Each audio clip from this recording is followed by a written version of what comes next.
Alright, we have gathered here for a ultimate playthrough of this Trickster, right? Before I actually go to ultimate, I think I did forget one thing a little, right? Pretty sure I forgot to do hidden path. And you do have to do hidden path in all difficulties. At least on like a fresh start character, right? Yeah, of course I forgot those. So let's do this real quick here, and then we're gonna move over to ultimate and actually play ultimate, right? So let's do that real quick. That should be quick and easy anyway, right? Good, you're back. But like, it's better to do it now than even later. Thanks for the prompts, Pat. Welcome back, welcome back. Thank you so much for the support. Very much appreciated. Alright, how do I play this character? I just run around and like let the Blade Spirits kill everything, right? Kind of, ish. By the way, is music like too loud? Sacred music is always a little loud, right? I mean, it's gonna be fine, right? It's gonna be fine. Sometimes good music has to be loud, right?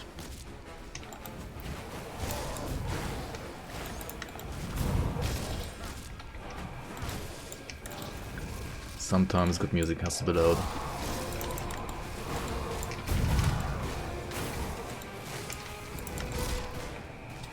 Did I finish Elden Ring? No. Not yet, no. Not yet, but soon. Soon to whenever I have like time to play it some more. But right now, it's all about that Grim Dawn again. I've been working a lot on the season as well on the weekend. But yeah, okay. Part 1 done here, right? Let's go to Broken Hills to part 2. Soon, Copium. Not yet. W. I am, I don't know, like 60 hours into the game. 70, something like that.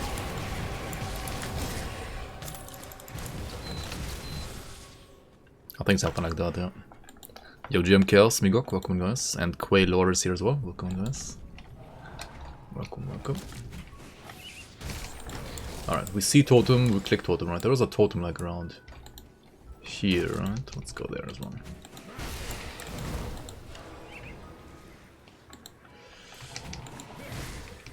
Of course, there are also like ways to do like Shadow Strike clips here again if you would like to do that.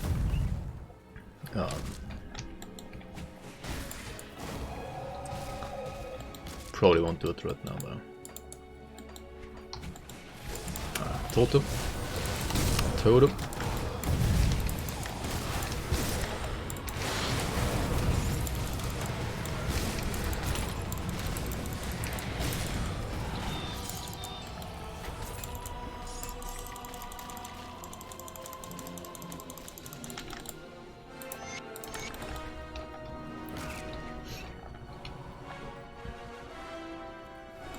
Alright, we go to the hidden path, which should be around this left part here.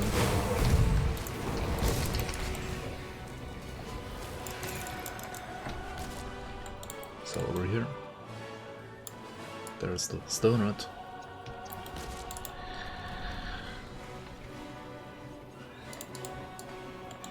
Is anybody playing Diablo 3 new season, by the way? Like, actually? Unironically.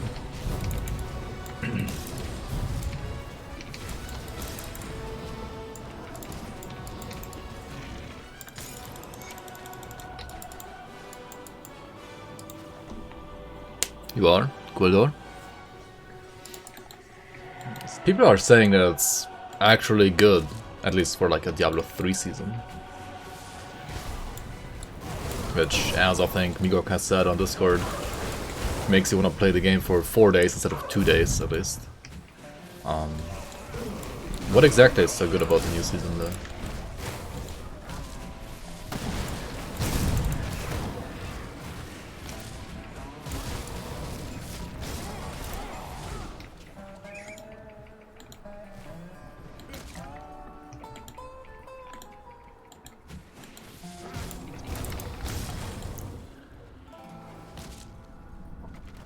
And Dork 3 Mope. What? Welcome on Stan, how you man? Tiny bit of new endgame content. So what do you do in Diablo 3? you level your character if you're like one of the first people to level a character, otherwise you just get boosted anyway, right? Isn't that still how it works? And then, okay, then you're in an end game, right? And then what do? You do like rifts and greater rifts. How has it changed? 'Cause like last time I did that was just basically doing that, right? Like do rifts and greater rifts. Or I mean, mostly greater rifts. Does anybody like to still do the standard rifts anymore? Alright, let's also kill Mad Queen. That's entirely optional, right? If you're playing hardcore and you don't feel confident, just skip it, right? You don't need to do this ever. Red aura means spikes are getting spawned. You never want to face tank when she has her red aura up, right? Yep, there it is. There are the spikes, and she's done. Okay. Very nice. Just make sure to kite her properly and don't be in her face when she has the red aura up. Also, yeah. Want to become famous, maybe next year, right? You're addicted to Vampire Survivors just because I streamed it once? Really? Dude, Vampire Survivors is... I feel like it's an okay game. I mean, it's a good game for $3, right? But it's still only like a $3 game. Like, after playing it yesterday, I felt like... I don't know. It's okay, but I'm not gonna play it more than...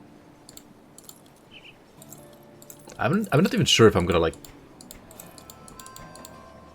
play that much more anymore, actually.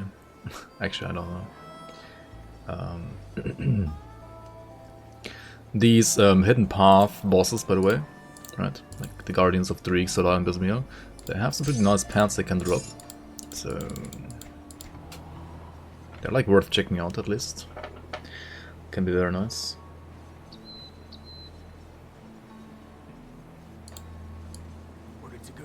We need more scrap actually, right? I don't have enough scrap to repair the bridge. Yo, Rishi, welcome. So why do I have these? I have these because of Chaos at Elemental Rust. Actually, I don't need the Chaos Rust. I only need the Elemental Rust, right? So if I had something else to replace that, I'd had Elemental Rust. I could just use that instead, right? But actually, none of these pants have Elemental Rust. What the fuck? It's kind of unlucky.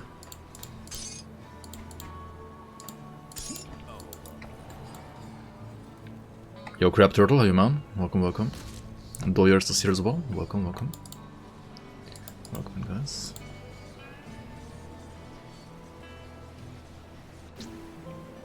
Still the same, but there's a survival one room, endless waves type of thing.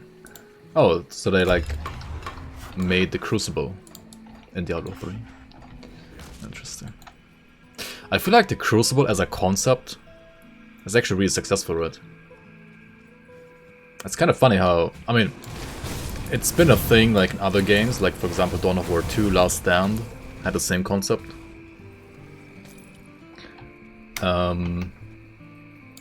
But in like RPGs,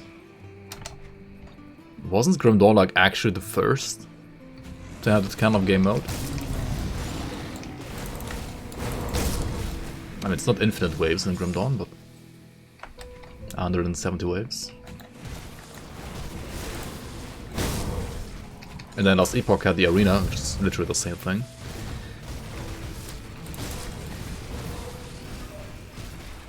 And now Diablo 3 even has it. Like, that seems pretty successful, right? Like lots of other game devs like copying the idea. I mean, the idea itself is a lot older than Grim Dawn, of course. There, right? It's not really like that new or fresh of an idea. Yeah, probably some Warcraft 3 custom map. It might have been like even older, to be honest. Like an arena with endless waves. Like the idea is as old as Rome, right?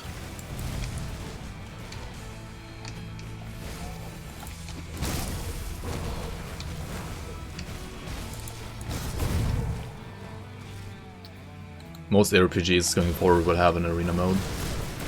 I feel like as one out of many endgame modes, it's fine. It's totally fine. I really would hate an RPG to have it as its like only mode and have all the balancing be done only around that mode. Rome isn't even that old. Couple.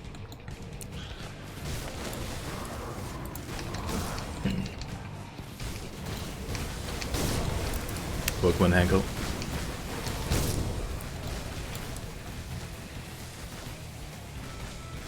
Yeah, like arena, infinite dungeon.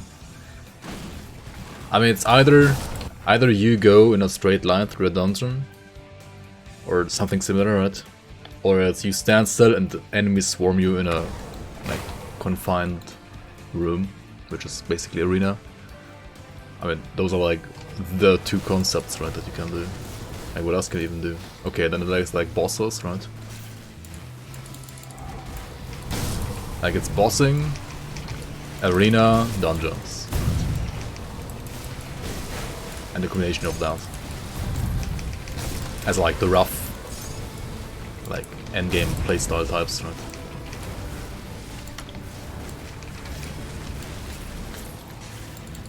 Oh, also maybe like farming materials and stuff like that, right?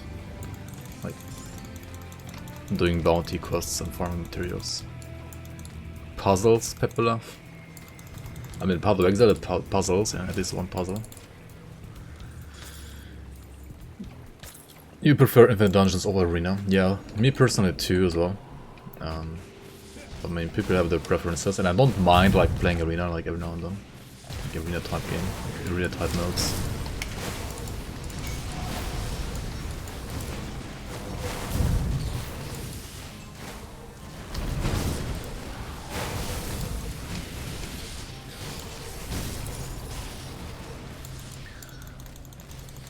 Piri's Delve.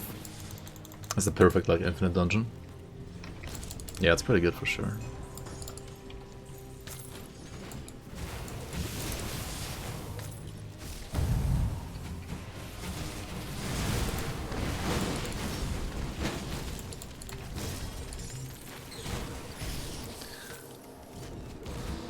Why only summon 2 when you can have 3? Yeah, oops. You're right. You are indeed right. 3 would be too OP, right? Would be too OP.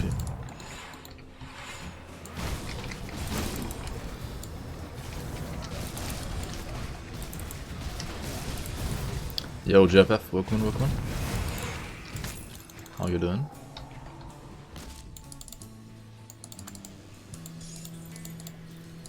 Give me the gift, please. Hello? Okay, there we go. Alright, we're done here, and Elite. Let's go to Ultimate now, for real. Right. Actually play Ultimate now.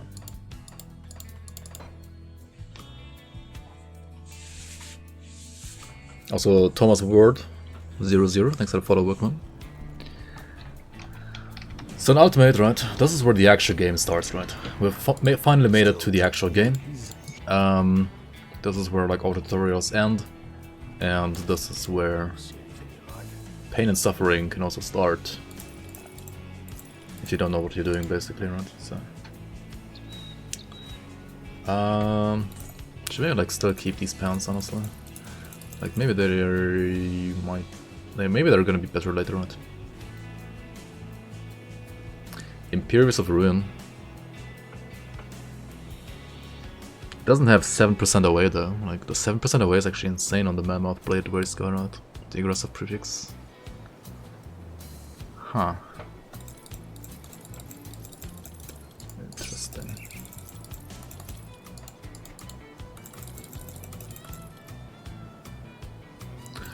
Dude, I need Ellie Rest, right? I don't need like Ordered of Insight.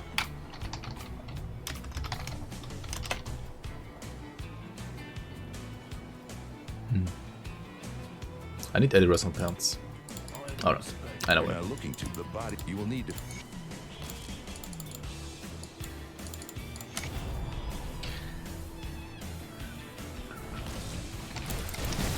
What classes are this build? You can always write !build to check out the full like GRIMTOOLS link as well. This is a Nightblade and a Shaman.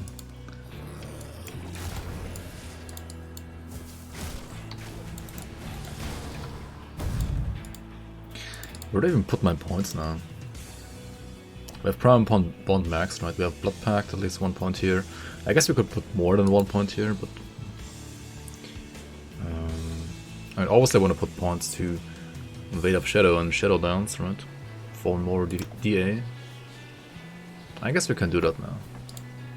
Yeah, like... Veil of Shadow, Shadow Dance, and Anatomy of Murder is like where I want to put my points from now on, I think.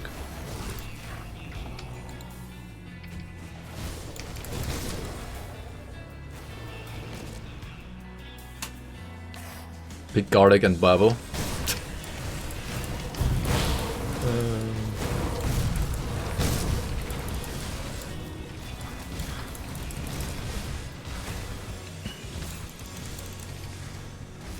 Big Garlic and Bible and Grim Dawn, yep.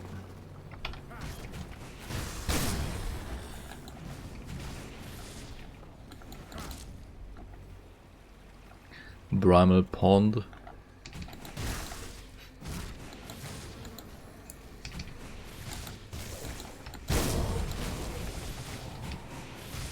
What's the music today?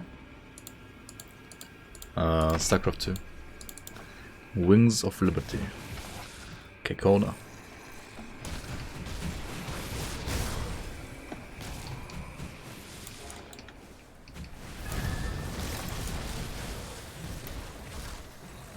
Can I doctor your latest abomination? I mean, I assume I can, yeah. But let's do this episode first, right? We can check out builds after that. Because if we start checking out builds right now, then I'm not gonna like get further than the Warden Krieg, right? And I do want to get a little bit further than the Warden Krieg at least.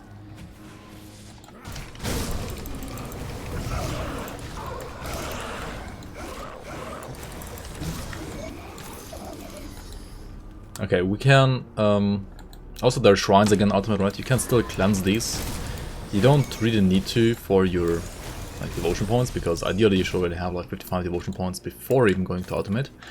However, it still give you loot, right? Loot and XP. So it's still totally fine to do them. Cleanse them.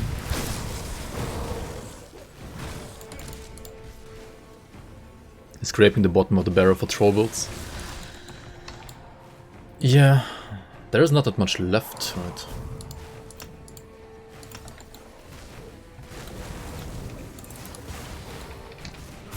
At least until next season.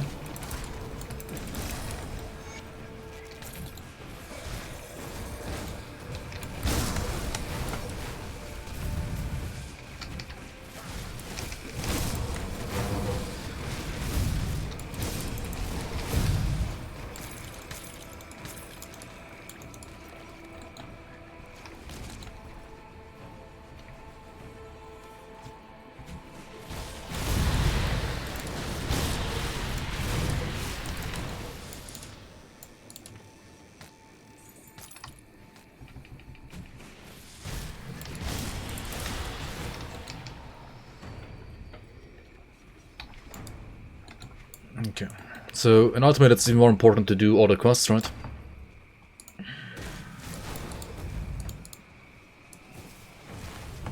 Also make sure again to have bought the writs with all the factions that you can buy them with, right? Like, because you want to get to Revered, basically like ASAP, right?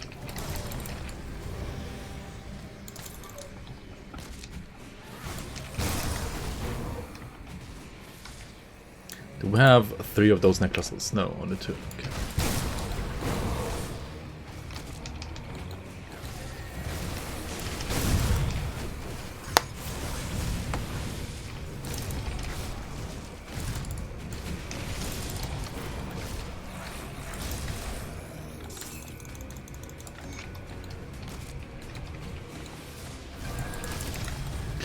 Pierce damage, Caterpillar's Tempest Demise, please.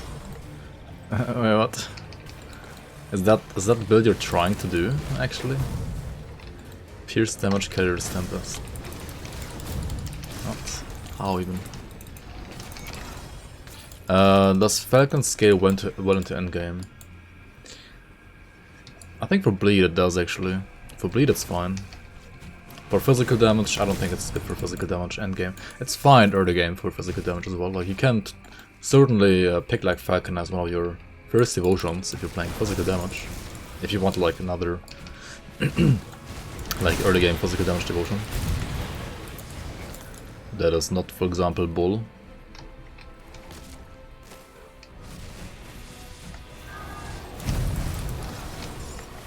And yeah, it looks pretty good, that's true. Falcon's pretty sick. Also, if you put Falcon to, for example, Blade Spirits, right? Then you can like stack its bleeding damage as well. Right, like the bleeding damage is over 3 seconds, and if you have like bonus duration you can get even more. And each like Blade Spirit is gonna have an individual's like chance to proc the Falcons, right? And a Falcon procced from Blade Spirit number 1 is gonna stack with a Falcon bleed damage proc from Blade Spirit number 2, right? I think that's how it should work, because that's how it works also with like Auto-Run and like Guardians of Empyrean, for example, right? And it should be like the same thing here.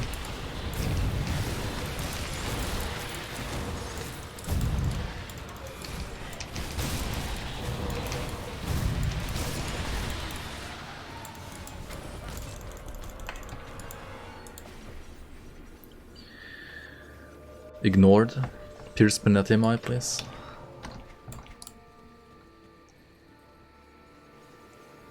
Did I get the same item again? Interesting. Pierce Penetemi. Haven't we talked about this already?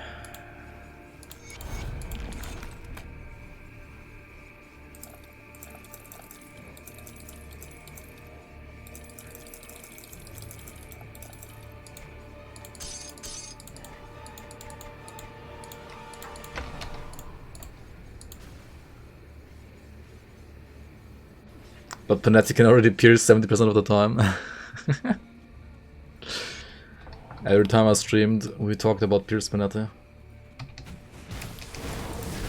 I guess, yeah.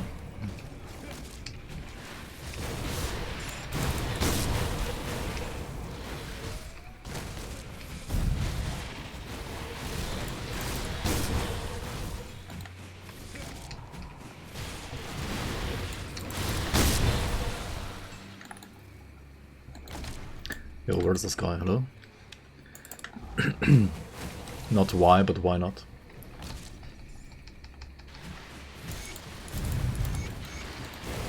Why not Pierce Panetti? Are we gonna have like so many items at some point that you can like literally play every single skill in the game with every single damage type in the game? Is that what's gonna happen? Actually, I think we're still a little far away of that, like from that. Like take for example Grasping Vines, right? There's no Chaos or Aether Grasping Vines or no like Fire Grasping Vines. Like some skills actually have like not that much support yet. At least for Panetti, yeah. Yeah. I mean for Panetti we already have everything, right, in the league, apart from Pierce, I think. Like Pierce is literally the only thing missing. And I mean, bleed doesn't count for Panetti, like, come on, dude. Bleed Panetti, Omega Low.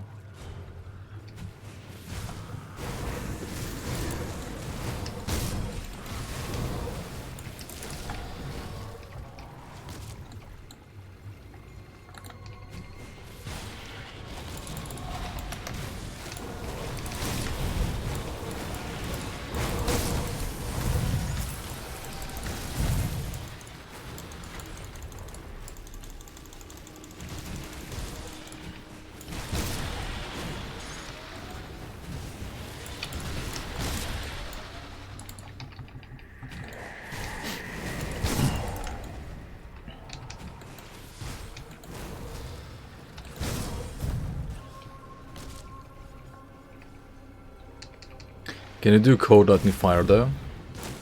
Of course you can go do cold. I guess lightning and fire are invoker both, right? So they're kind of like combined. But you can do cold, yeah, sure. You can really do it like without league items. And with a league item you have like another metal, I think, for it. Isn't Gabathon's metal like cold and chaos? Hagra, Ferris Cube. Yeah, Ferris Cube is like all you need, kind of. You don't even need Hagra, I think.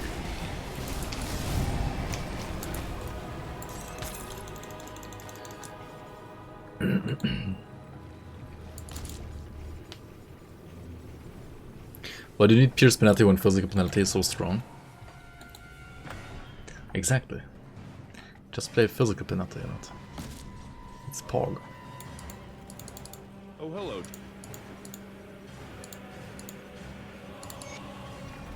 Alright, for endgame, right, on ultimate you do want to pick Angram for sure. So we're gonna pick Angram here. We're gonna side with Angram.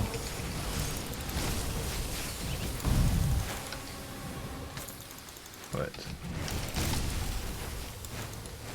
Is that my actual poison rust? 61%.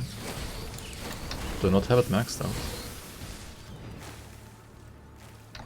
What is happening? Why?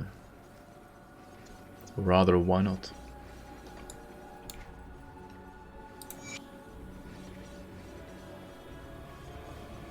Question mark, question mark, question mark. I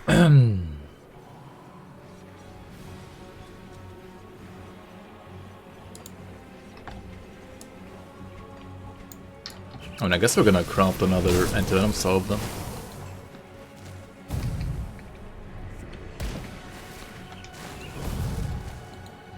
Move along now,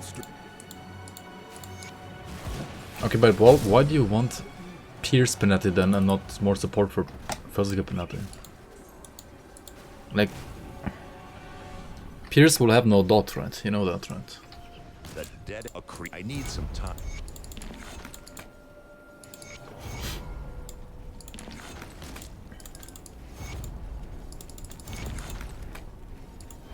And I guess the dot and penalty is kind of negligible anyway.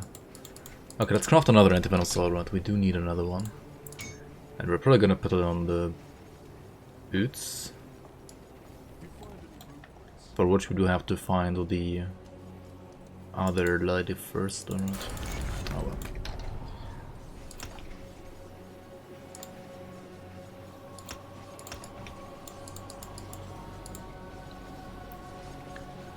Physical skills look like poo-poo, more like pee-pee.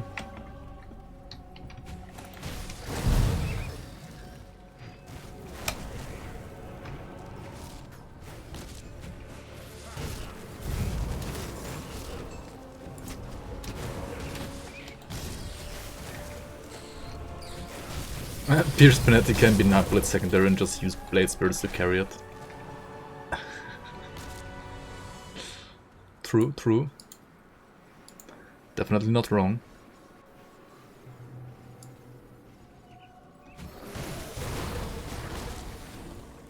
And turn the trauma penalty instead.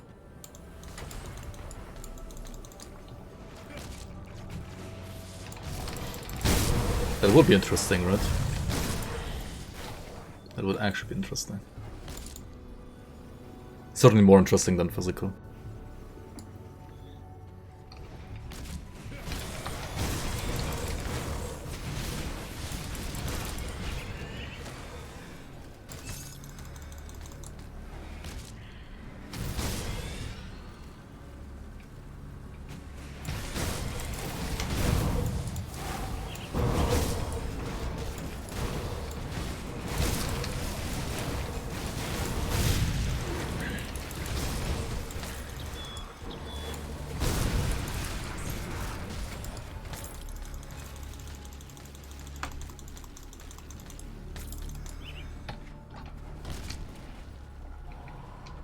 Time for some modding. Alright.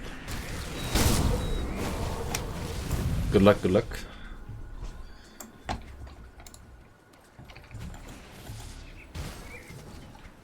Have you... Wait. Are you done with like migrating all the files, by the way?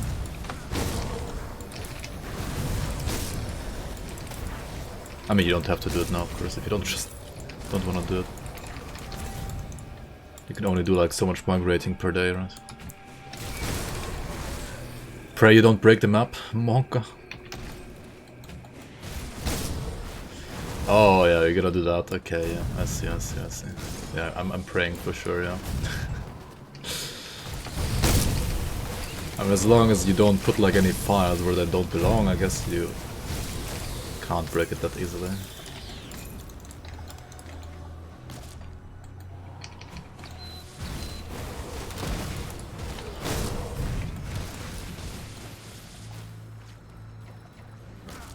Well, I'll be.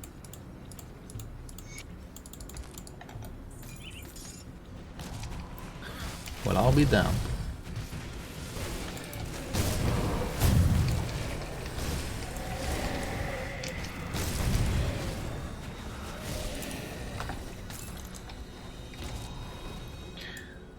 Turn around from petty wooden snacks, or rather useless for spam Bosco. Yeah, I mean, you would have to make it like cooldown based.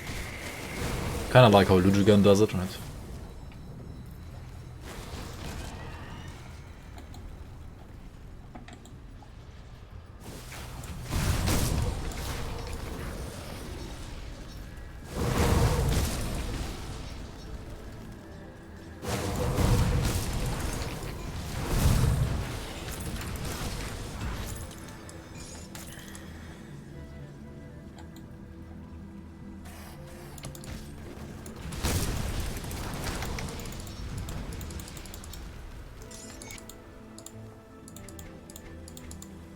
Headout Hill. Super boss at Headout Hill. Pretty sure you're not the only one like thinking about that idea.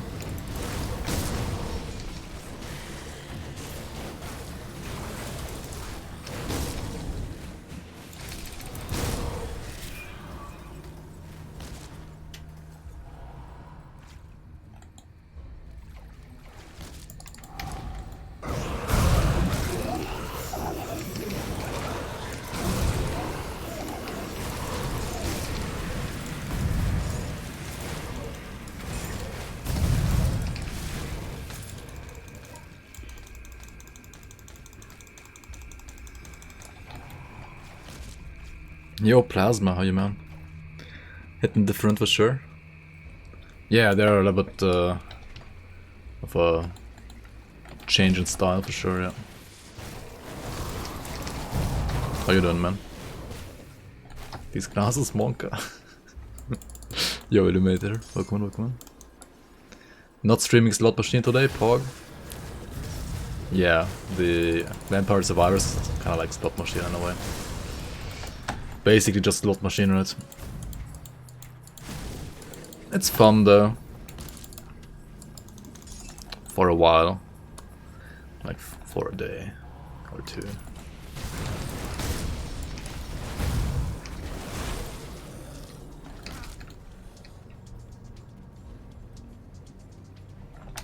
But yeah, the game is rather simple. Definitely.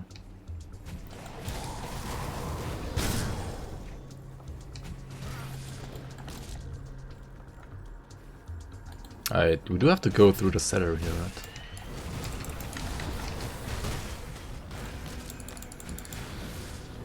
The glasses are Pog though because they can finally see stuff, right? I'm not blind anymore, no more blind Elden Ring playthrough at least. If I play Elden Ring. No more blind playthrough. Zerg music, Monka. You're getting like PTSD from like Zerg crawling around in your room.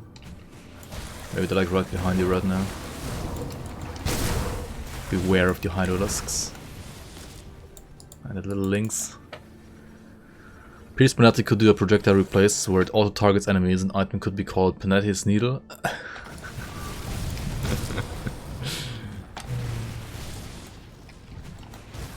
Aimbot Panetti. I mean, make it happen, yeah. Why not?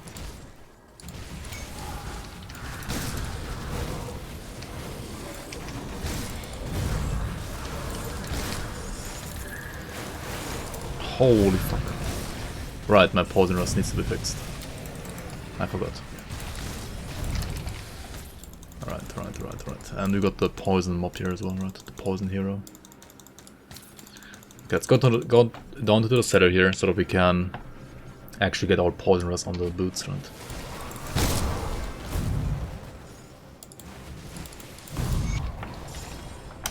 Let's go back to crossing. What's the most powerful spellcasting combination in this game? I mean, there are several that are really strong, honestly. There's Sorcerer, there's Druid, there is Spellbinder. Welcome to my rift. You don't remember next time. There's also Mage Hunter and Warlock, which aren't that bad either. Shieldbreaker is actually also really strong Fire Mage.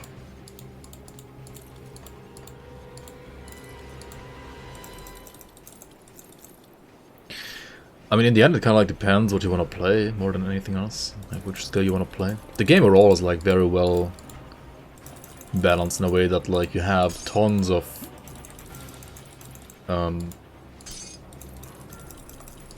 builds that are almost equally good for endgame. Like the build variety is pretty good, and not only build variety, but also like power level of like those different builds is really good.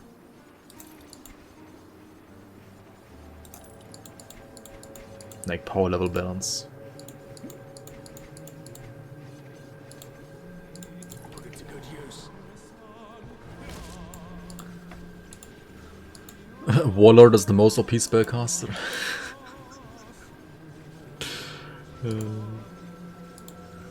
Warlord is just always the most OP, right? Benetti's needle, 3-second duration. You can only run away from the big bad bosses with the needle swipes back and hit. Yeah, alright.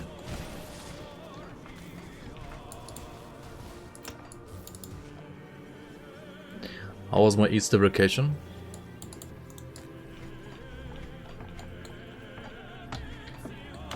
I didn't have any vacation. Not really.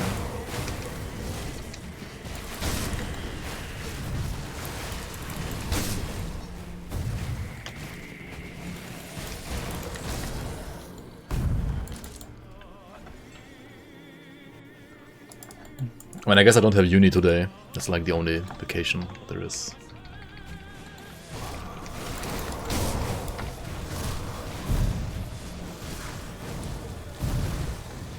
But yeah, how was your vacation then? Apparently you had some vacation.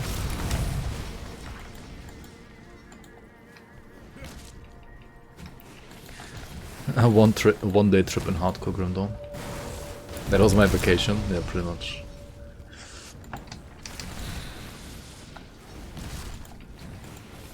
I did like vacation and asset manager. In Grim Dawn, modding tools, asset manager, that's where I like spend my vacation.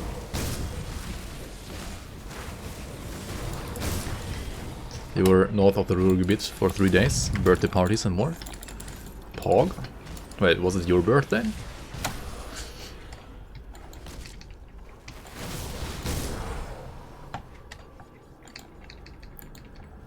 No? Okay. But yeah, sounds great. There's a totem in here, right? Which is not that easy. So let's showcase it here.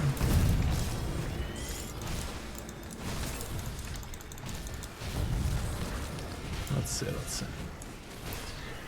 If we get the scary spawn or the easy spawn. That is... Actually, that's like an average spawn, I would say.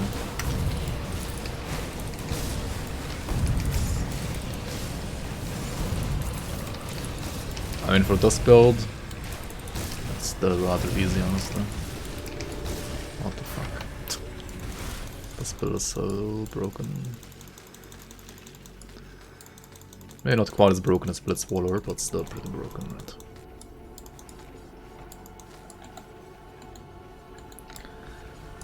Which combo makes Warlord? Yeah, Soldier Oathkeeper. As a beginner, it just seems like there are infinite builds. No idea where to start. Any suggestions on the first build? Yeah, there are tons of builds. Suggestions on where to start? I mean, play whatever you think is fun. Like, look at skills, and then it has to be. Then you have to be like, okay, I want to play that skill, or you don't want to play that skill. And if there's a skill that you want to play, then just play that skill, right? And try to find a build around that skill, and then play that build, right? That's basically what it comes down to, I would say.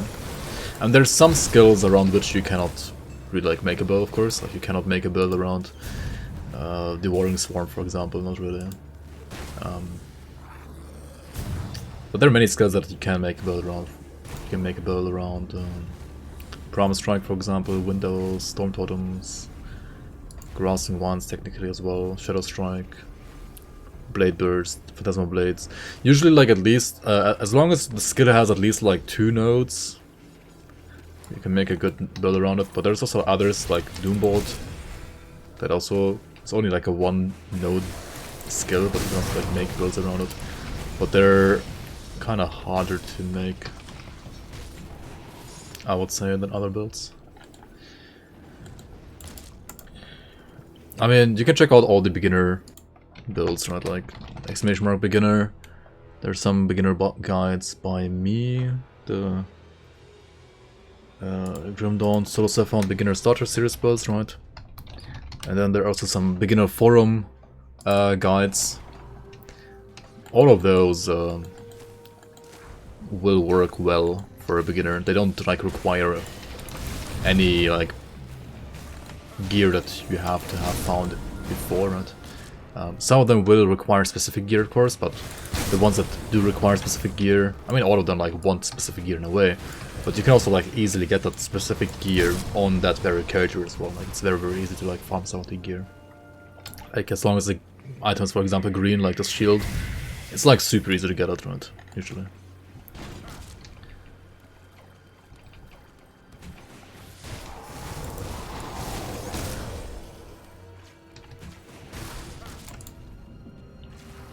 As long as the required items aren't random drops and rare, then the build is fine to make like as a starter as well.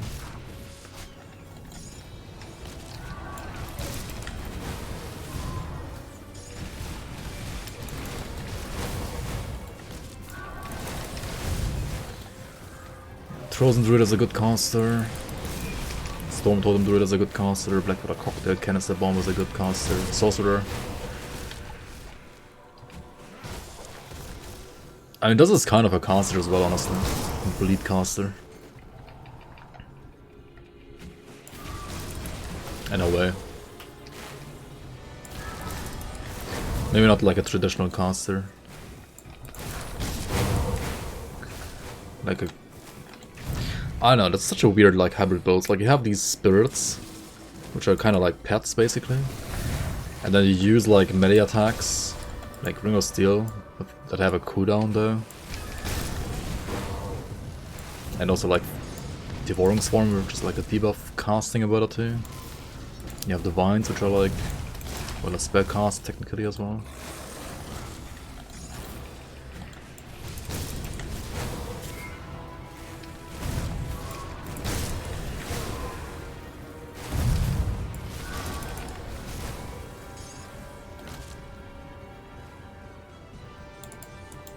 Alright, let's go back to Devil's Crossing and hand in like all the other quests, and also like do the Wheel of the Corrupted quest down in the cellar. Because we are already at Warden Krieg. Well, since I cleared out here.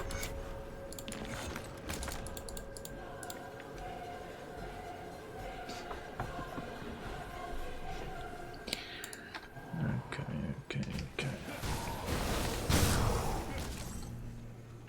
Do you suggest for your first character to level a bit in the Crucible to get gear?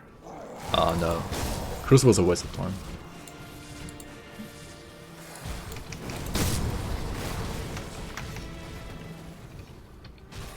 I mean, you can...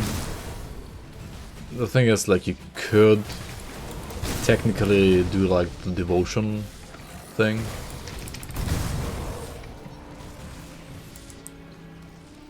If you, I mean, for gear you don't play Crucible now. You can play the Crucible for gear end game, but not early. It's a waste of time early game for gear really. Because you can just run through the campaign and get the same amount of gear, or like do one totem and get like more gear than you get from Crucible early game. The only reason you could do the Crucible is you could, I think it was like 10 runs, like you do 10 times wave 1 to 10, and you always cash out at wave 10. You do that 10 times, and then you have enough tokens to buy, I think, 8 devotion points.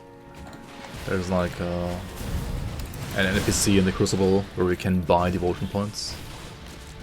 So you could do that, but apart from that, which is kind of an outdated trick for... I mean, people used to do that like for speed leveling back in Ashes of Mammoth, like before Forgotten Gods expansion was a thing. But since Forgotten Gods, there are better ways of speed leveling. But those better ways of speed leveling also require you to have like certain, well, pre-found gear and so on. So you can't really like do it on the first character. Whereas the Crucible thing, you could technically still do the first character, right? So what you do is you do the first quest in Act 1, just to get some levels, right? Get a skill, because you can't do Crucible at level 1, that's literally impossible, you're just gonna die. Then you get a decent skill for Crucible. Then you do like wave 1 to 10, you can do it 8 times.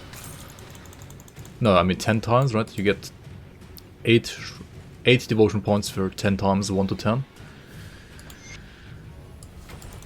And I mean, that still kind of works.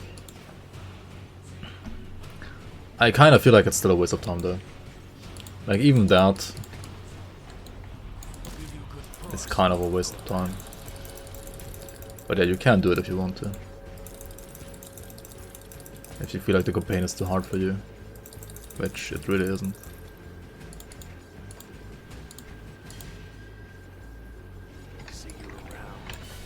Yo, Curious Gamer, welcome.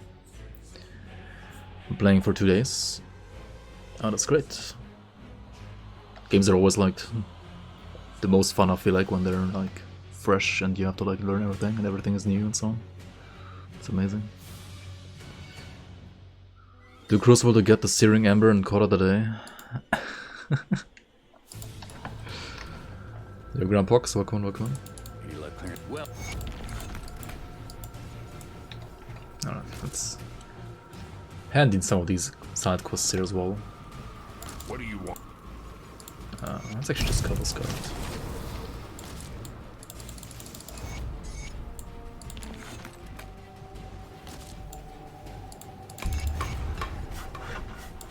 Greetings.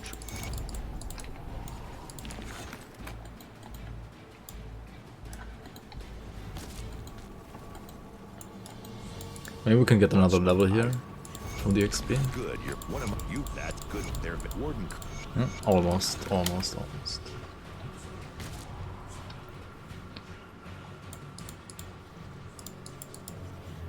Alright, time to kill Golden Creek. Following my Lightning Shaman build right now, we're gonna drop Goldenborn boots and wild color items. Those are unfortunately random drop, but you don't really need them. I got lucky enough to get them, but you don't need them. Like the blues and purples on this game are usually always just random drop. Like almost all of them are random drop. Such as, for example, Wild Color or Goldenborn. They are just random. You either get them or you don't. But you don't need them either. I mean, yeah, they're good, but if you don't get them, just use something else that fits. They're not mandatory. Same here, right? I was lucky enough to get like Goldenborns again. I mean, they're pretty good, right? They're very defensive. I mean, they're really good for hardcore. Like on softcore, you don't really need them anyway. Can't cap Acid Rush. Yeah, the boots are really great for Acid and Pierce Rush. I mean, you're probably gonna have to like put some more anti-venom salves on gear, right? More of this like anti-venom salve gear, like component. Or trying to get more. If you're like honored with Devil's Crossing, right? If you're at least honored with Devil's Crossing, you can get the Slith Venom magic augment and put it like 3 times in your rings. That's a total of 45% poisonous. Maybe that helps.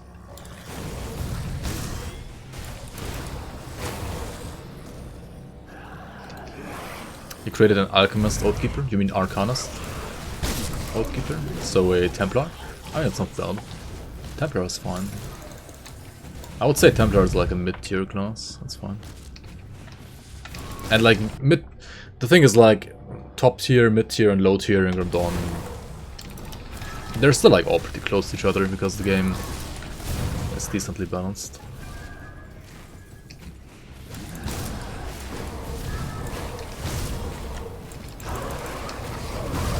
And every single class in the game has at least like one top tier build as well that can basically do almost all the content.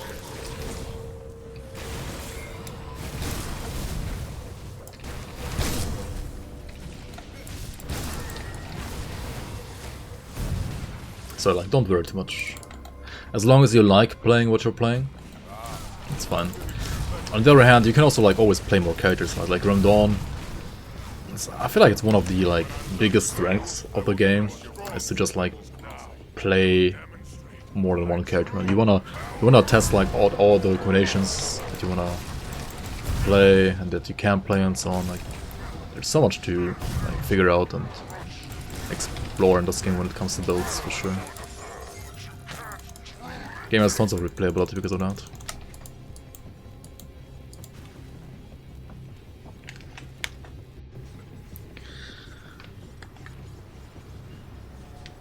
Demo seems fun. Yeah, Demo's pretty good.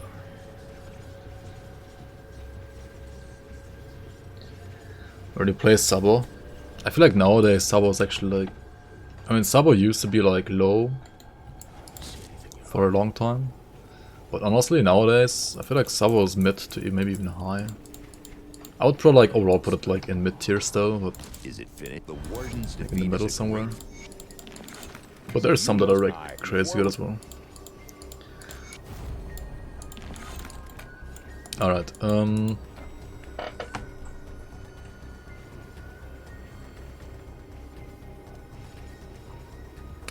level 75, right? So I could sacrifice 1 point in Blade Spirits and instead use the level 75 Fatten Mask from Elite. I guess we go back to Elite real quick. Again. What are top tier classes? Anything soldier? Certainly Conjurer, so Occultist and Shaman. Druid, so Arcanist and Shaman. Sorcerer, so Demolitionist and Arcanist. A couple of soldier builds, yeah, for sure. There are tons of them as well, they're pretty good. Like Soldier and Oathkeeper, for example, the Warlord is like a The emissary. top tier build as well. Didn't I make a tier list? Recently-ish? There we go.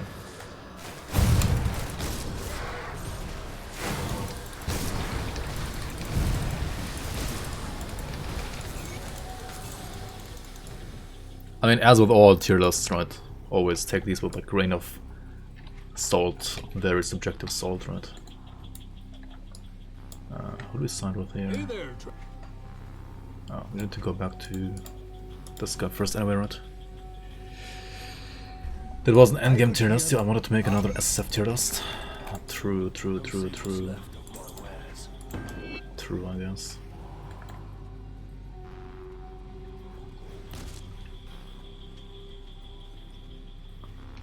True.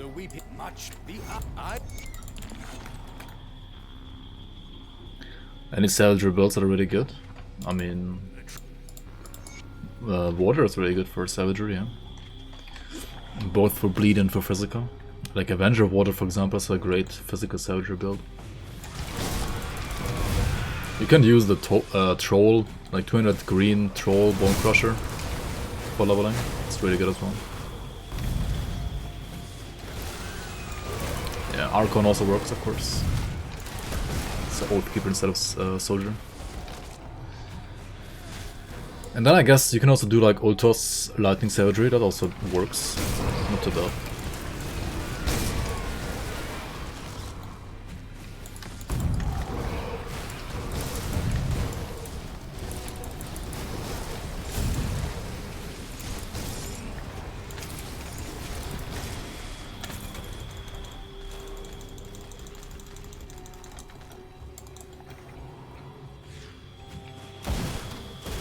We played Korba, so lightning means cold damage savagery. And cold is fine, I guess as well. Yeah. I mean Korba got buffed a lot, so Korba was always good damage, but it was so squishy for the longest time. And I feel like with the latest buffs it's at least gotten better.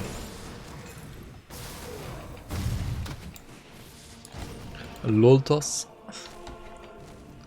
Loltos. Yeah.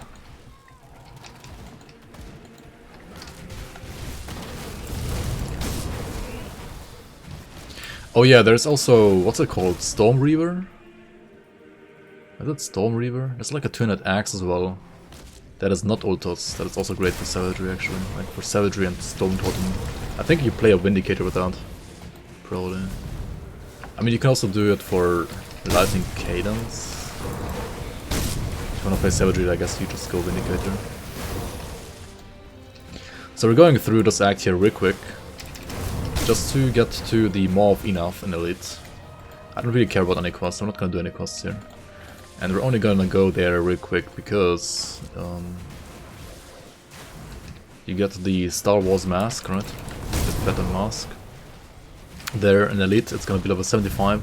And also in Elite it's gonna have like +1 all skills, right? So that's pretty good, right? That's actually amazing. That is actually amazing.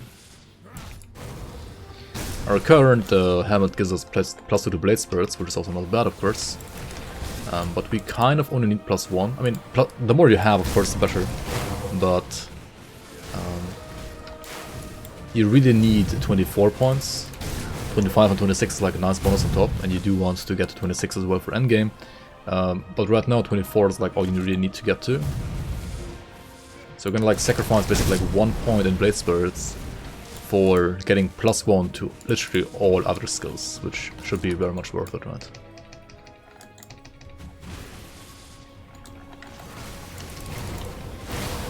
You can check out. Just go to GRIMTOOls, right?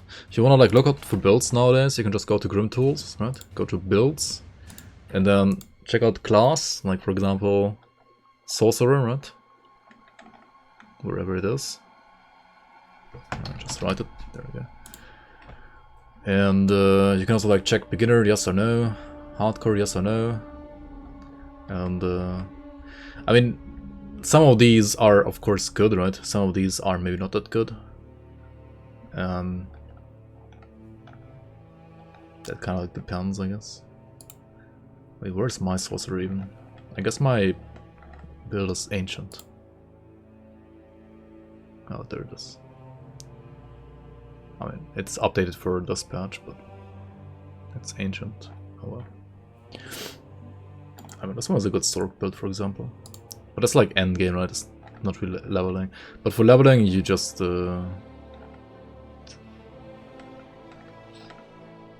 yeah, basically do this, right, I guess. I mean, I don't really have like an extensive leveling guide for this build. But yeah, I mean, you wanna check out GRIMTOOls like this, for example. And this build is probably still totally fine. For most content at least. You might have to do like 1 or 2 smaller tweaks to like properly min-max it, but I would say it's still fine as it stands there as well. Yeah, I mean, Demolitionist leveling is really just like use Black Water Cocktail, throw it, make the enemy stand inside it, and then profit on it. You can do the same thing with Canister Bomb as well on top. Or use Granado for more single target damage. Or use mortar traps actually as well. I feel like the standard like beginner, like the default beginner that starts with the Demolitionist is gonna play Fire Strike, right? And I mean, Fire Strike is not bad. It's actually also like a decent leveling skill, I think. But compared to like Cocktail or Canister Bomb, it's honestly kind of bad.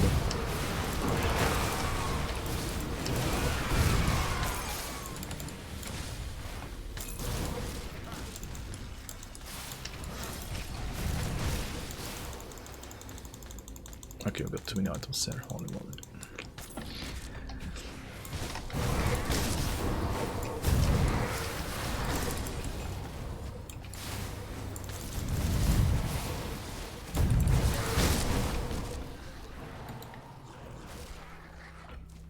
Where can you get Grim Dawn 1.0 builds? I feel like you're the only one playing that even.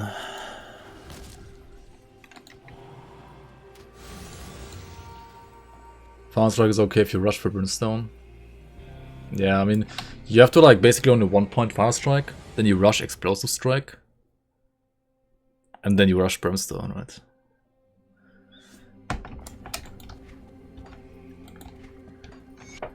Alright, over here, Corvin stands right next to the Maw of Enath. You again have this Urn Cluster, and in every single difficulty you're gonna get 1 Fetid Mask, right, per character.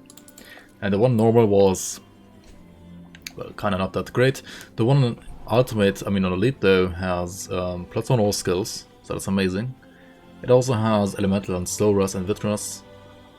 And my current one has Aether and Chaos Rush, which I don't even need, right, so that's actually perfect, right? Perfect trade here. We do get our component back. Just killed Karos on your Witchblade. Hell yeah, you're playing Grim Dawn on a 5k PC. That's amazing.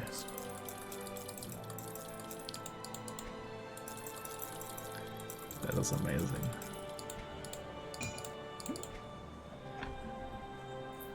We also got the Butcher of Burbage, right?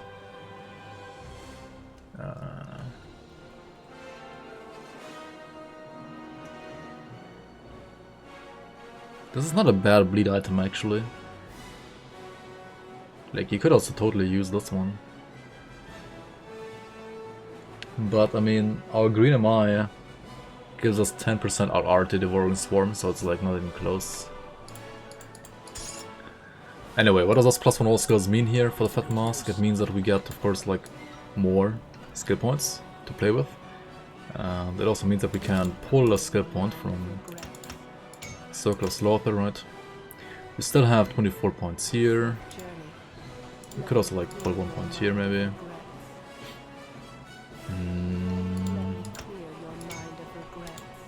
That is actually a 1 pointer. And now we can just get to, yeah, just get these up here. Okay. Alright, let's go back to Ultimate.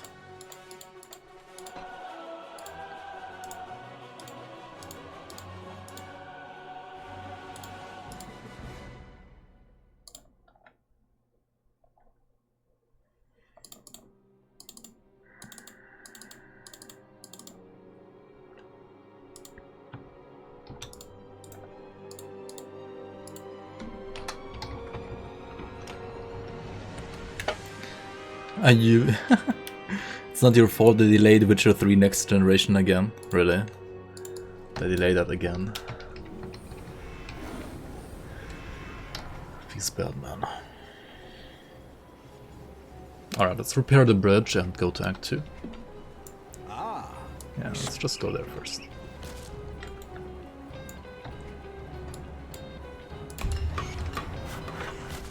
Grim Dawn isn't too demanding. Nah, Grim Dawn can run very well on a potato already.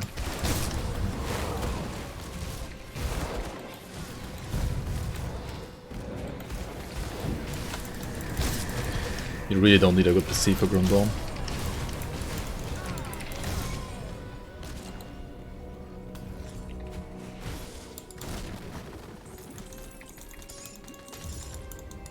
Grim Dawn does look good in 4K though. Really? Nice. It's good to hear.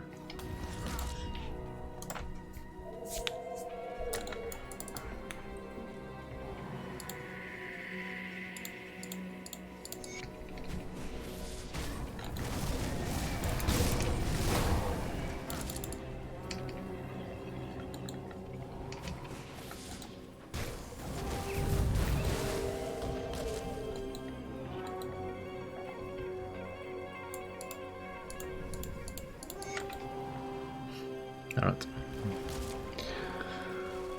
Just doing all the side quests, all the totems, all the side zones, right, all the shrines, to get like the maximum amount of experience, reputation and blueprints.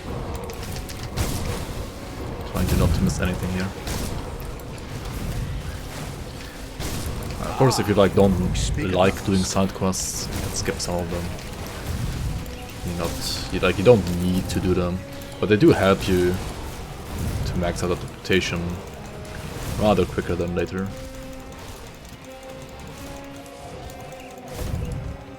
And Brother Angelos, welcome, welcome. Thanks for the follow. Welcome and Gabriel Angelos.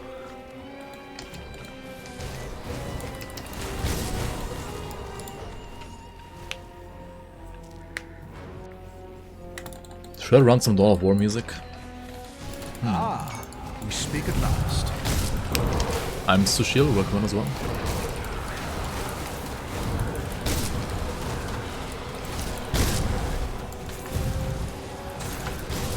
Alright, even undead ghosts die very quickly to bleed damage now, right? Very easily.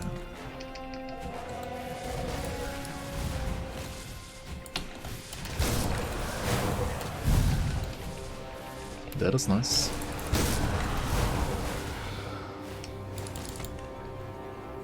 There's a mini boss here, right?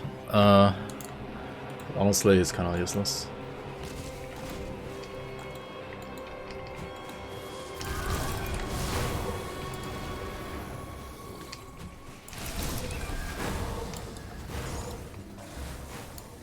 Okay, with Isaiah Redden, right?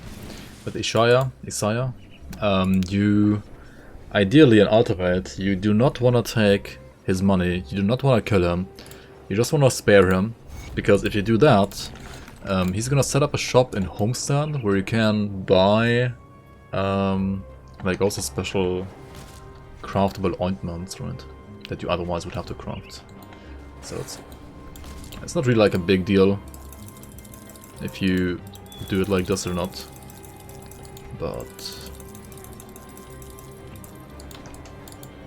it can be nice to like pay me a visit later on to like buy those potions instead of like having to craft them. Yo, Arcanandu, how you man?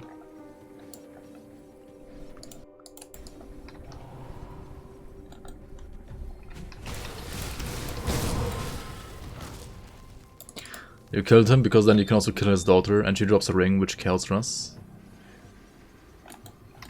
Yeah, I did it actually while speedrunning as well. Right, when you speedrun this game, then you don't have like many items that you can like rely on. And that ring with Chaos Rust is actually like one of the most reliable Chaos Rust sources in the game if you just like speedrun through it. So yeah. It's actually not a bad decision to like kill him on, I think on like normal difficulty. And if you're like doing a speedrun, it's actually fine to kill him. Because of the ring that his daughter has. Also this guy hurts a lot from it. He has tons of physical damage, so be prepared to either kite him or die or take at least tons of damage. Yo, Kelta, welcome, welcome.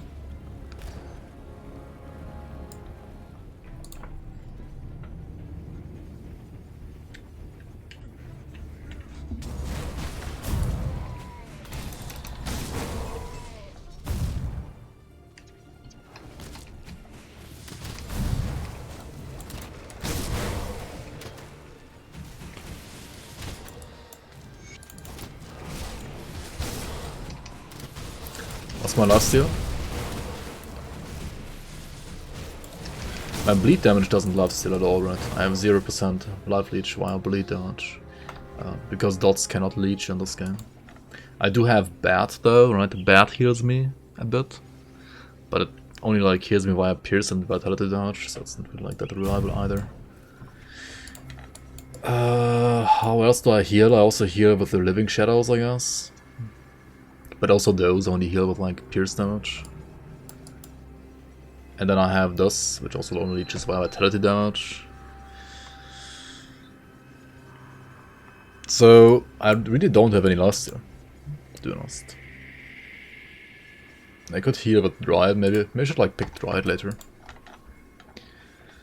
I mean, my lifesteal on the sheet is 12%, but that 12% only works for things that have percent weapon damage and only have flat damage. So like it only works for the pierce damage of Ring of Steel and like the weapon damage of my weapon for Ring of Steel, which is like a split physical pierce because of the armor piercing on the weapon.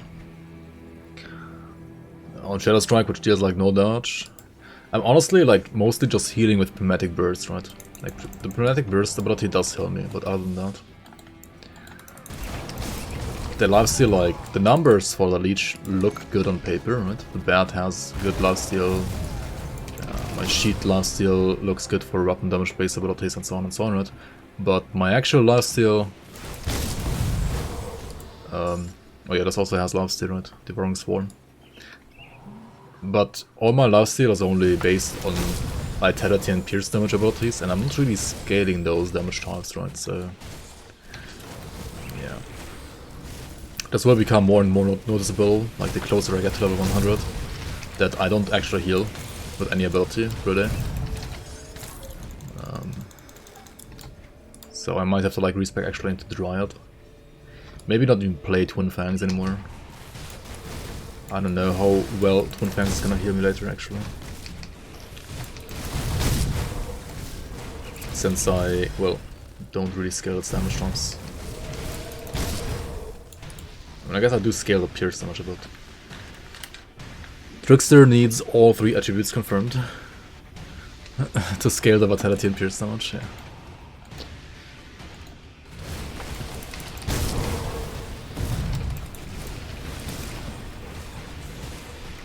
The most reliable way to heal on a lead build is to get like passive, I mean to get like healing and not master, right? So like Giant's Blood, Dryad, and Pneumatic Burst. At least for endgame. While leveling, it doesn't really matter that much yet. Oh, also actually Wendigo Totem would also heal me, yeah. But also Totem requires me to face tank, so... Because like Wendigo Totem only heals you when both you and the enemy stand inside, right? Otherwise it doesn't heal. So yeah. We'll see how we solve this problem later.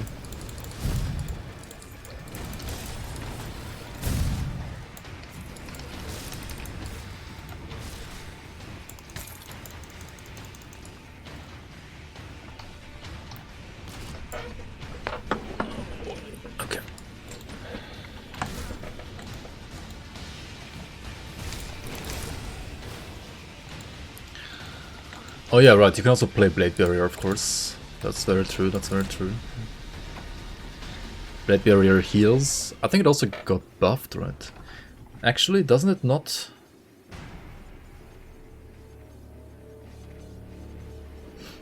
Wait, didn't they make it uncleansable now? Like you cannot get arcane when you're inside it? Or something? They changed it on a test patch, right? Which is gonna be like the next patch, of course. Yo, good night, Jafar. Good night, good night. Sleep well. Thanks for being here today. Batch time. Sleep well. It's uncleansable now, right? But if you get arcaned, right, do you still lose your buffs, right? Like you have Blade Barrier active, like you're staying inside that animation, but you're still losing the other, like your other buffs, right?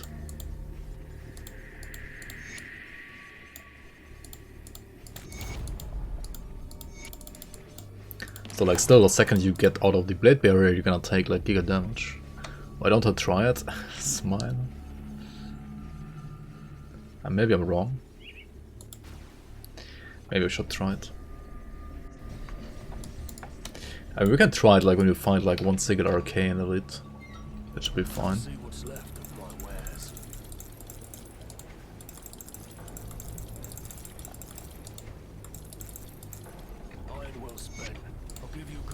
Alright, what kind of pants did I get here?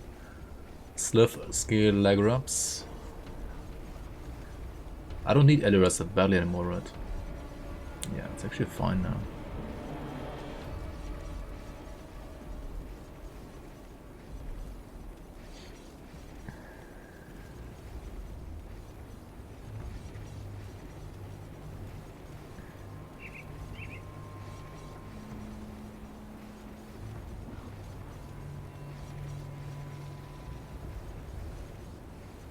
Like I could, for example, play these pants, right? Actually, no, I need the Chaos Rust now, so I could play these pants. Okay.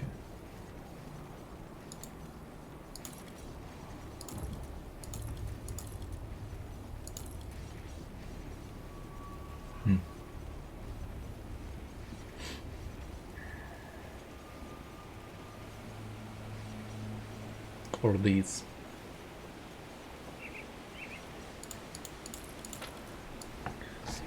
Okay. And to start leveling Droid already. Yeah, probably.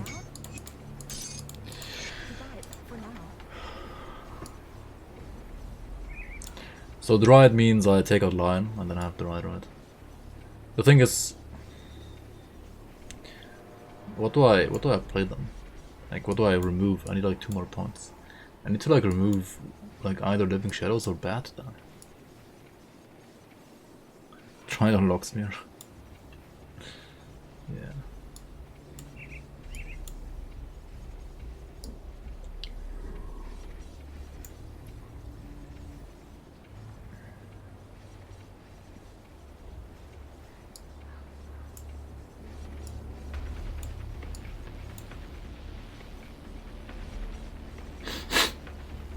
I could also no, I can't play this actually.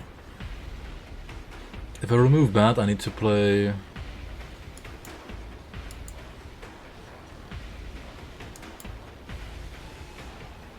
just need 1 more red, right?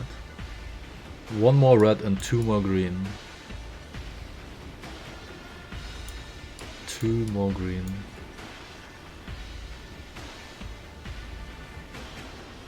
Two more green is like... keep Lion, remove Lotus and this, and then get Droid. So this is 4, 5, this is 5. This is 5. 1 here. And Raven.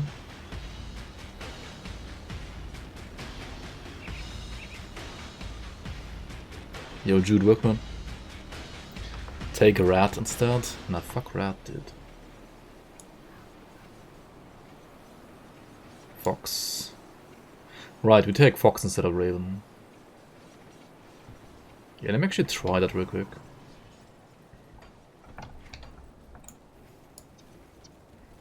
Well. Let's get the reset potion real quick. I mean, you can also like just spend 80 crystals, of course, like respec, or use a tonic of clarity, right?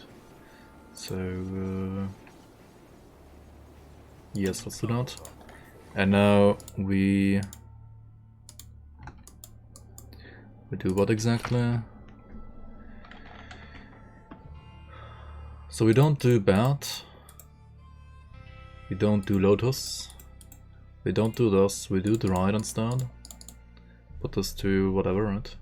To Warring Swarm, for example, and then get Fox and the red node here, right? Pretty sure this is enough, right?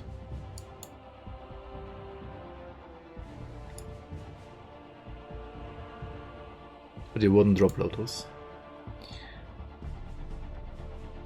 Well, what else do I remove when I take red? Like, red instead of Bat is only 1 point gained, right? I need 2 points though. 2 points.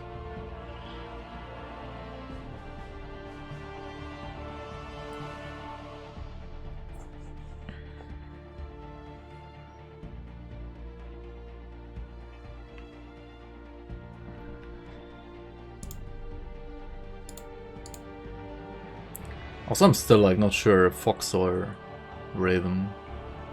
I guess Fox is better, yeah. Even for the squad. 2 points, yep, 2 points. Yeah, the is 5, exactly. Yo, Circle of Life, how you, man? Welcome, welcome. How you doing? I think we play it like this. Which means we start here. But this doesn't open up anything, right? Wait, how did we get the red? Oh, Knight Talon, okay.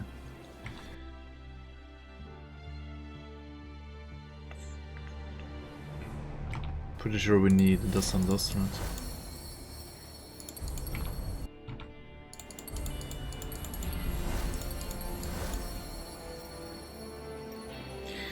Should we pick Toad or Quill, guys? I really don't know.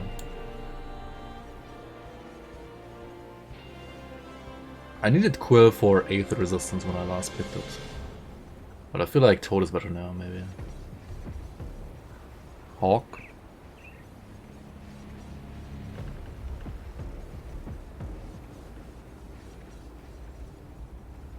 What? That makes no sense.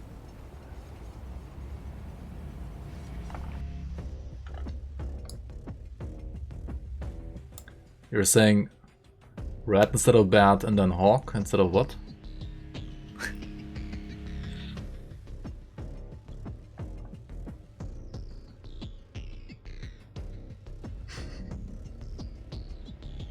The bloomers is dashing on, yeah.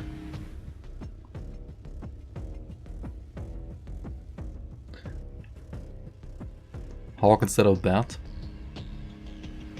That doesn't work either. Because I need one red then here. No, not me Pepega, you Pepega. Like, it doesn't work either, it's only 1 point gained. If you pick Hawk instead of Bat, then you have 2 red. Like, you gain 2 points here, yes. But you also need to spend 1 here, which means in total you're still, like only have 1. I haven't played this game in a bit, yeah, it shows. No offense. You found my battlefield army setup? What? Oh yeah, you found it. Nice. Like the testing ground. Oh yeah, you can test the mobs. Like, tell me what you think about them.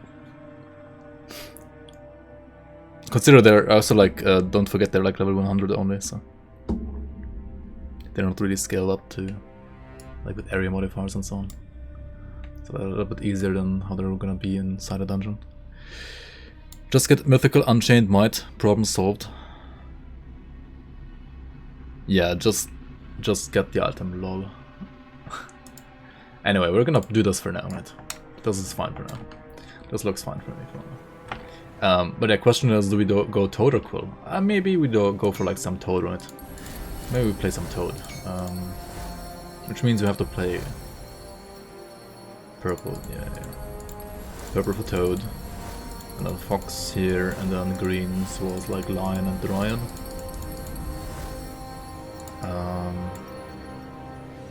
And then some other bullshit on top, right? Like, we need scales, so for scales we need something like...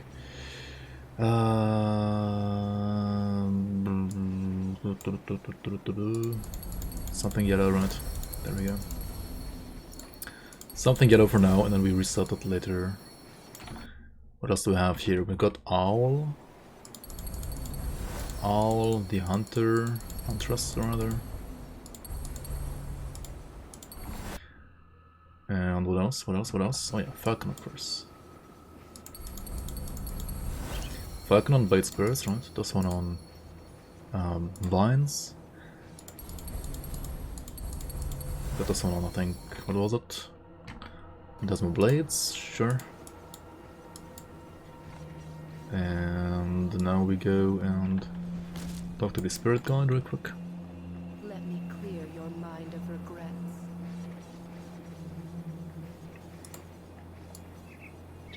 There's not even that much player hate in there yet.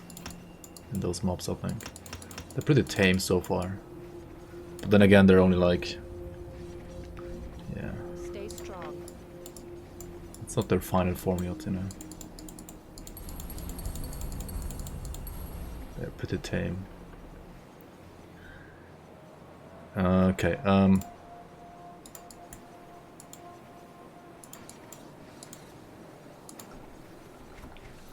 how do we want to heal? That's like actually a big question. Do we want to heal with Phantasmal Blades?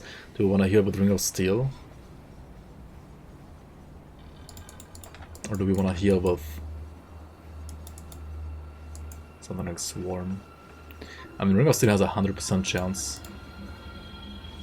So does Phantasmal Blades, actually.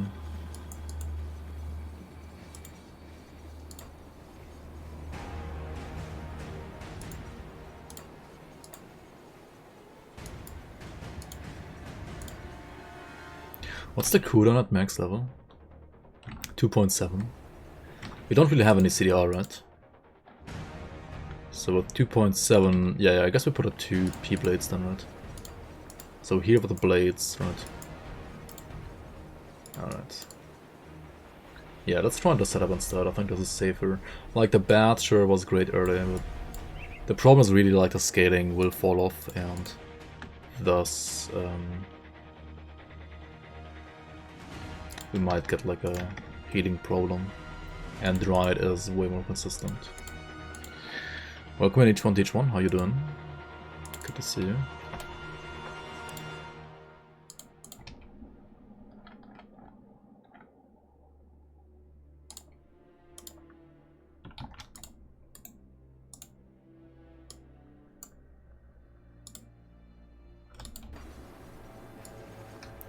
Small Moiras everywhere. I'm not that evil. No. Well, you work. We have to hit. Come see what's up, my wares. See you around. Darius, we have to hit them hard and.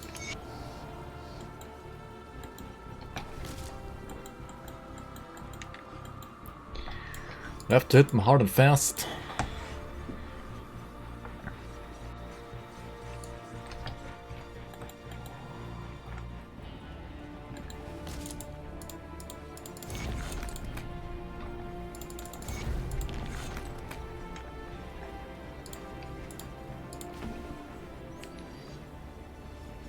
Should we try the ultimate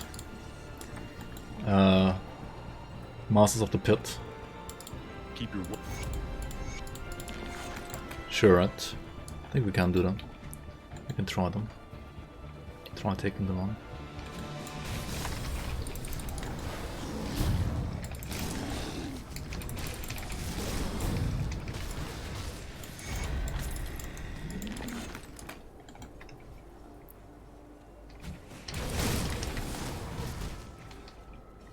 Just play 100% uptime on Blade Barrier.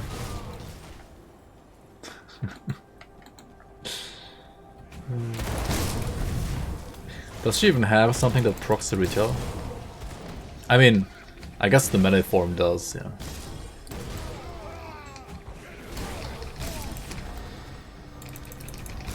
Okay, man, this pit boss is the easiest one. So I guess he's healing there. The totem, of course. Alright, there we go.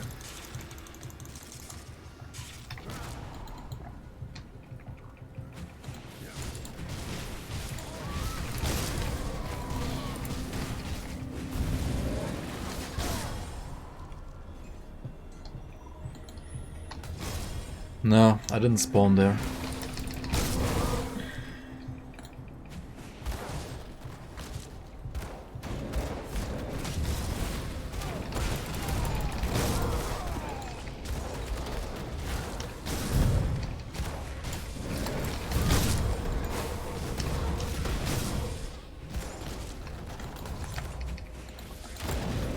Not this time.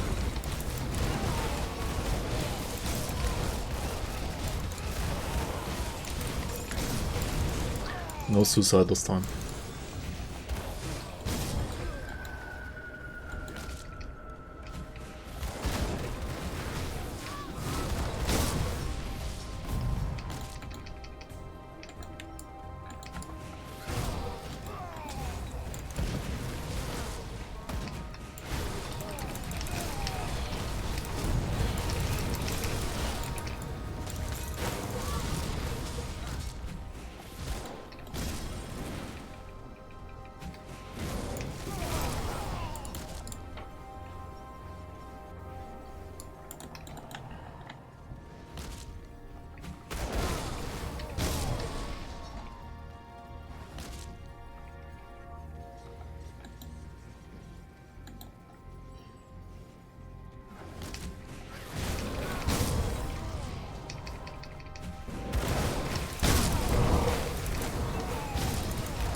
Why did the Shadow Strike stop there?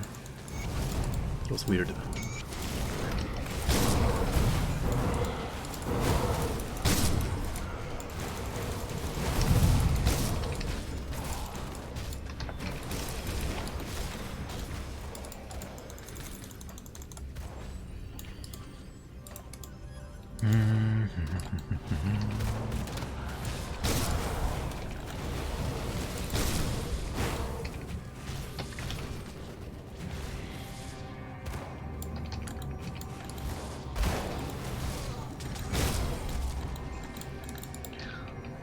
Trying to abuse this Shadow Striker, but here, oh no, there's no mob there, what the fuck?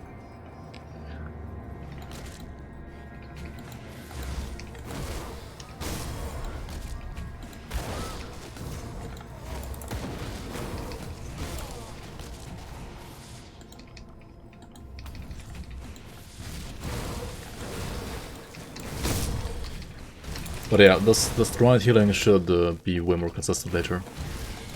Right now it's still like a little bit low level, because I spec'd into this version like with the Druid a little late. I should have respec'd, I guess, earlier than this into Druid. Because yeah, the bad is really gonna be like not that good later on.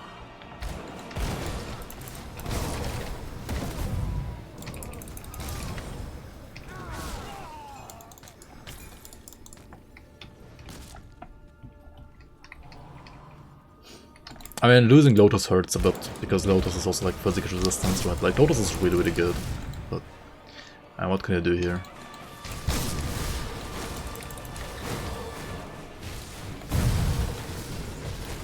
Which other setup would you play instead?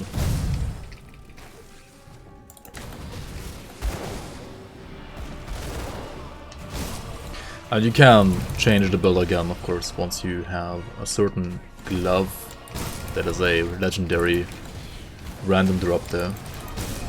That gives you like flat resistance reduction to Ring of Steel, because then you don't need Scales of Calm anymore, right? And then you can play different devotions. Like, reset your devotions entirely almost.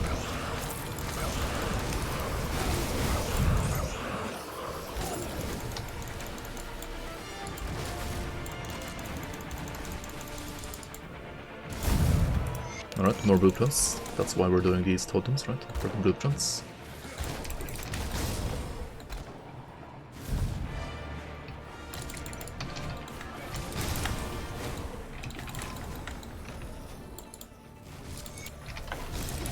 Darius Cronley. Alright, he got his shield up. Let's just chill a bit here.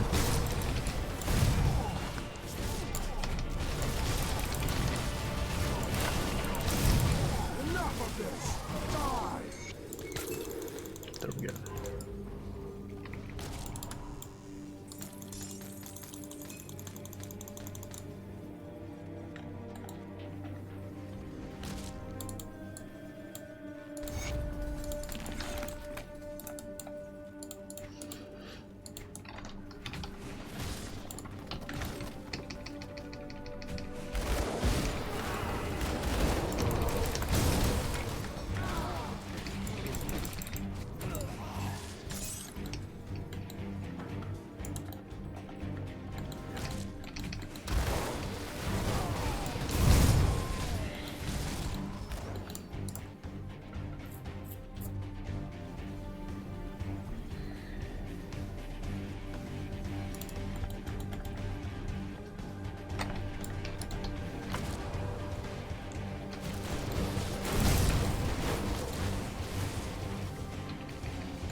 In Flint Falls I really like to go into this beehive, or like the wasp hive, because it does give you like a tons of XP, right?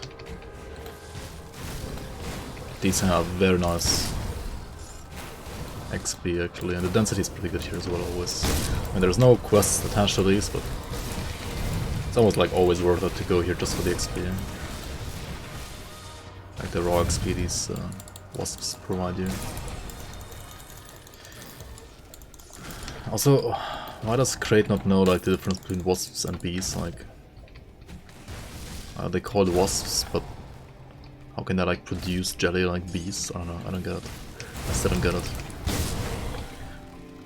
Maybe Grim Dawn bees. I mean, Grim Dawn wasps are like bees in disguise or something. I don't know. Wait, wasn't there a boss here as well? Where's the boss? Did it not spawn? Did it already die? What? I guess it already died. That was quick.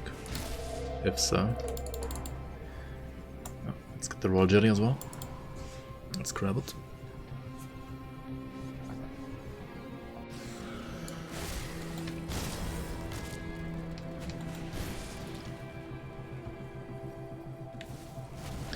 Got some scammers over here, and you can either just kill them because they're scamming you, or you can actually save them as well.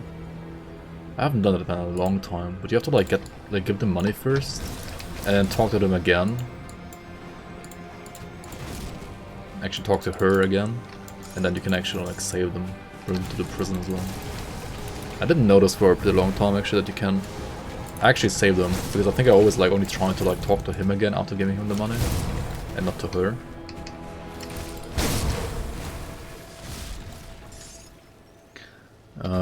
I guess we're doing the side quest. I mean, the side area rather. There's no quests here, and this is kind of a waste of time to do right now for me, I would say, but since we're here, might as well clear this area, right? Might as well. Is veteran mode worth it? I would say it's worth it to learn the game. It's not really worth it for XP. Or for loot.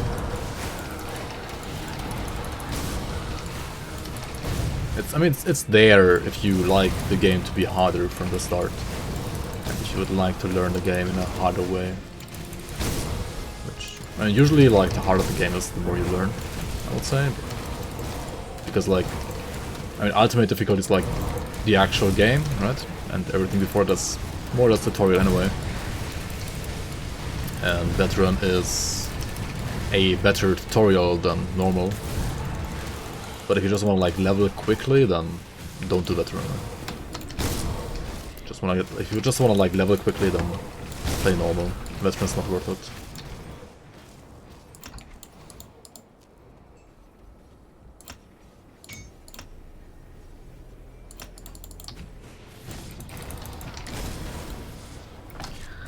Veteran only worth it for ultimate. Veteran ultimate.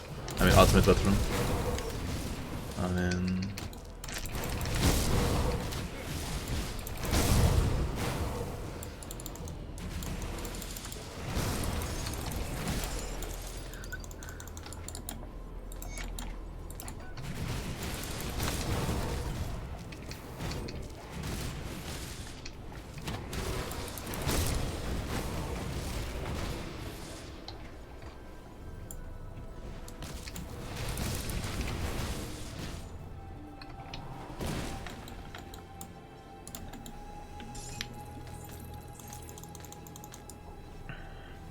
You looked it up, some wasps do make honey, but it's usually so little that they use it all themselves. But they actually do make it. Okay. That's interesting.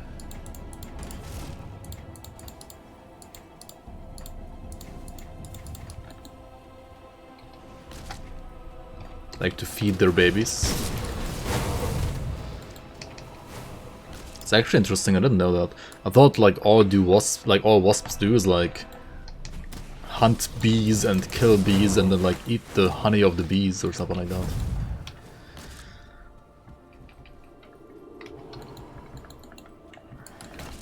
I mean only the bigger wasps can do that, not the smaller ones.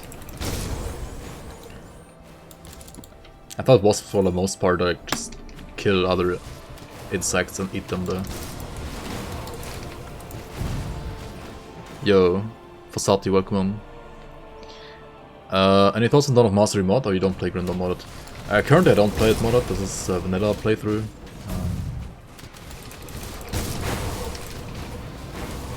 I did play Dawn of Masteries one day.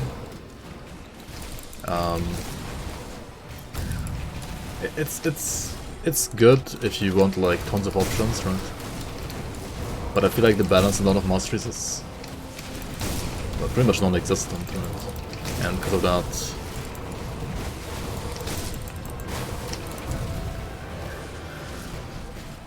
I feel like it could feel a lot better than it does. But yeah, maybe I should give it another try like soon. Because I think it also like got some updates compared to like the last time when I played it. I mean, I do play modded Grim Dawn, technically, right? Where like, I did play the community season, for example, which I'm also like even working on myself. Like I do also mod myself a bit in Grim Dawn.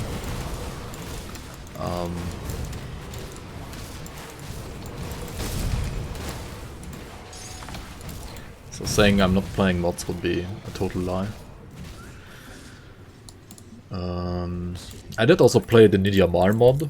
Nidia Mar is like a totally fresh campaign, right? Like it's a totally different campaign, totally different story. Kind of like the Reign of Terror Diablo 2, like the Reign of Terror mod for Grim Dawn that tries to like emulate Diablo 2 in Grim Dawn, or like does a hybrid between Grim Dawn and Diablo 2, with like Diablo 2 story line, right?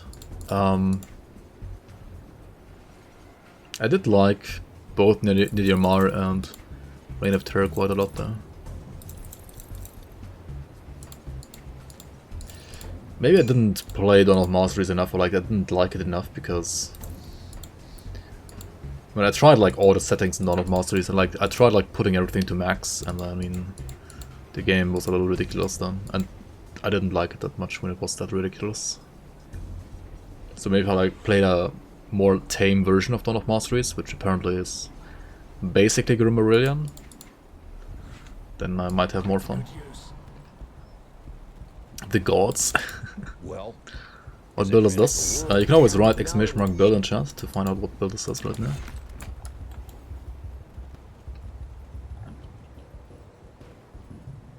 Yeah, like Dawn of Mastery, and Dawn of Mastery is like super easy to trivialize all the content. Like yes, you can like get insane density and so on. Like you can make the game insanely difficult, but also the character itself gets even more powerful, so at the end you're still like trivializing the content, and it just like gets laggy, and it's still easy. At least from my experience, so. Next time you play it, don't get plus 20 to all skills. I mean, if that's what the mod gives me, I'm gonna use it, right?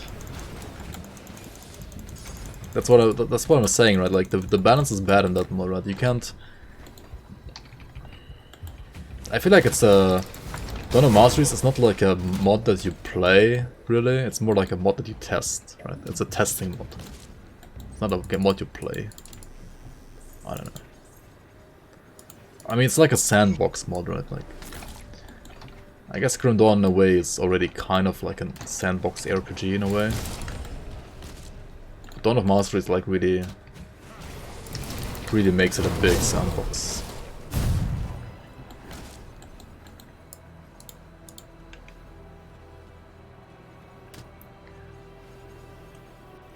The balance is for there to be no balance. I mean, I know, many people enjoy that as well and just like go crazy as you can get. I did go crazy the one day as well.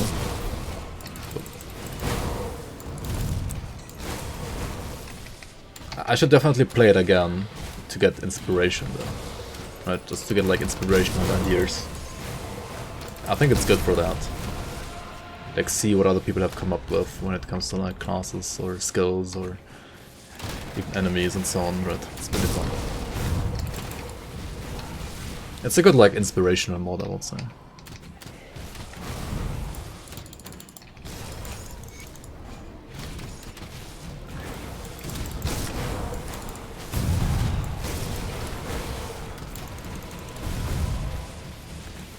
Yeah, the Titan Quest standalone mod is fine. I feel like the other 3 classes are also kind of fine-ish, maybe. Not sure actually, but certainly better than most others.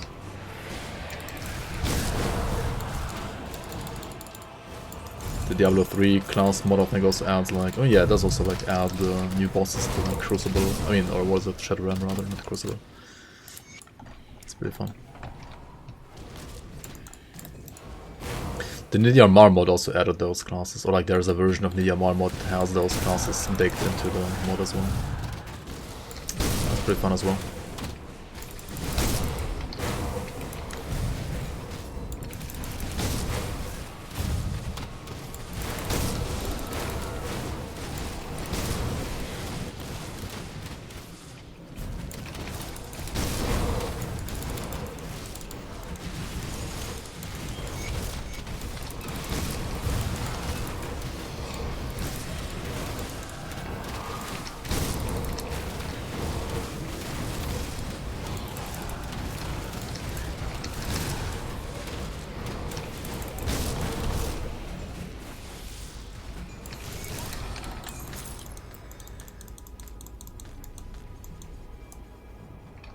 The classes themselves are really strong in the Diablo 3 mod, but the sets aren't that strong. Kinda balances out in Ultimate. But they're still OP.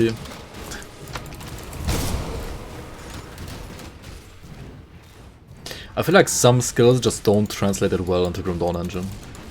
Like the fire bat skill, right? The bats. Bat chest skill basically, right? That one felt like really strong early game, and also like really strong whenever you can like shotgun. But on the other hand, it like got blocked by literally every single wall in the game, and that's kind of bad, right? If it like passed through all walls back and forth, and it was more like dot based maybe, so like you can't shotgun quite as much, I feel like it will be a better skill, or a better balanced skill at least.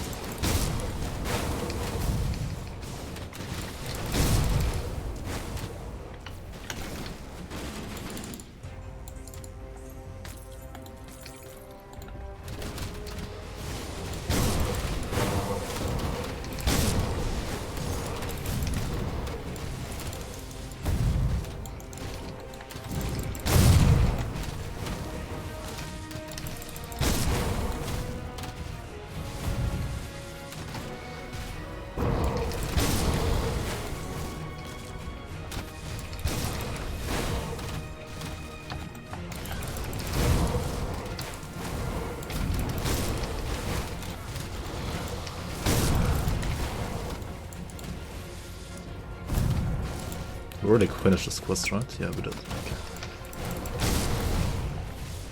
We gotta finish this quest with the Lotus and the Ravenna Corda.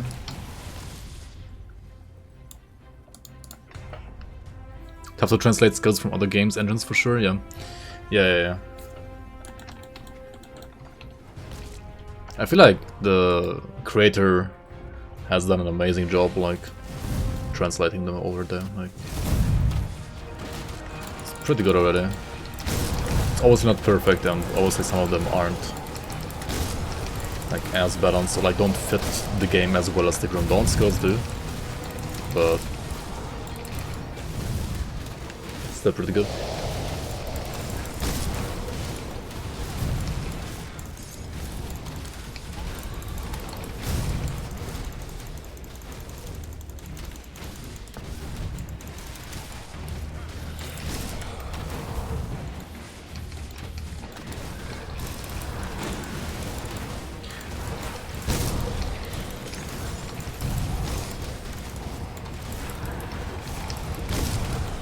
But it's kind of also like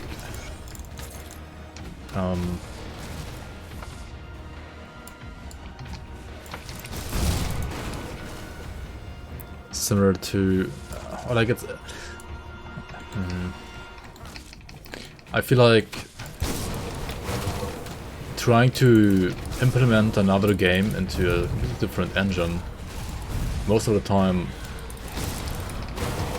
will make things a little awkward, or like more awkward compared to if you just look at the engine and then like try what's possible inside that engine, or like try to make something that is still creative but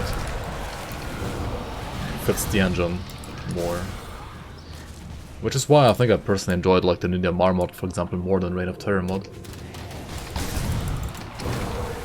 Because the creator of Ninja Mar didn't have like anything it was trying to copy, right? It was just trying to make certain ideas work within the engine and like tried out many different concepts, and the ones that worked really well. The ones that didn't, I mean, okay, they didn't, but now we know they don't work, right? Whereas the Diablo 2 mod was just trying to like recreate Diablo 2, which is still amazing and it was like a ton of work, but yeah, he couldn't be like as creative, and also some things that had to be in there because Diablo 2 had them, they feel a little awkward maybe in a Grim Dawn universe, or like in a Grim Dawn engine rather.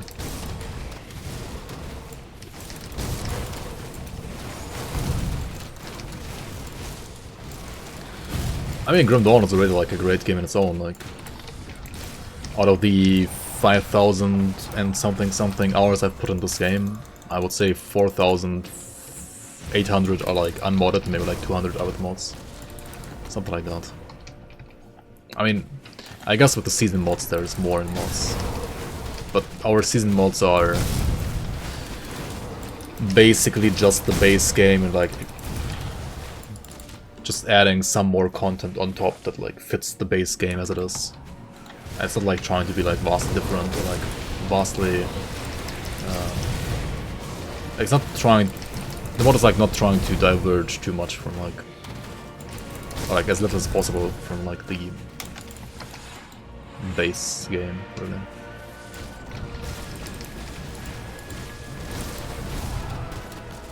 Yo, Rolly, welcome on. Grim Dawn is okay, I guess. How many hours have you in this game, by the way? You've been playing the game a lot as well recently. I mean, all the time already. But I guess even more recently.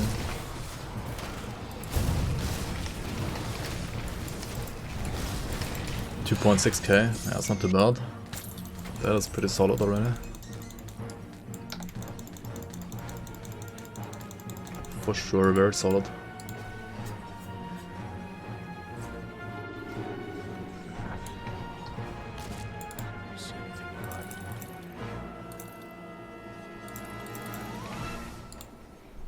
Alright, let's have some pots, right? We have enough pots, more than enough pots here.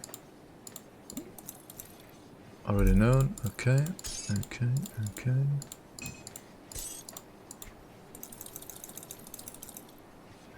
Do I need to look at anything here? I don't think so, do I? I always like click all the blueprints.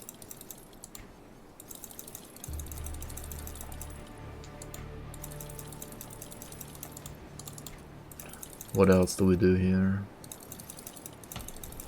Put it to good use.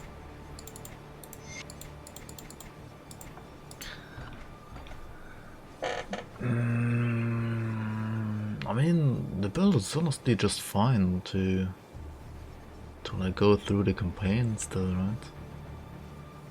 I mean, I will eventually need to get upgrades,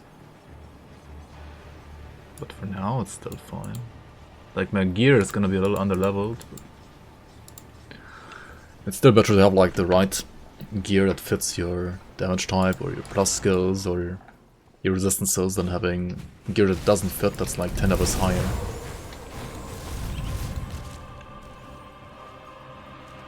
You will be casually playing?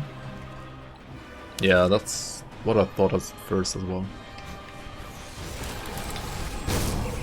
And Grim Dawn is great also because it doesn't really change that much, right? Apart from like our community seasons that add some stuff on top.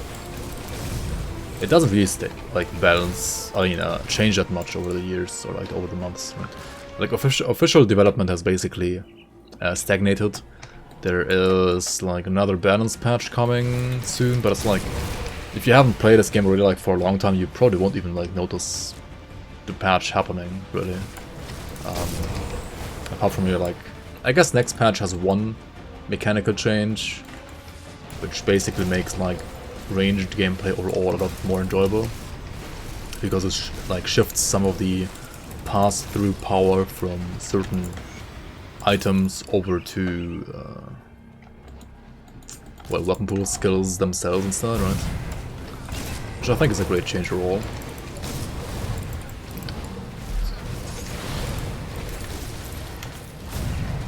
Like any buff to ranged or something. Pretty nice right now.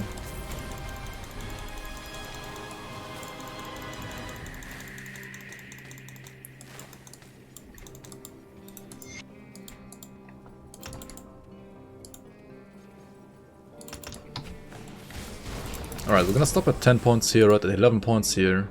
Get us to 12 points, and then what do we do even? I have no idea. Could get the 11th point in Oakskin. Also maybe like pick up the shrine, right? What am I doing? I pick up Bible and garlic. Are you guys all playing that game now? Vampire Survivors?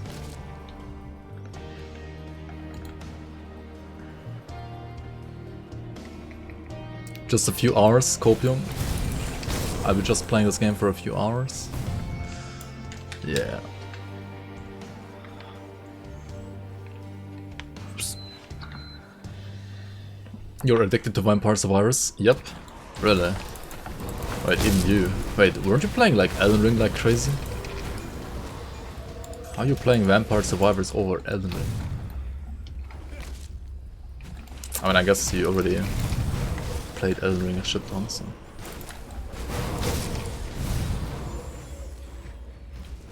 You wanted to try a weird build idea in Vampire Survivors? With garlic and Bible? Wow, so crazy.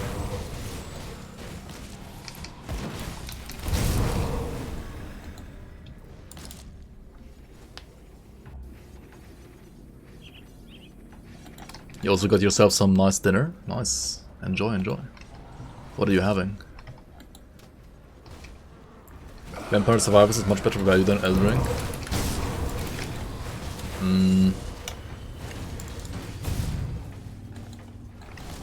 I mean... I'm actually not sure about that. I mean, yes, it's only $3, and Elden Ring is what, like $60? So you would have to play Elden Ring like 20 times, for 20 times longer than Vampire Survivors. And I guess it depends, right? Invasions are slow right now because too many people are playing Vampire Survivors instead of Elden Ring.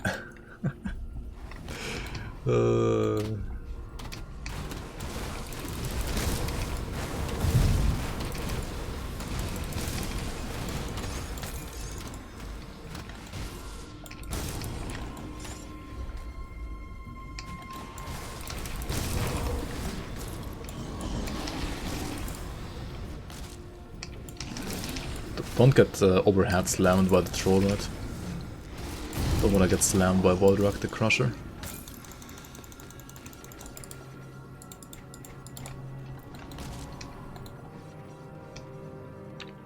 You can finish Elden Ring in 1.5 minutes. True. True. That's not like how you actually enjoy that game, right? You mostly play Last Epoch this weekend, trying a Void Knight. Nice, nice. What kind of Void Knight did you play? Caster or Void Cleave or Warpath?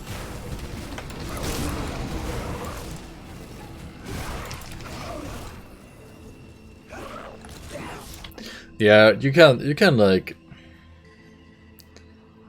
bug out the game. I think you actually need a cheat engine as well for that. So that you just do like a couple of those zips and you don't have to like fight anything. You basically just like zip to the last area where just like click on the anvil and like you get the credit screen, right? It's like basically what you do. I don't know, it's some like I don't get it. All the zipping is super stupid in my opinion anyway, like why even do that?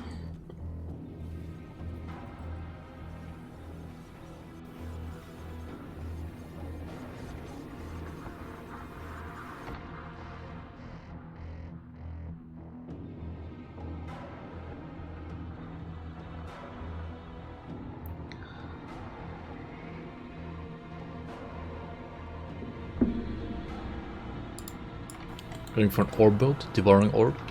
Yeah.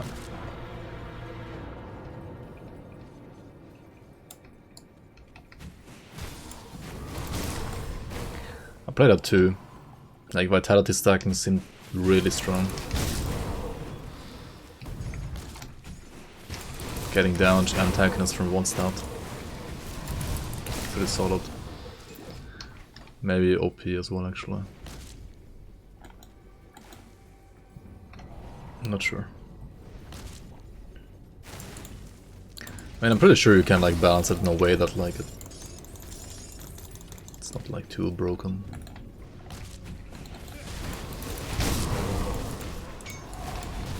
And speed run in quotation marks, like you're not even running anymore. Just like speed glitching and speed zipping.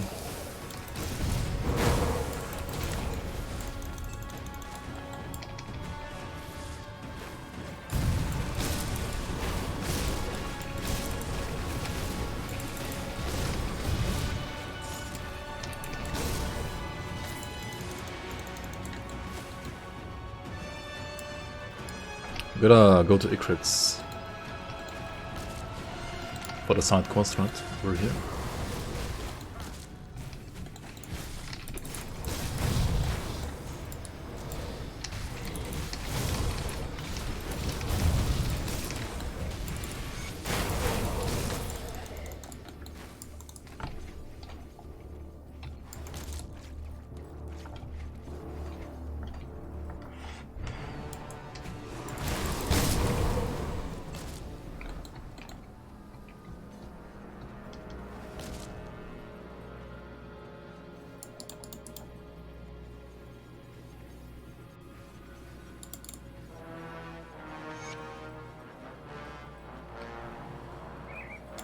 M5, MW5, Modern Warfare 5. Or what is MW5? Merc Tech mod?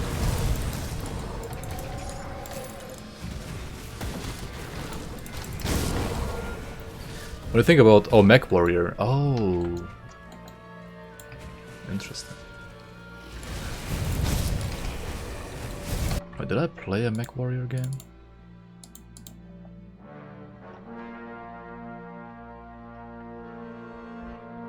Pretty sure I have actually... I don't think I've played an actual Mech Warrior game. Only like one of the spin-offs at some point.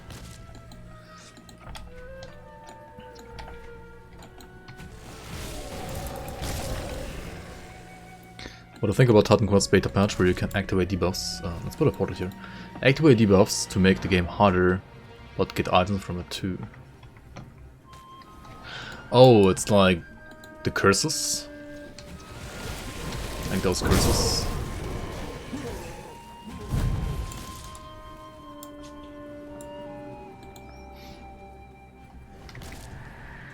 That's kind of a way to do like Ultimate Veteran in a way, right? Is it not? It's like another way to basically like make the game harder. Which is basically what Veteran is, right? But you can do that in all difficulties, I guess, right? I think that's a pretty decent idea. It's a good solution. How does it work exactly though? Do you just get debuffs for the character? And how do you get more loot? Like, how does it work mechanically?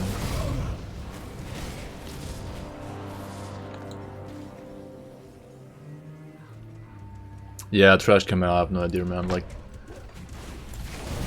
level... I don't know if level 1 is harder or easier than level 3. But level 2 is certainly like a bazillion times easier than 1. It's kinda weird.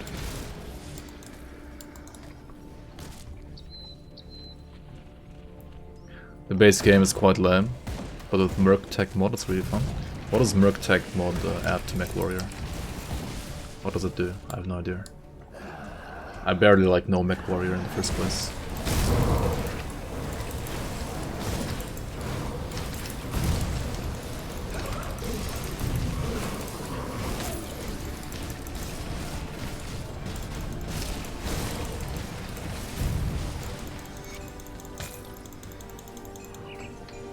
Alright, let's go back to...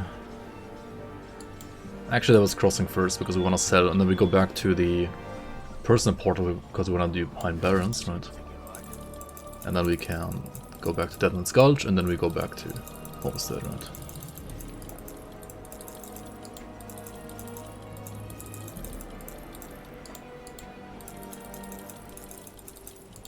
Also feel like I should stash some items, otherwise my inventory is gonna be clunky all the time.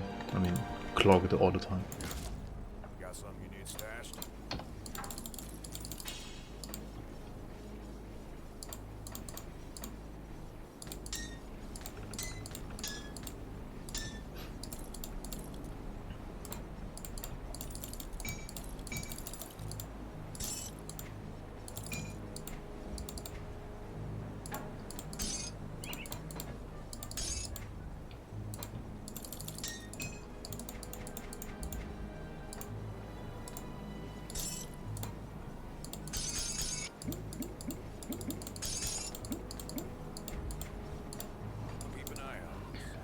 Yo, proud like a god, welcome, welcome.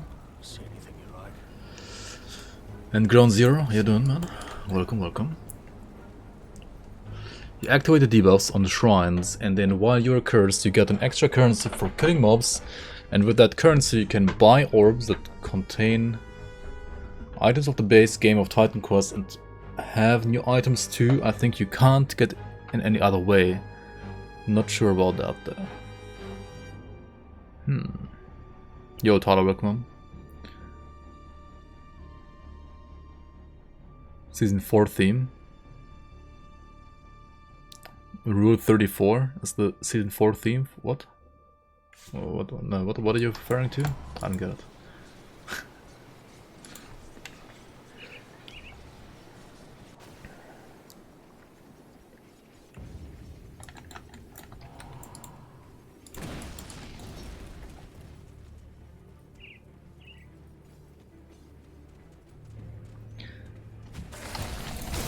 So, is only the character is cursed, right?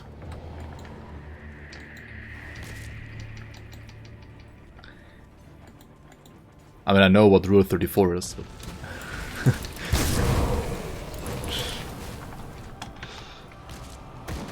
Furry Bastilla.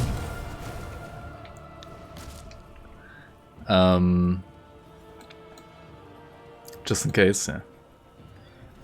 Don't worry. I'm not that innocent.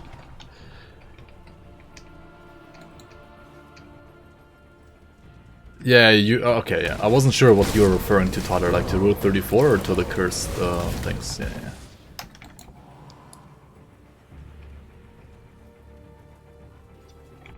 Arcane mobs can or can't dispel the curses? They can? What? Yeah, that's kind of stupid. What? How did they even fuck that up? Okay, but so score of Harvey the Drifter Rule 34. Yikes.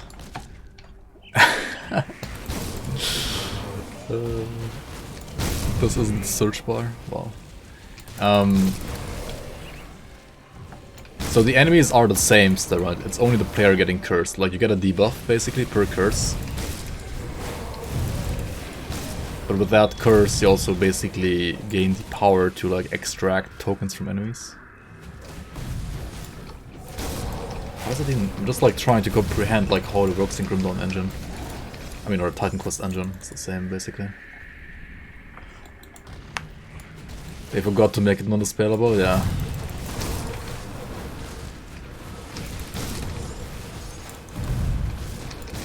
They forgot to put the DBR file value from from dispellable false. I mean, from dispellable true to dispellable false, right? It's kind of funny.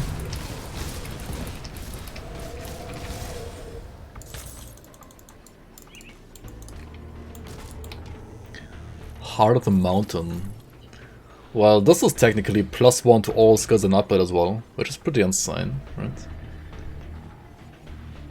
That is pretty insane. That's certainly a usable item if you find this. I mean, go for it, right? Why not? Pretty sure I feel like I'm not gonna go for it though, because it shares a slot with a monster frequent. that is definitely more reliable and more ethical to get. So I'm not gonna like continue playing this playthrough with a random drop item that is pretty insane for this build when I can just continue using a farmable item instead, right?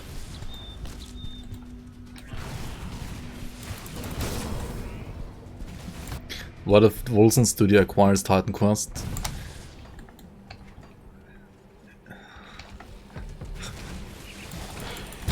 Why even?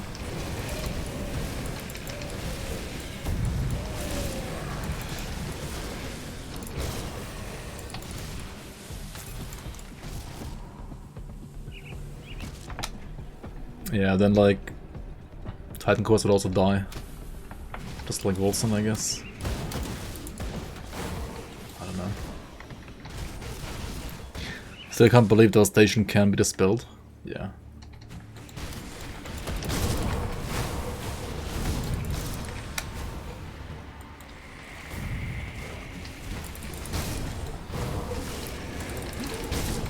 I was wondering if spell crit chance depends on OA as well. Yes. In this game, unlike Titan Quest, all abilities basically like can crit, and because of that, you can like use offensive ability to make all skills crit.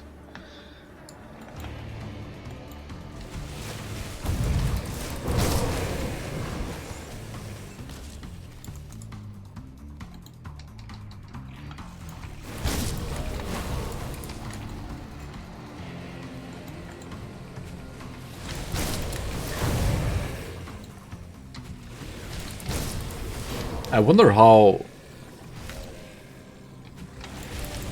Yeah, I don't know.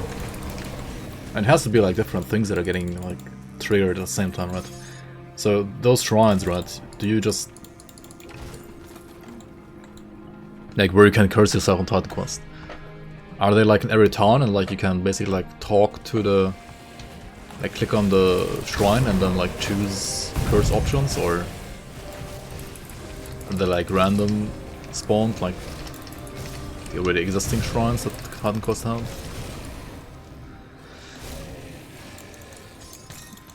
You're welcome, you're welcome.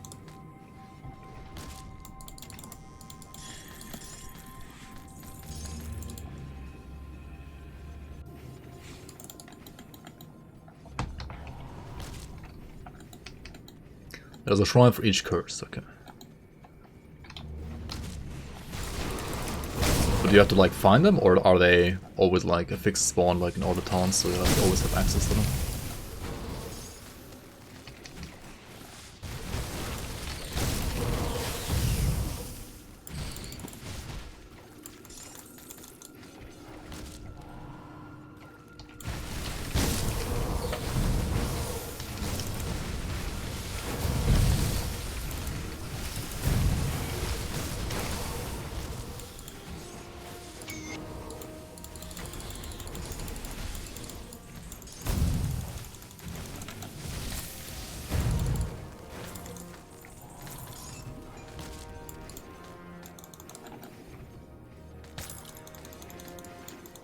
Do you want curses in Season 4? Stan is just gonna copy paste it in Easy Club.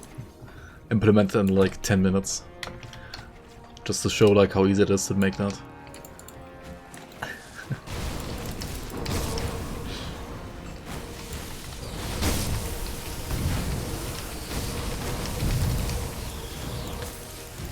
I mean, in general, right, like people do certainly want something like, you know, I mean, obviously you can't just make veteran, right? You can't just make ultimate veteran, but there are many other ways to basically make something that's very similar to veteran. Like, that's not that impossible to do, right? Should have hired Stan, yeah. Should have hired Stan. Stan would have not made it dispellable. No, I mean, it's not gonna be dispellable in the end, I guess. Just a minor oversight for now.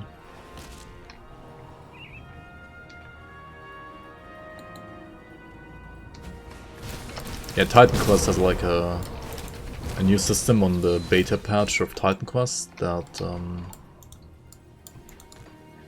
apparently, I don't know, like apparently they're like shrines. Are they in town or something?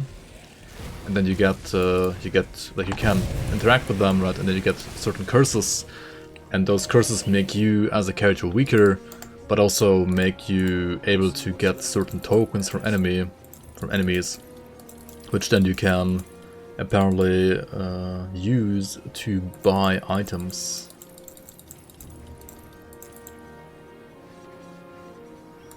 We got a resistant of butchery this time from Bloodbriar, which has insane amounts of elemental rest actually. What the hell? Also good bleeding damage. I mean, that's pretty insane. We're gonna use this level 84, I think. Perfect. That is a upgrade. Also, didn't Arcanon do in chat say earlier, like, just get Mythical Grasp of Unchained Might? I guess we got it. Level 78, what the fuck? Just get it. Holy. This is so unethical, dude.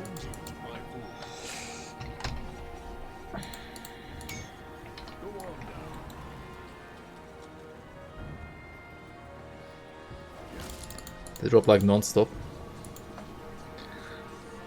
I mean, they're not like the rarest legendary for sure. They do drop a lot. That is not wrong for sure. But I don't know, it's still kinda interesting.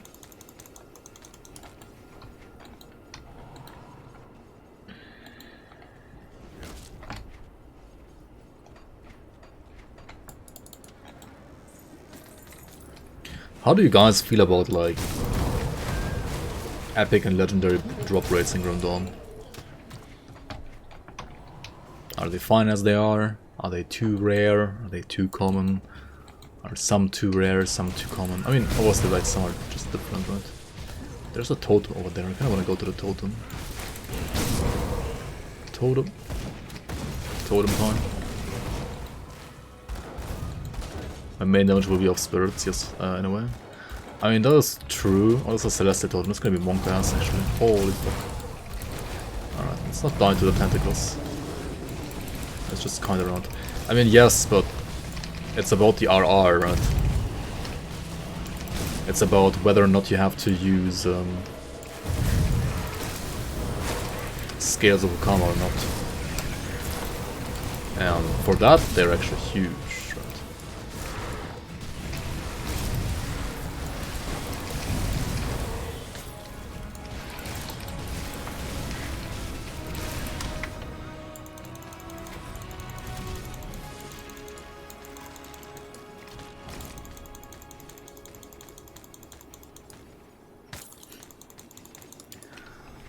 I mean, it depends, right? Like, do you wanna... I mean, for single player casual, the drop rates are fine as they are, right? But... considering you have trading, right?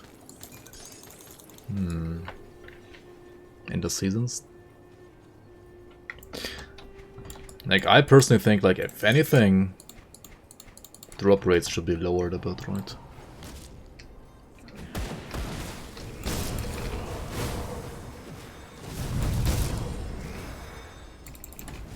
League in its final week and people are still looking for their first legendary. Lol. Trade, if you laugh. I mean, on softcore does trade, not on hardcore. Softcore trade or hardcore solo F1, that's like how the letters are right now. And how they're gonna be as well for next season, I'm pretty sure.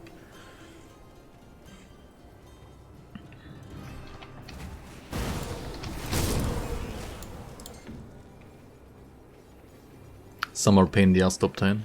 Yeah, some are pretty rare.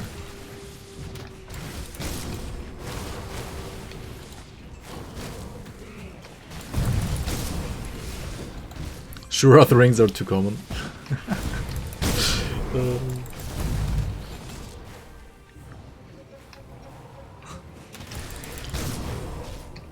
Make it so that like only one player per season can get a legendary item. They're like actually legendary unique then.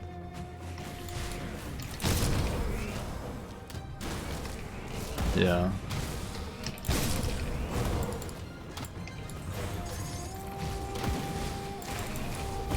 I think it's fine to have like different drop rates for different items, for sure. Sure, the rings are an NFT next season. Okay. Scroll fragments.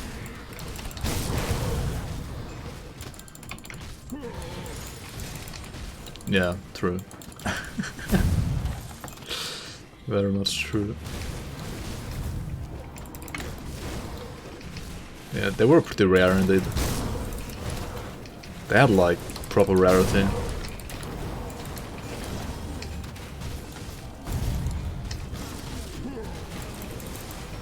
I mean, a rarity like that would be fine for like farmable items, or like for items. For quest items it was a little questionable, right?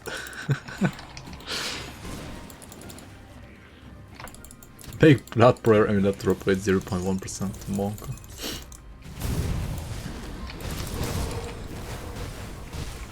Primal Ancient Alchemist ring set. Primal Ancient.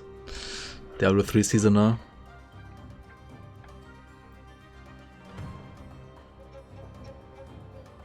Grimdawn 1.0, you never fill up your inventory? Wait, are you dying all the time? And you port for selling? I definitely ported for selling as well in Grimdawn 1.0 though. Maybe because I picked up yellow items back then, I don't know.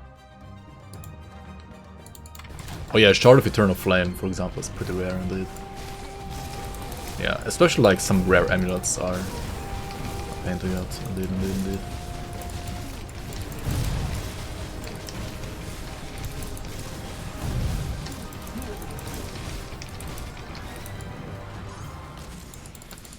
For sure, for sure. 2 blooms each.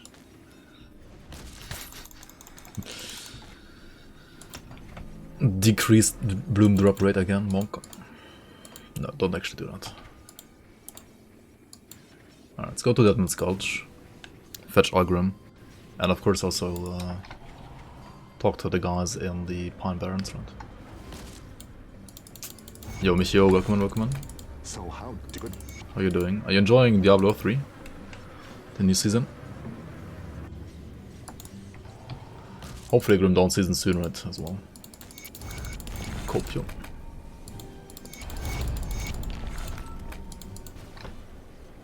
Specific double rare mines are hard. Yeah. I mean, I'm not talking about green items. Like, green items are, I think, fine as they are. I cannot.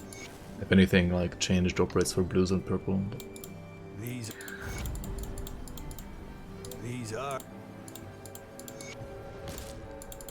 I'll give you a good proxy if you've got left. I haven't actually properly looked into the master tables. Right, like there are master tables for those like blues and purples that are like being referred to in like most of the mobs. That can like drop blues and purples.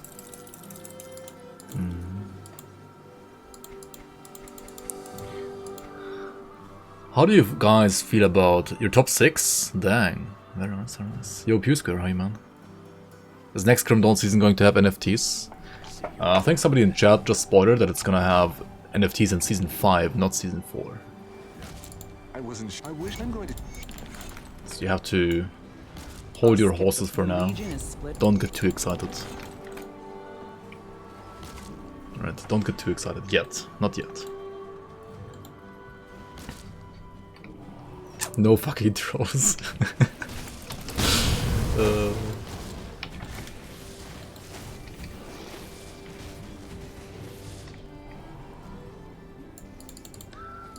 I mean, it is fine for a season environment to have low drop rates if you have trade, right? If you don't have trade, then it's like, I think, totally fine as it is.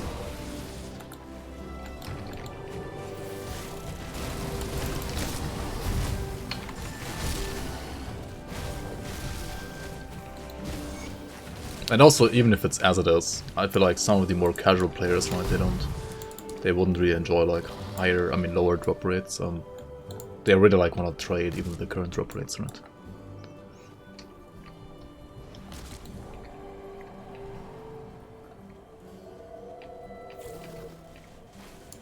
Would encourage social interactions.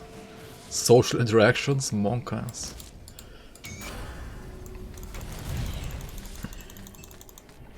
But yeah, I mean, it would be nice. Alright, 12 points here. That was up to 11 points. What do I do now though? Wendigo totem maybe? For more healing? I guess. Right? And what else? What else even? Does an armor? I don't need Pierce Thrust right now, right? No.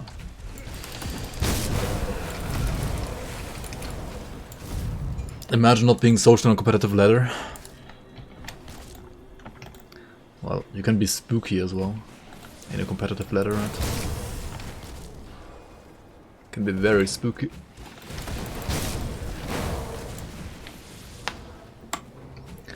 Overcap anatomy. Yeah, I guess later you also do that, yeah. I feel like 11 points is usually like where you want to stop. And then if you have more spare points later, you overcap it, yeah. Oh yeah, of course, halve the wild to 10 points first, right? Like, that's to 10 points first. And maybe like when you got totem to more points as well. Not sure about the totem though. I don't know how much I'm gonna actually face tank, like not that much, right? I might even like wanna drop the totem entirely again, right? Or maybe just max out Blood Pact and that's it. But like maxing Blood Pact is kinda worse than maxing Anatomy, yeah, it's actually worse.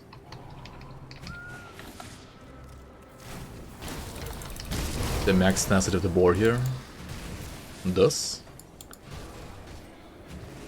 That requires you to attack there.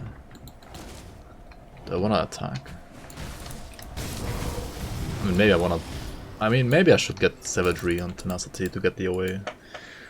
It's not too bad.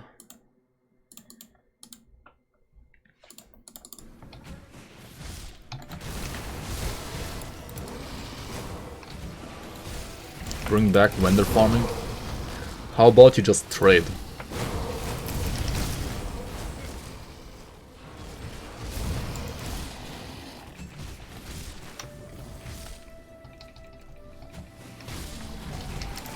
Yo, Scraboo, welcome. How are you doing? You're still awake? Dude, your sleep schedule is probably a little fucked after last night, right?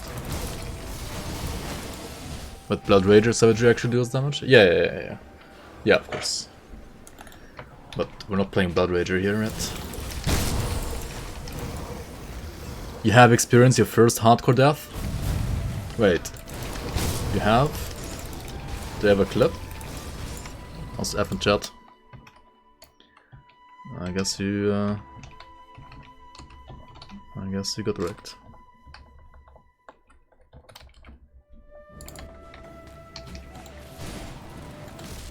What did you die to? Copium. Copium was not fucking interchangeable with like Sag. Just saying. It's not interchangeable with Pog either.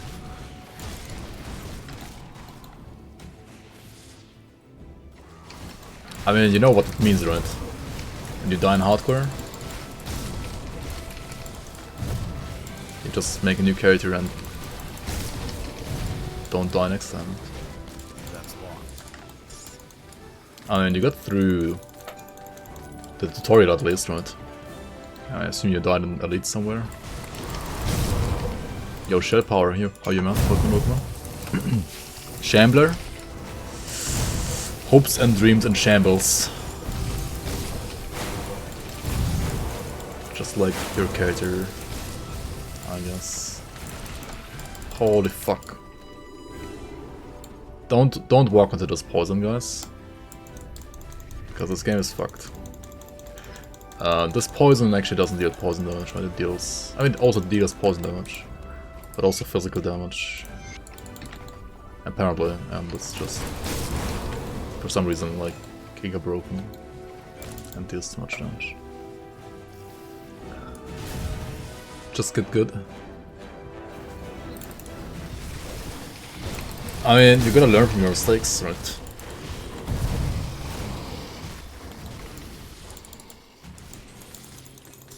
To learn to get good, right? I mean, yeah.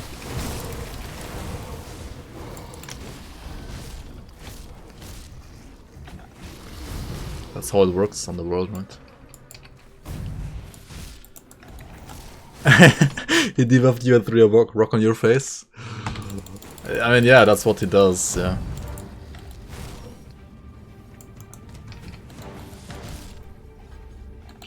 He's bad, man.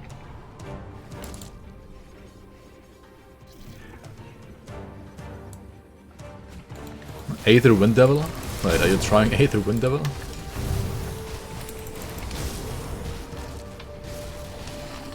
There's an item for that actually, right?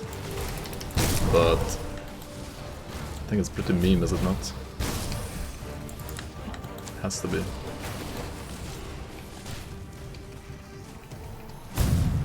Also, your Aether RF oppressor is an acid poison RF oppressor.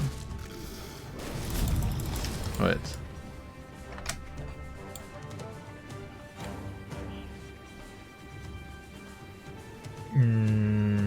Oh, you mean with the imp devotion attached to Wind Devils? That might be good, yeah.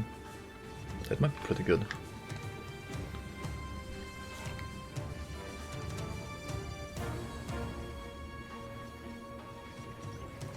But yeah, I mean the rock, right? The rock from Chamber. I mean, yeah, it's one of those abilities that you just shouldn't get hit by.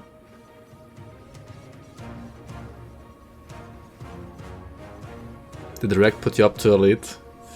Actually, I didn't. It was somebody different in chat, right? It wasn't me. Pretty sure it wasn't me. I mean, maybe it was me, but I'm pretty sure it wasn't me.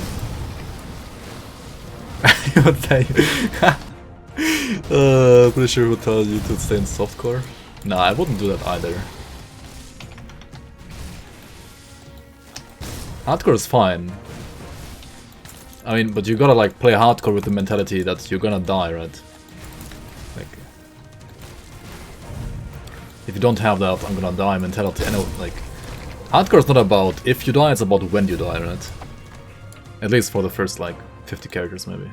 And even then, like, it's always about like, not if you die, it's about when you die.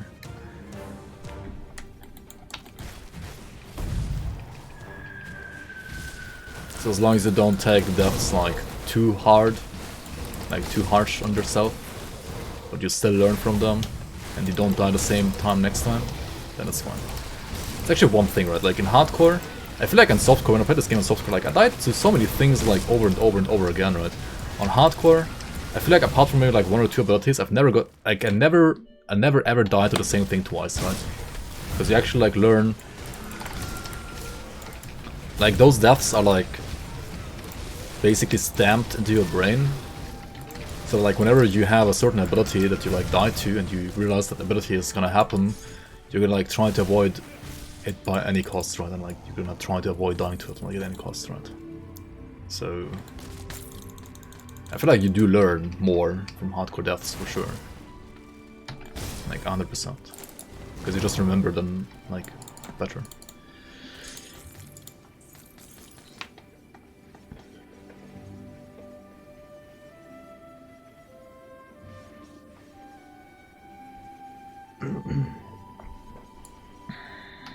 Yeah, I mean the Aether Wind Devils with the Imp Devotion and like them proccing in the Imp Aether Fire a lot against bosses.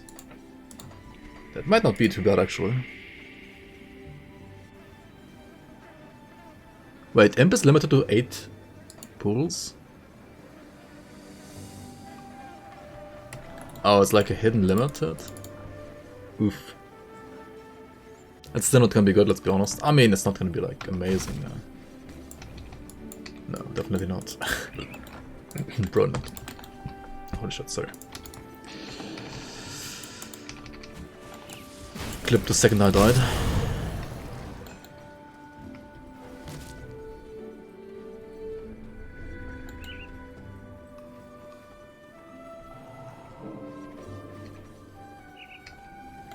Does rule number 1 apply when you die to fucking MOE?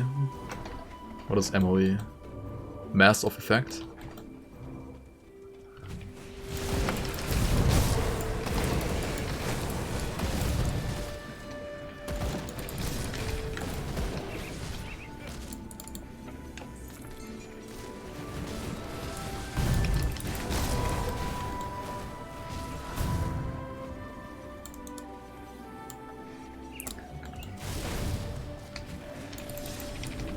The freaking mirror? Oh, like when you die to reflect, basically. I mean, just don't hit the reflector, right? What can I say?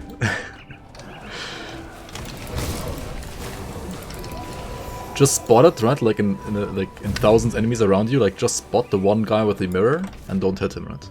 It's easy. Copium. Yeah, you can also die to Blood of the Reek running out.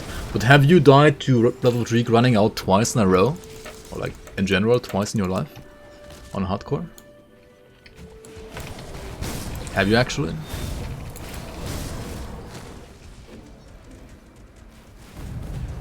Is it still rule number 1? No, well it's not. I mean, it's not. It's called rule number 1, right? It's not called the only rule. It's only rule number 1. It's the most important rule, but it doesn't solve all the problems. Of course not, Copium.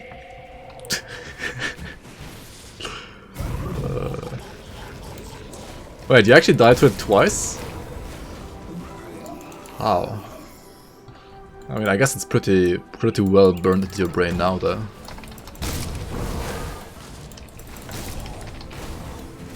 Actually, no, you didn't. Okay. Yeah, see, like you don't die twice to the same thing usually in this game. At least in hardcore.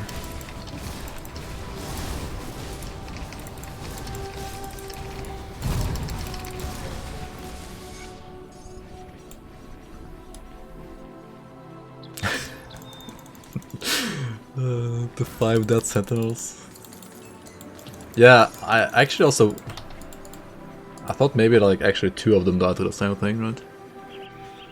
You lost the character to every single Moira ability? Yeah, I mean you didn't die to the same thing then though, right? You died to one ability once. To each ability once.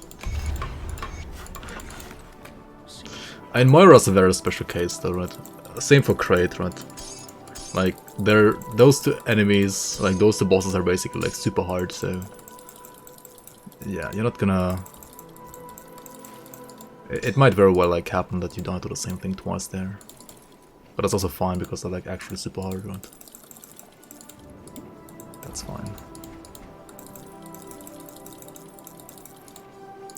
That is fine.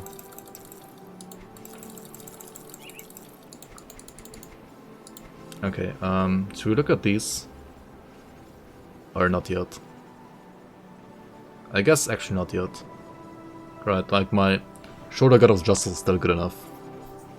These don't even have more armor yet, even though they're like 12 levels higher.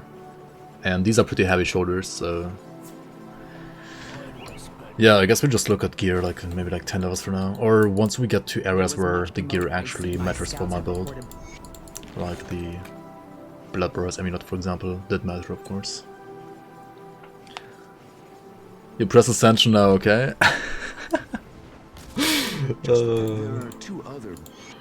I mean, you do press Ascension more than you used to press it, that's for sure. But sometimes I feel like you're still not pressing it enough. But it's fine, it's fine. As long as you don't die because of it, it's fine. As long as you don't die to fight the Kami because you didn't press it right, it's fine. Activate Maven Sphere. Psst, psst. We don't talk about Maven Sphere here. Psst.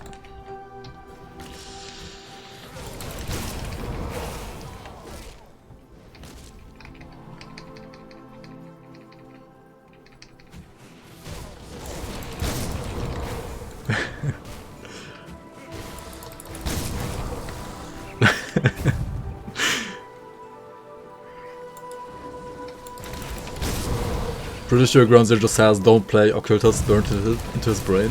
True, true, true. That as well. Blade Spirit is also optional. I do have 3 right now, right? I do have the max. What are you talking about?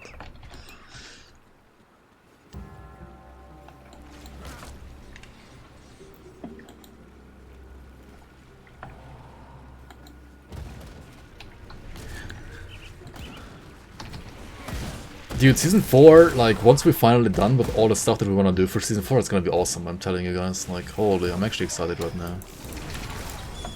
I'm actually starting to get a little excited now. Don't Alchemists only run?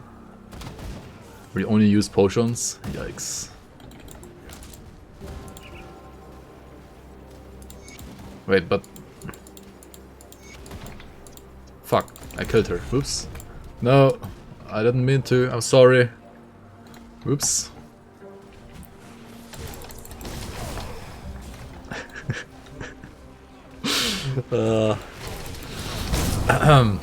I hope the Coven will forgive me.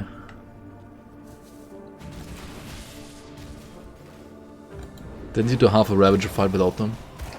Oh yeah, that's true, that's true, that's true. You're right about that. You are right about that.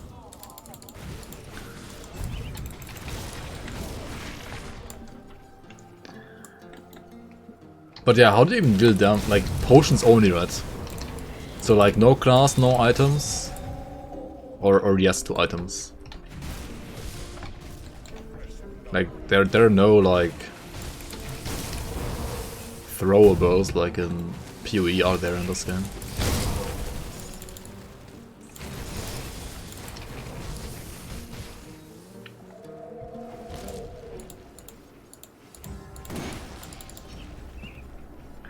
No item skills.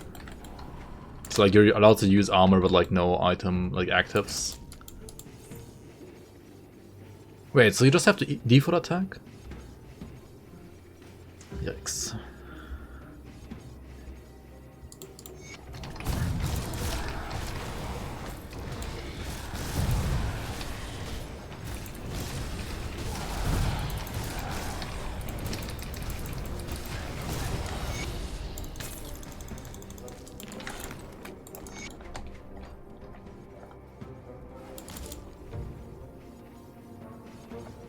There are offensive potions. Yeah, like they enhance your default attacks, right? But there are no like throwable like explosive potions, for example, like in PoE are there. Dude, imagine knowing this game. I'm pretty much a noob, right? Like imagine knowing what items are in this game.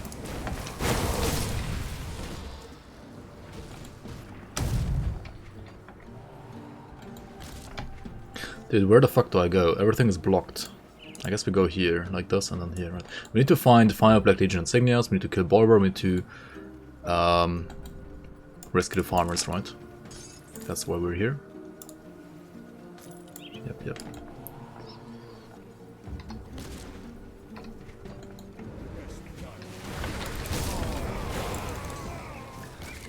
There's another...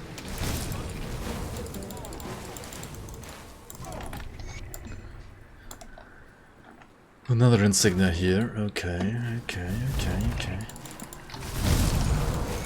Another one here. What about introducing gold goblins from Diablo 3?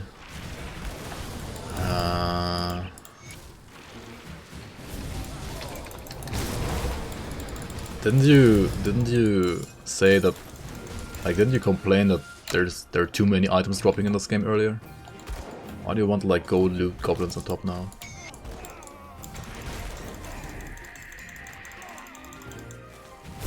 I mean, maybe there are too many items dropping.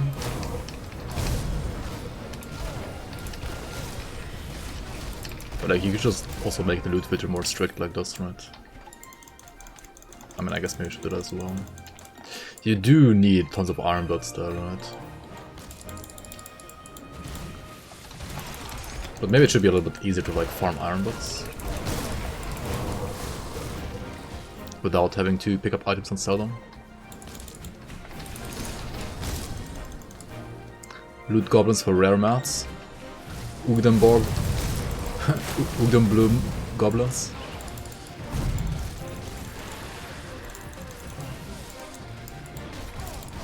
Imagine.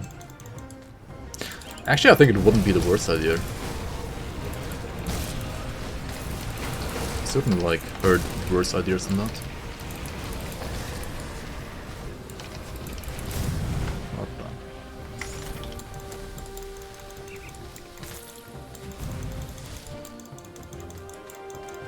You're at 2k hours in Grimdawn now. I mean, considering when you started, that's quite solid already.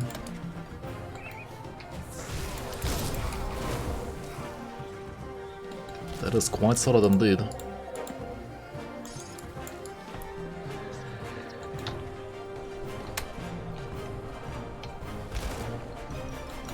Fuck farming 80 crystals.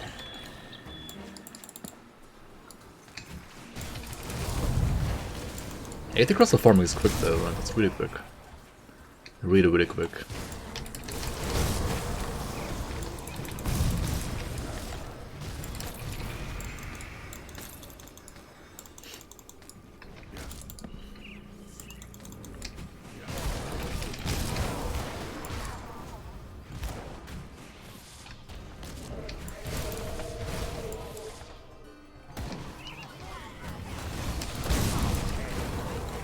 Too much resetting. Yeah, like, I mean, resetting in general is not really the most enjoyable gameplay. I can feel you there.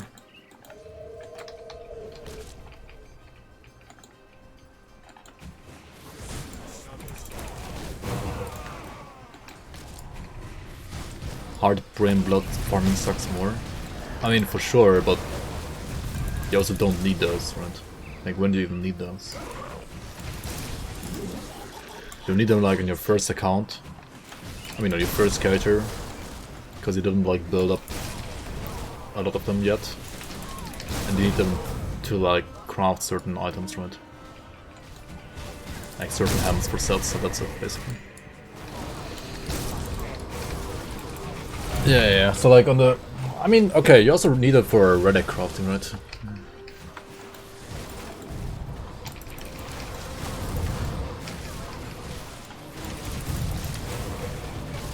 I feel like they're only ever a problem maybe on your first character, and after that they're like never a problem again.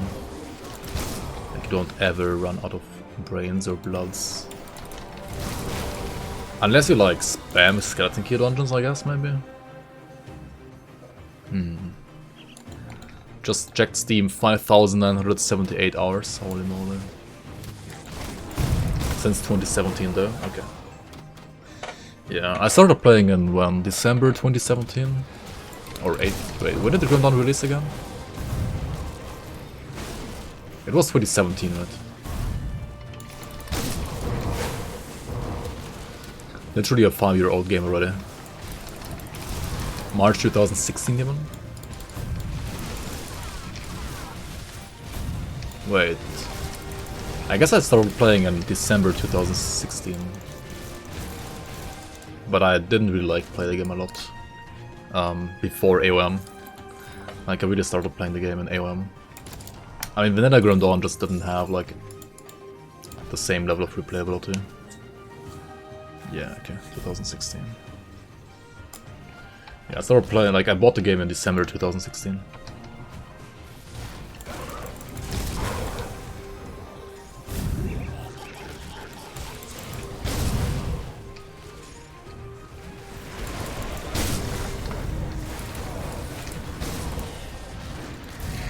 Dude, can you extract the master loot tables of that Grimdawn version for me, Naomi? So we can take a look at that.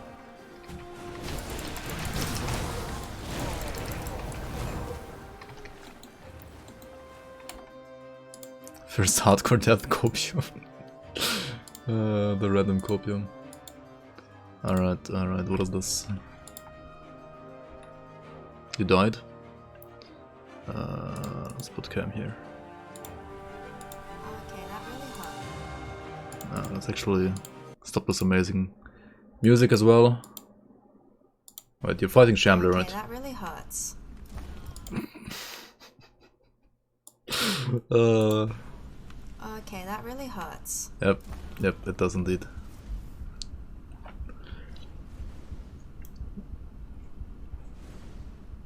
I mean, you kinda got stuck between a rock and a hard place there, right?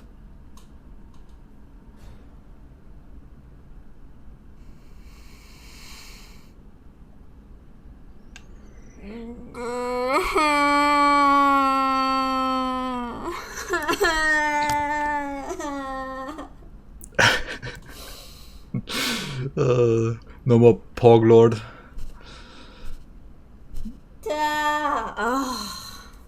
Oh my god, you didn't even reach level 69, Monka.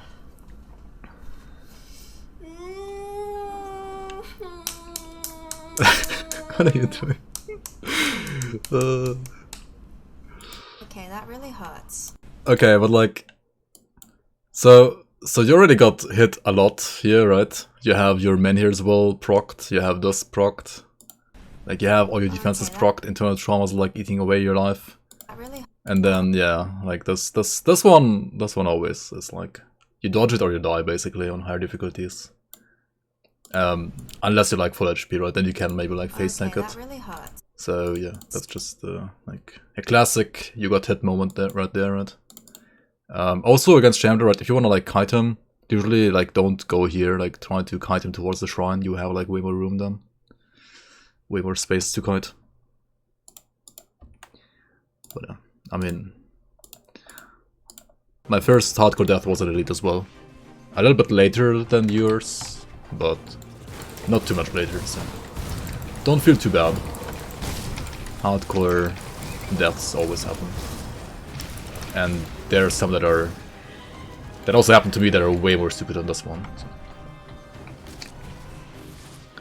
Real gamers find Shamder in its arena. Yeah, I mean, she's a real gamer, she died a real gamer, I guess. Just play minions, lol. Yeah. True as well, just play minions, indeed. Do you want it to be 69? Yeah. Would have been nice. But I guess it wasn't meant to be, not on this character. There's an arcane in this group, right? By the way? Yeah, whenever there's an arcane mob on the screen, like, you have to always full focus and pay attention to the projectile that is about to hit you otherwise. Because you do not want to get nullified. Getting nullified on higher difficulties also basically means you're dead, right? That's just what it means. You gotta have Ring of Valiance. This is an insane ring for leveling, actually. Really, really nice, really defensive. Certainly something you should keep. Very much a keeper. My filter does not show double rares. I mean, it does. Always show double rares, right?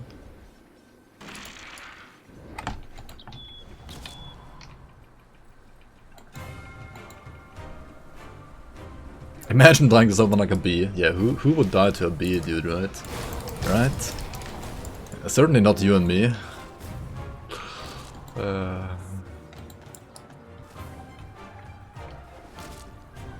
There's a secret chest here, right? It's probably not worth it, but hey. Yeah, it's not worth it. Doesn't differentiate by color? No, I don't have Rainbow Fighter. But I do recommend getting Rainbow Fighter and using Rainbow Fighter for sure, yeah. It is pretty good, but I don't use it with me.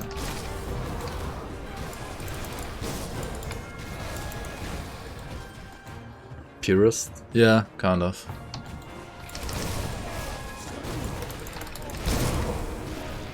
Wreckball B.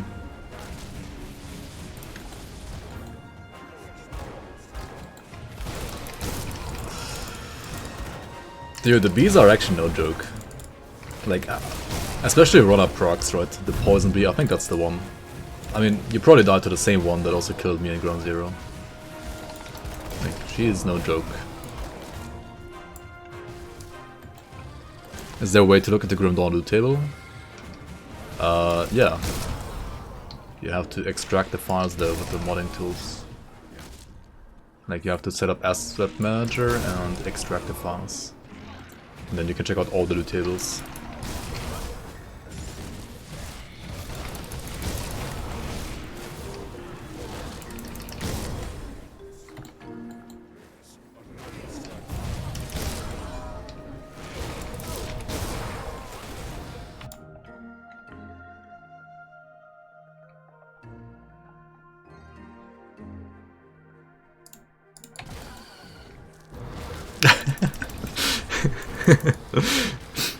Can you give me like a step-by-step?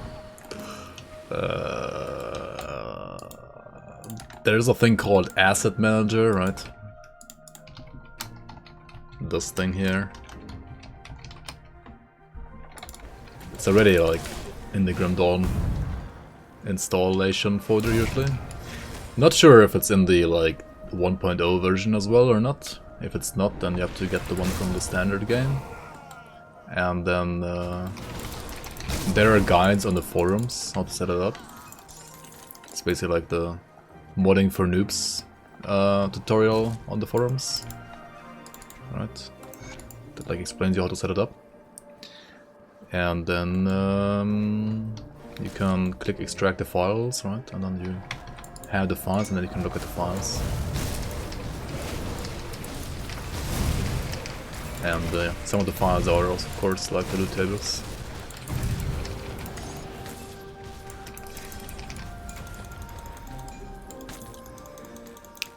First death on hardcore was in this village in normal. I died to a cluster, like a chaos crystal. But I assume your chaos crystal wasn't high enough then.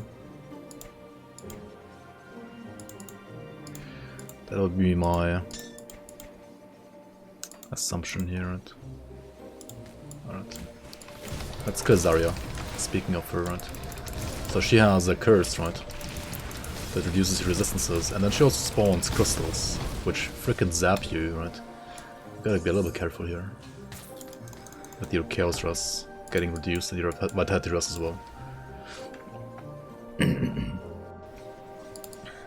Yeah, she also like hurt me a bit because I think her curse put me down to what, 70% Chaos Rush. So yeah, she can hurt indeed. She can hurt quite a bit indeed.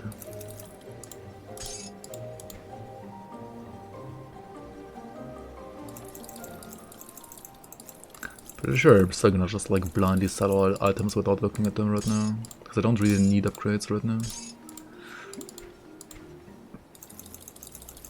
Like, not yet. Unless I find like something that's POG, I'm not gonna use it anyway, right? Is this POG there? Subjugator prefix is horrible, right? Of Blood is decent, and if I was actually using Savagery, this would be pretty good, right? But Subjugators is like some pet affix, right? So it sounds pretty disgusting.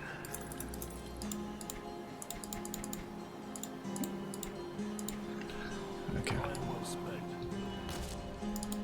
Grim Dawn hurts your soul. Well, it's not called Happy and Friendly Dawn, is it?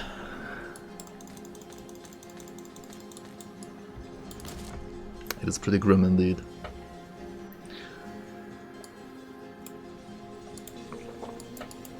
What is the file path to Asset Manager? It's literally where your Grim Dawn is.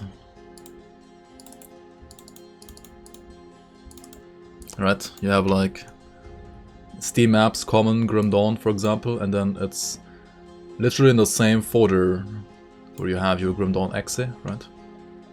Over here.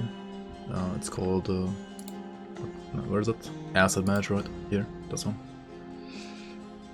Oh, Grim League Season 4 folder, Monka spoilers.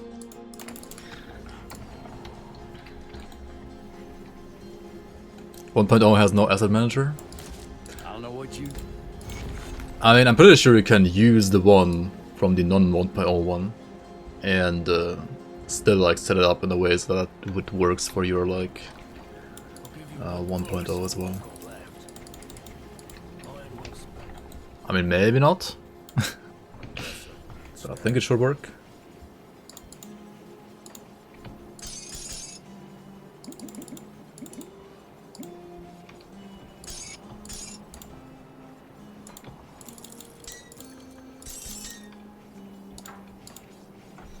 Alright, so this one is insane, right? I kind of feel unethical using it though, so I'm not gonna use it right now.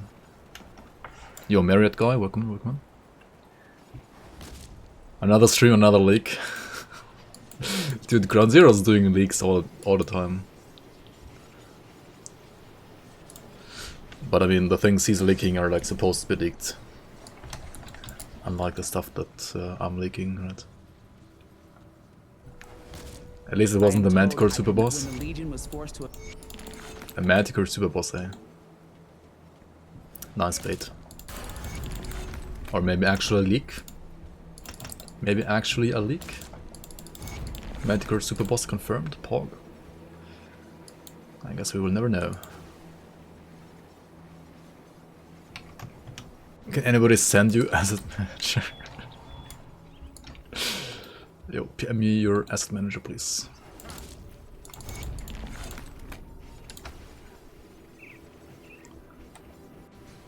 Maybe I feel underleveled.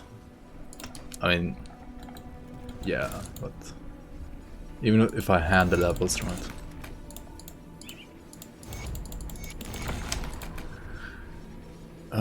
What else do we do? What else do we do, guys? Speak to Brother Eluvius. Sorrow's Bastion, right? Slay Karos. Alright, I also didn't do that one yet. Oops.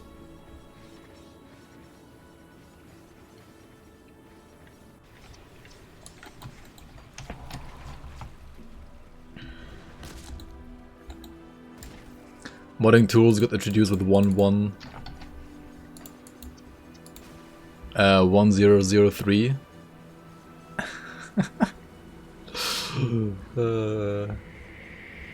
I mean, I'm pretty sure the asset manager should like still work for like older versions. Just because asset manager was made public with 1003 doesn't necessarily mean it doesn't work for 1002, right? Got something stashed. Safe with me,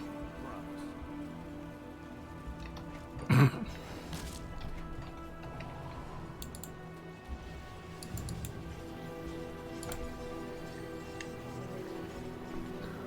It seems like there is very little difference on the rune applied to the metal. Is that somewhat accurate, or is it just a matter of personal preference?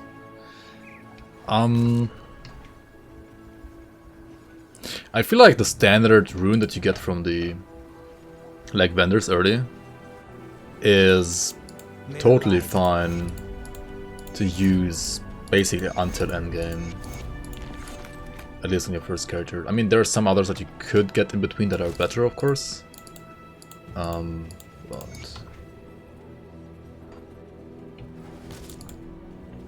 there's not really like that much big of a difference. I feel like the main difference is in cooldowns, right? Like high level versions of these kind of skills have like lower cooldowns, so you can like use it more often, or have like longer range, so you can like slide further or teleport further. And then of course also there are some that have damage attached to them, right?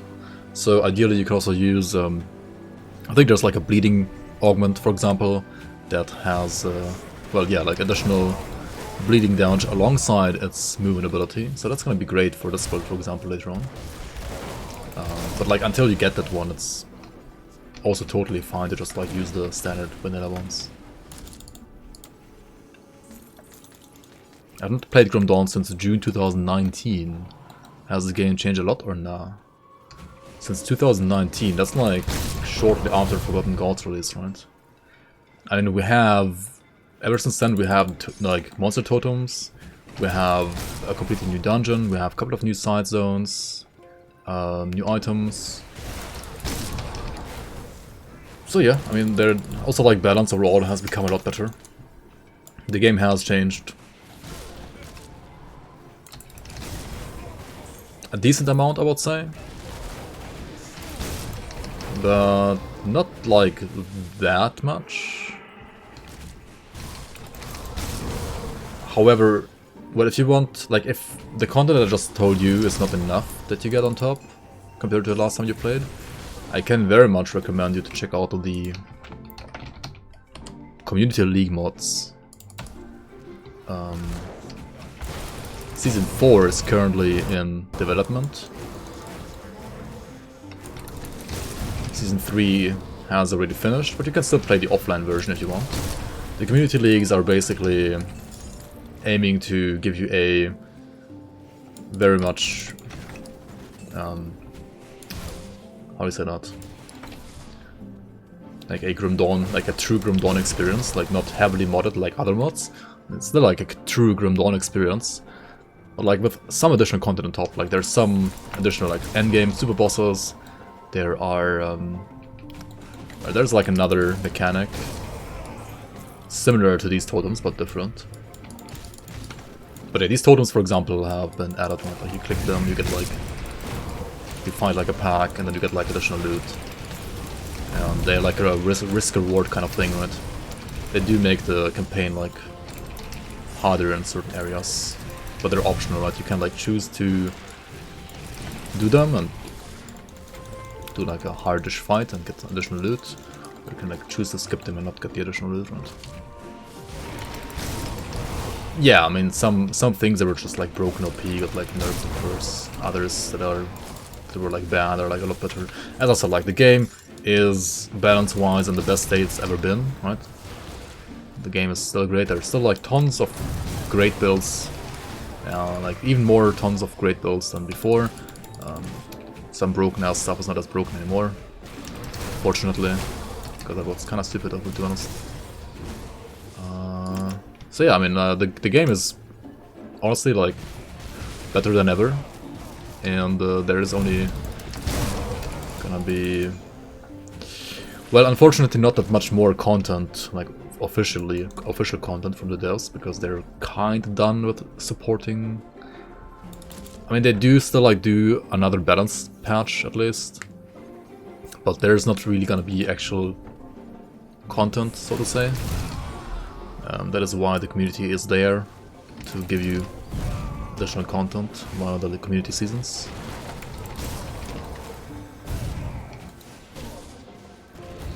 Oh yeah, and there have been like some quality of life improvements as well since 2019.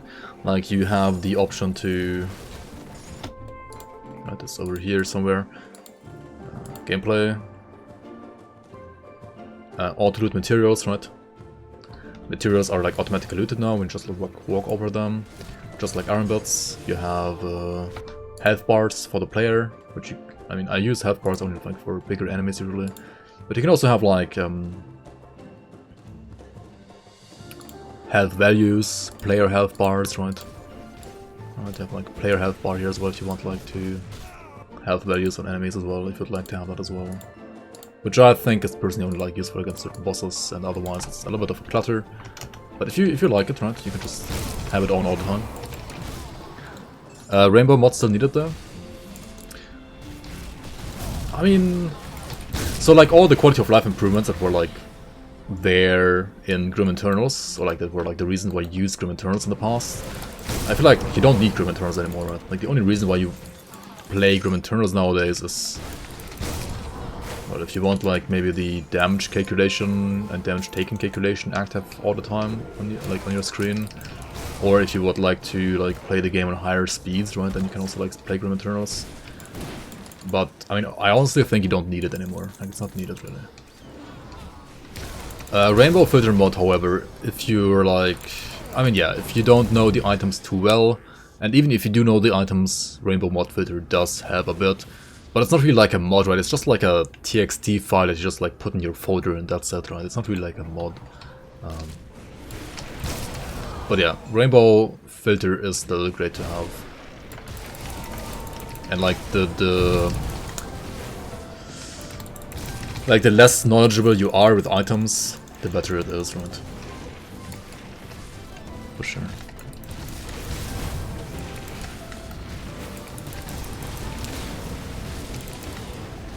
It is not a necessity. I mean, I'll play without it as well, but it is quality of life for sure. Yeah. And yeah, as I said, like the less you know the items of this game by heart, the more of a quality of life it will be for you.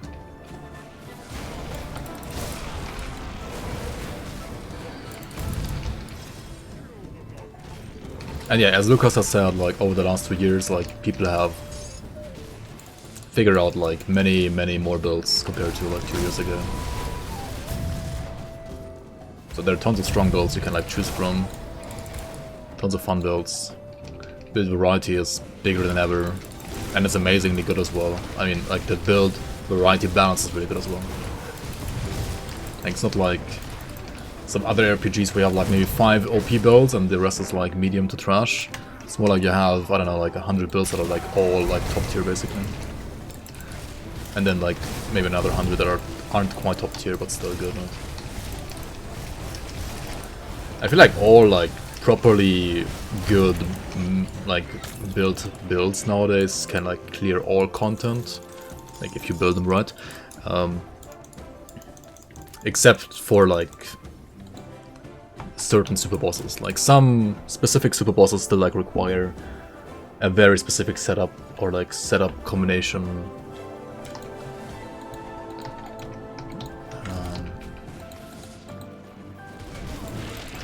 Upload Asset Manager to Imgur.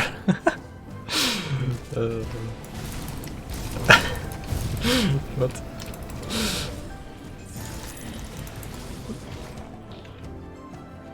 Last build you played was Array, like 8th Array. Arcanus 8th Array. I mean, that still works fine, for sure.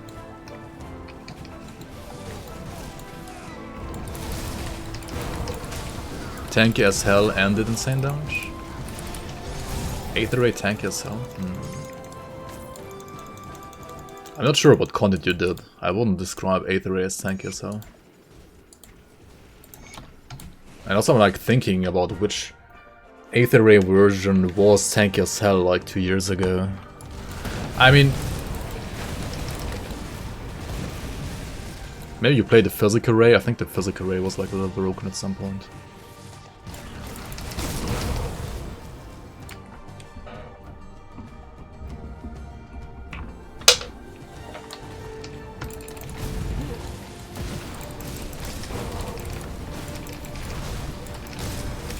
Realm Highs Waves. Yeah, I guess you played Physical Array back then, which was a little broken.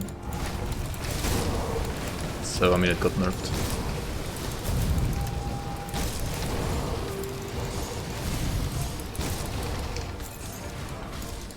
Requesting cooldown AR. You do like 3 to 5 waves. What you do is, for farming, is you do Crucible 150 to 170, so like the last 20 waves in the Crucible. Or in Shadow Realm you always do 2 shards, right? Like, for example, 65 to 66, or 70 to 71, or 75 to 76, like always only 2 shards, right? It's like the maximum efficiency.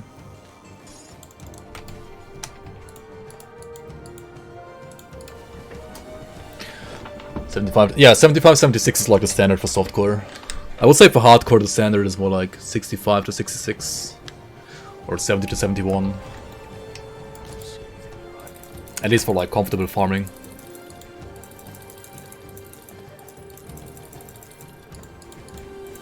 But I mean, it also depends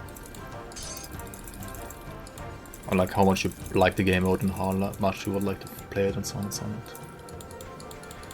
I mean, like Shadow Realm on softcore is like a bazillion times easier because like when you die, you don't even, I don't know, like SR on softcore is such a joke, right? Like why can't you even like continue your run, man? Like it's so bullshit. It's so easy. I mean, it is like that to be a little more casual friendly than the Crucible, I guess. At least on softcore. Anyway, yeah, I just went back to Cell, right? That's it. Let's proceed to Fort Icon then. Can basically go all the way there.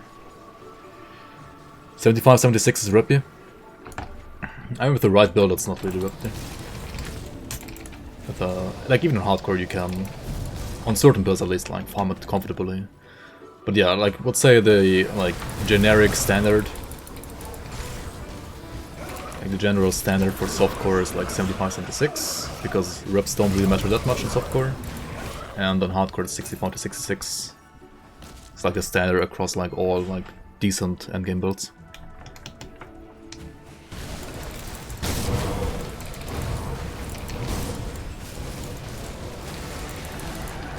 We can easily change that.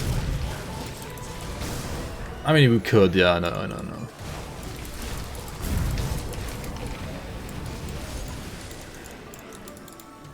I'm just saying it's, I mean, yeah, it's very easy on softcore, but...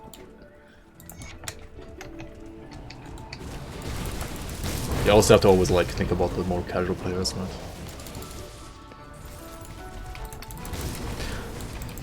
If there was a way, I feel like the fairest would be if there was a way to like make this R so that you can like die once, but if you die twice you can't go back in, right? It's like fine to die once, because if you die once, you like lose the timer. Wait, no, you don't even lose the timer completely, right? You should like lose the timer.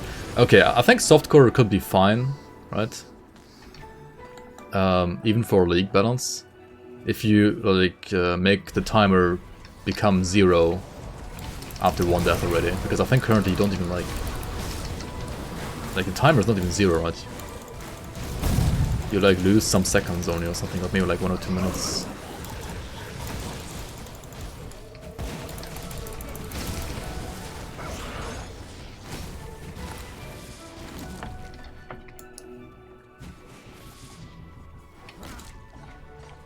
Yeah. I mean, yeah, hardcore is also always like usually more time investment than softcore as well. Because if you die, well, all the time that you invest in the character is just literally gone, right? It's just gone. And it's gone. You have items from 2019. I mean, most of the items are still the same.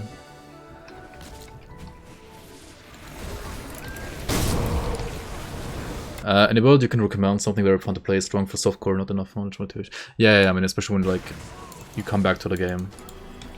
Playing softcore first is probably the better idea anyway. I mean, honestly, like, yeah, it's more about you telling us what you would like to enjoy, and like Lucas said, like what gameplay style would you like to play, and then we can like give you a more narrowed down suggestion, because otherwise we can literally like suggest 200 builds to you, and that's not gonna help you a lot, is it? Duo wheel Trickster rappy? Yes, I would say so. It is pretty rappy.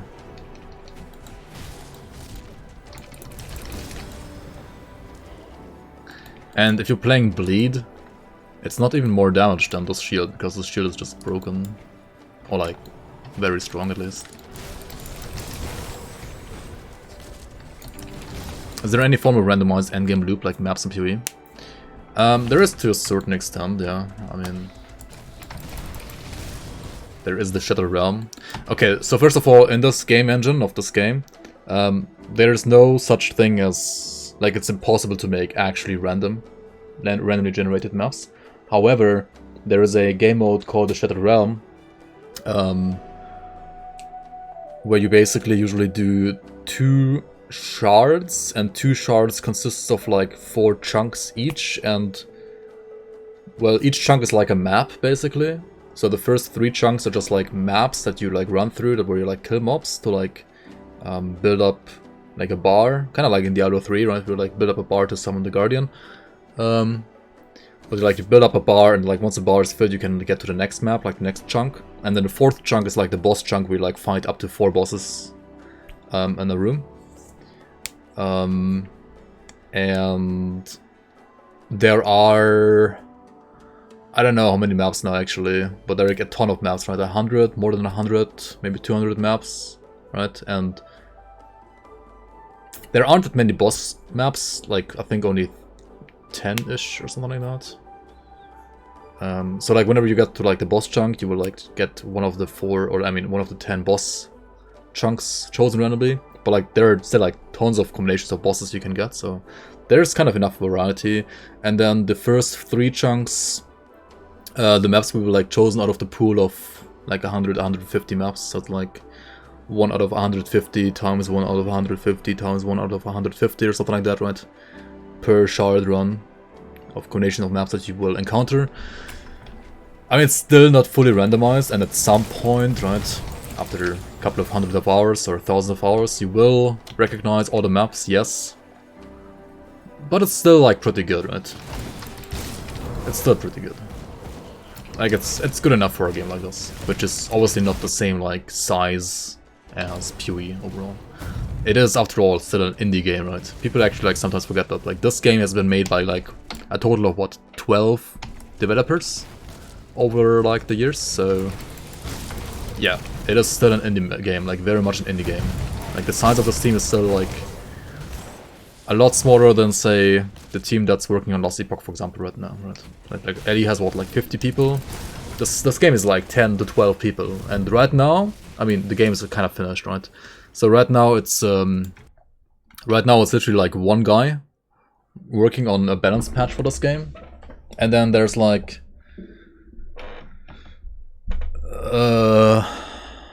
4 to 8 people, depending on like how many actually work, working on a community league that will add even more content to the game. We're working on season 4 of those community leagues right now. The first 3 have already been done, and yeah, we do aim to like add some more content on top of what the game has to offer already. So yeah, I'm pretty sure like I mean, it is an RPG. It might not offer the same amount of like, or like the same vast endgame as PoE has to offer, but honestly, like, which game has that, right? I'm pretty sure like there's no game that can compete with PoE, right? But I mean, honestly, compared to a game like Last Epoch, or even already Diablo 3, right? I mean, Diablo 3 has like no endgame, kind of. I mean, it got like more endgame now with this season apparently, but it doesn't really have that much to do, right? Apart from like grinding Paragon levels mindlessly and like go +1 main stat POG, right? I don't know. I feel like this game, especially with the seasons that we're like doing, it has already like more to offer. For sure. Grim Dawn is the perfect amount of complexity. Yeah, that's the next thing, right? It's not quite as complex as PoE. I do sometimes wish that there was a little bit more crafting in Grim Dawn. It doesn't have to be like as crazy as in PoE, but the Grim Dawn crafting right now is basically only like blueprint crafting, right? You find a blueprint, then you just craft what is, like, you get the items that are required for the blueprint, and then you have, like, you craft the blueprint and then you have the item. And then if you're like crafting a purple item, you don't even get any like bonus stats, it's just like the item that is there as it is. You get like a 1 out of 3 random smith modifier on top, which like matters only a very tiny bit. If you craft green items, you get like 1 affix random on top of the smithing thing, right? And if you craft a yellow item, then you get like 2 random affixes. But there's like no way to influence what kind of affixes you get. It's like total RNG as only. So yeah, the crafting is very like basic compared to PoE. On the other hand, that actually makes drops much more impactful. I would say Grim Dawn, out of all the RPGs, is like the RPG where drops matter the most, right? If you get like that perfect triple green MI, like, you can never ever like there's no other way to get that item apart from just like killing mobs and getting the item, right?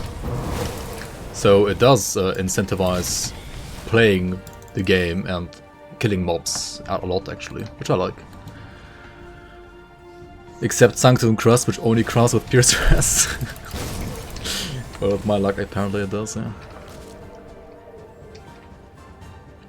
Yeah, I mean, I would say Grim Dawn is like one of those perfect games that if you wanna keep on playing ARPGs, right?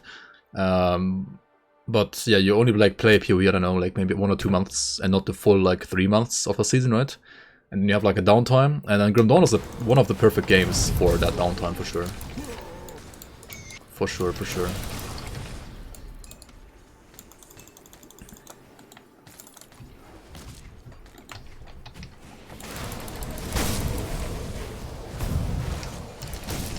I would say right now, I mean, in my personally, obviously a little bit biased opinion, Grim Dawn is the best single-player RPG there is.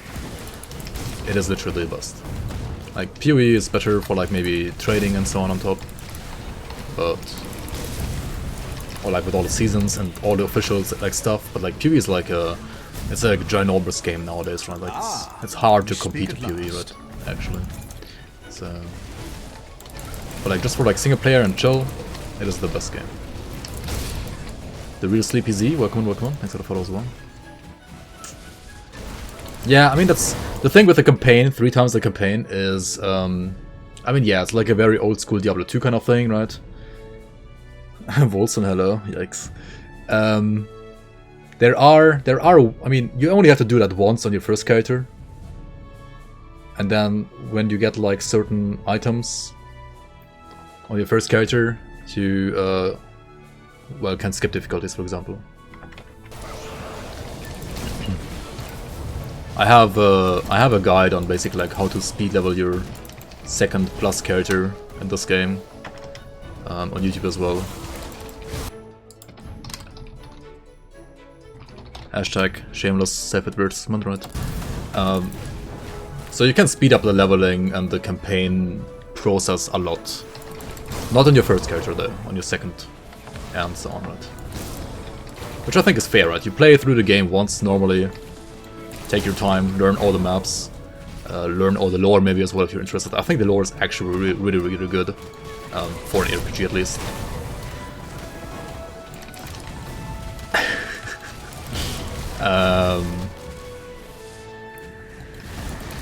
But yeah, on second characters and so on, you're not gonna care about that anymore, right? So you just wanna like get to endgame and play your character and so on, right? And you can like basically get to, well, the level that matters for endgame gear, which is level 94, in like 5 hours if you're like quick, right? And even if you don't get it in 5 hours, like even already like getting there to in like 6 or 7 or 8 or 9 hours, it's gonna be a lot quicker than the usual like 25 to 30 hours you need for the first character. And I mean, if you're like a new player-ish, then it's gonna be probably like more like 50 hours for the first character and not 30. Actually, it's more like a 50 to 100 hours for the first character. It really depends on your personal speed. I've seen people like do it in 50 or even below 50 on the first character ever, and then others like, yeah, need like 100 hours. Because they're like reading all the lore, checking out literally all secrets in all corners of all maps. Which is fine, there are tons of secrets to like discover in this game. You're not like losing out really. Like you're never like losing time exploring stuff in this game. Yeah, I mean honestly, the very first time I played this game, like I played and continued playing this game because I was so captivated by like the world and like how it's built, all the lore, all the like secret areas you can find, all the like even like zooming in or like turning the camera in some spots and like seeing some, like I don't know, like some small sign in front of a house having like the same name, or like having the name of a house that is referred to in another lore node, like in another area. Like putting together all the pieces of the puzzle, trying to like recreate the stories that happened, that the lore nodes tell you like some time ago. That was pretty fun, like for the first time playing this game, honestly. I know like the average RPG player might not care too much about that, and certainly won't at the second playthrough, like from the second playthrough on. But yeah, I mean, if you enjoy like taking your time on your first playthrough and like digging deep into like story and so on as well, you can certainly do that in this game. Like it's certainly worth it.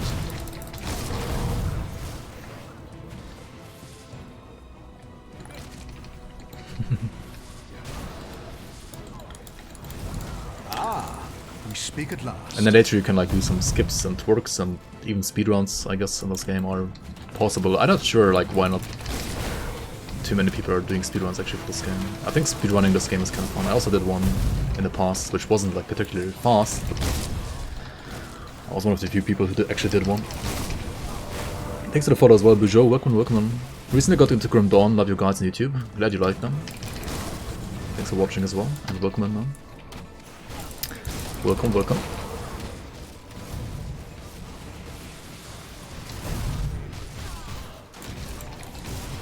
Yeah.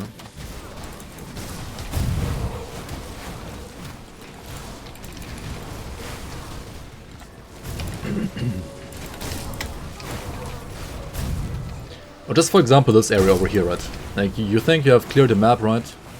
Yeah, you have seen everything here. And then you like see this torch here, right? Oh, it's clickable. Oh wait, you can go here, right? And then you find this area, and then oh, there's another area here, park, right? And then there's an entire map here. And there are like tons of places like this, right? I'm not gonna actually go here though. because it's yeah, it's more useful earlier than now actually. But yeah, there was a totem down there though. Actually, I should do the totem. Right, should actually do the totem.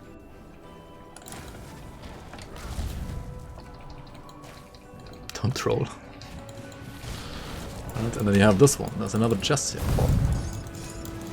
And so on and so on. Right, there, like, there's one secret area, and then there's another. And then you think like you found all those like secret areas. Okay, like you know they work by now, and then and then you probably at some point like learn about the actual secret quests, like leading to the secret super bosses. Which if you find them out yourself, then congrats. Like they're actually pretty hard to find out, like to figure out yourself. But you probably are more likely to find like, or like to happen to read a guide, or like to happen to have someone else like mention it at some point, and then you're like, wait, who's that boss? How do I even get there? And you read a guide and you know how to get there, and then you're like, what the fuck? How even like are you supposed to figure that out? Right? That's pretty cool because you can actually like figure out all of them by yourself if you like pay the proper attention to like the world and so on.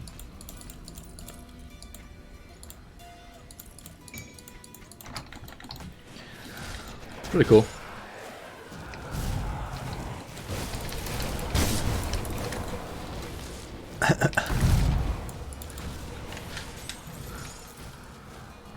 Moira.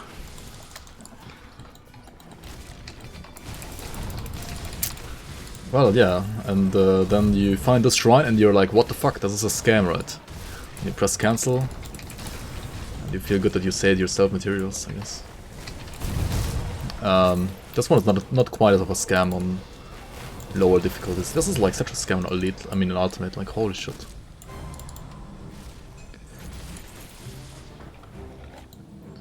Which way it would look in matter of transmogs? I mean...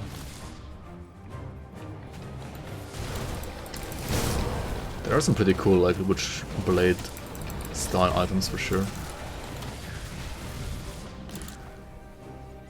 I mean, this game has, apart from 2 supporter packs, no MTX right at all. So all the looks have to come from items that you also find yourself in the game. Which means that also the developers put a lot of effort into like making the actual droppable items look really good. And there are quite some that you can use, for example, for a Witchblade kind of theme, that I do think look really nice indeed. Okay, we're like full here, damn it. Yikes, porting back again.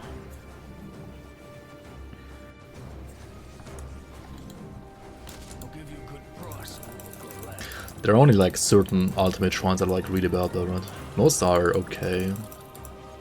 But this one and then the one in the Ugnenborg next to the Kraval, like the Kraken boss, right? Those are horrible. Right now I'm just selling gear for iron butts actually, because I do wanna...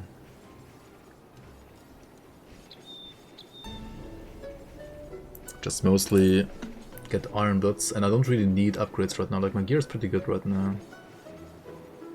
But like I'm pretty comfortable using this gear for some additional levels maybe. I could use Mythical Finer March boots for example though, right? Or like Black Steel Gauntlets. Like those aren't too bad.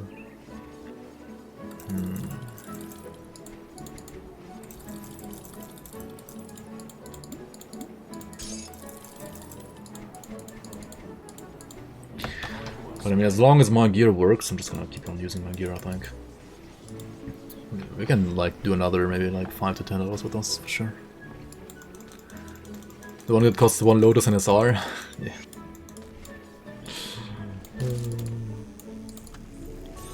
True. Kind of a bait.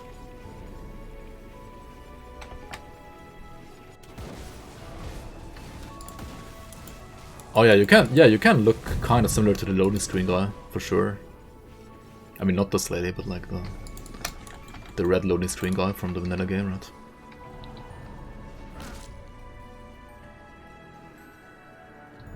Oh wait, we haven't even talked to Algrim, I mean to Oops.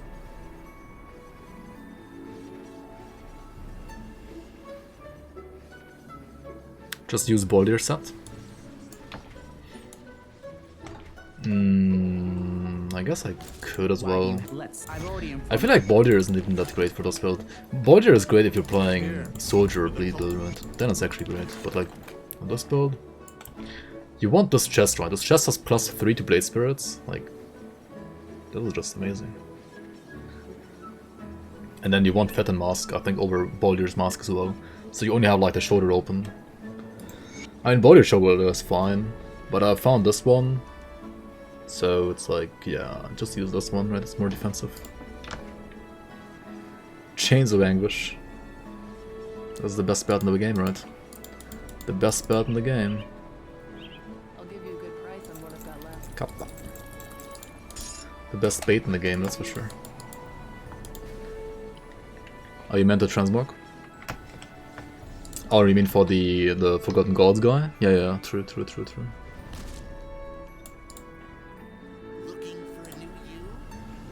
Where's Baldir?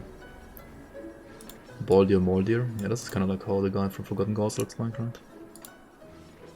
Do we have Baldir's chest already? And it's a fresh account, right? So like, I don't have all the transmogs yet. Actually, I do have it. I mean, he has like bare chested, but... Alright, there we go. If you want to look like a Witchblade... Actually, I don't have the items here. I can show you maybe on my main account. Later. Good. You can very precise.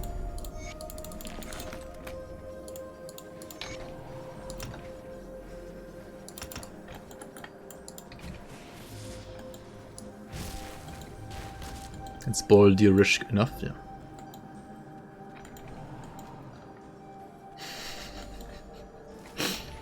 Is that an actual Reddit comment?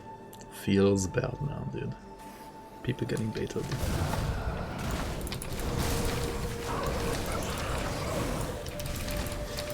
By the way, Amulet swap time, by the way, right? 84. So this has tons of Eliras. Which probably means I don't need...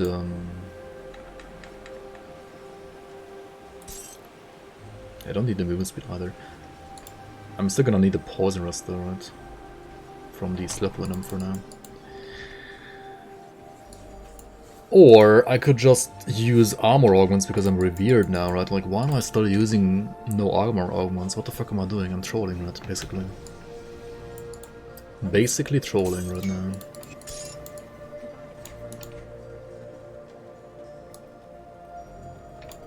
Okay, so let's get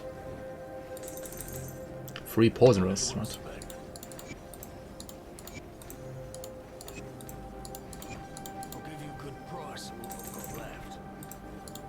Armor augments are freaking busted, by the way. Like, the second you get them, it's like... your build becomes like 15 times more defensive. It's so good. Survival Ingenuity is like the default go-to for any build. If you like don't know what to put in your rings, just like put this for now, right? Has percent away, DA, and all damage.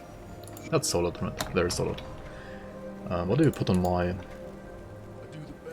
amulet for now, actually? Amulet. What can we craft here? Arcane Spark?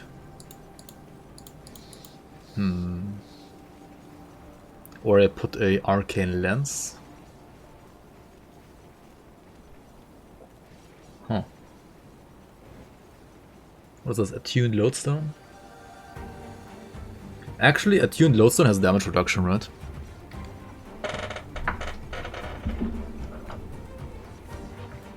And I don't think I have that debuff, do I? As a Trickster. I actually don't have it, right?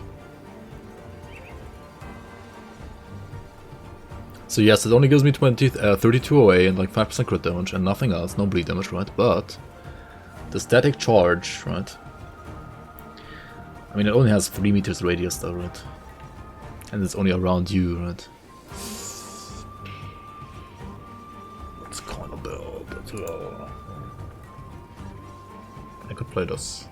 I don't need the energy though. Nah, let's just play Attuned Lodestone for now. It's not the greatest, but oh well. It's fine for now.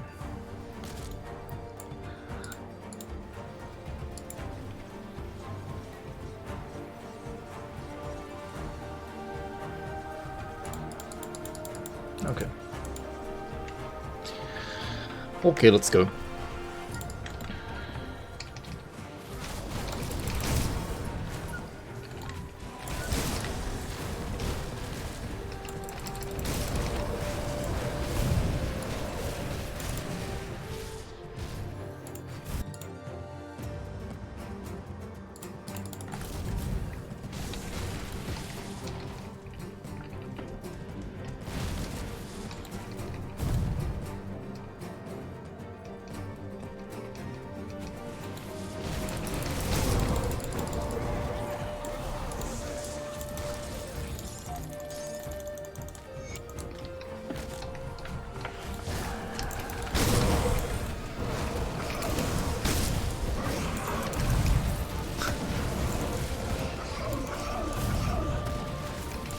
Mythical Chains of Anguish is an S tier item. Opinions. The belt is honestly so good. The lifesteal plus the damage, it's so good.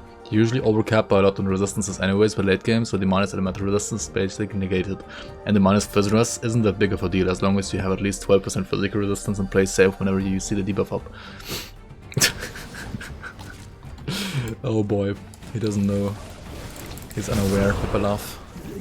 The amount of my away and damage increased from just the spell is insane. With the debuff, it's very noticeable at times. Yeah. Yeah.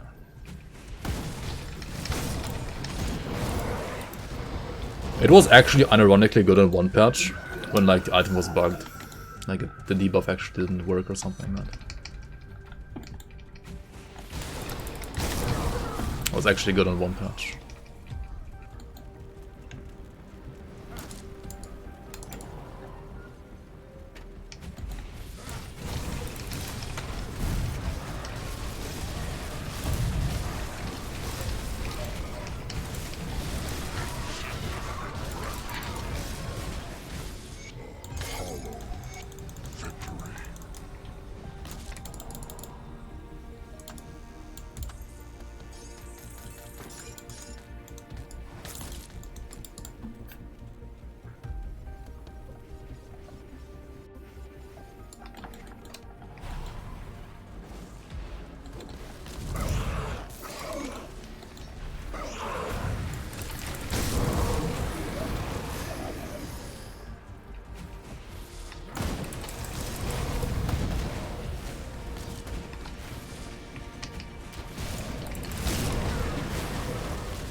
Yeah, total damage modified by minus 25% is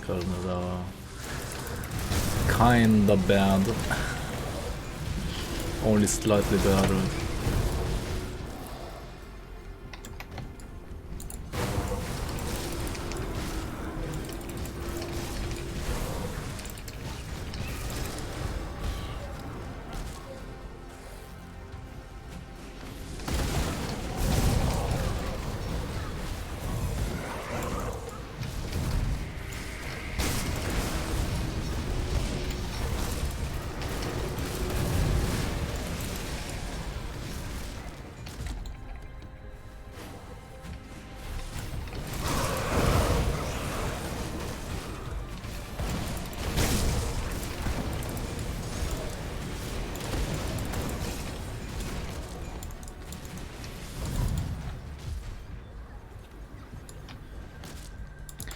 Okay, we heal every 4 seconds now already, right? It's a lot better than every 7 start, right? Oh, more lower, Pog. Grab that lower.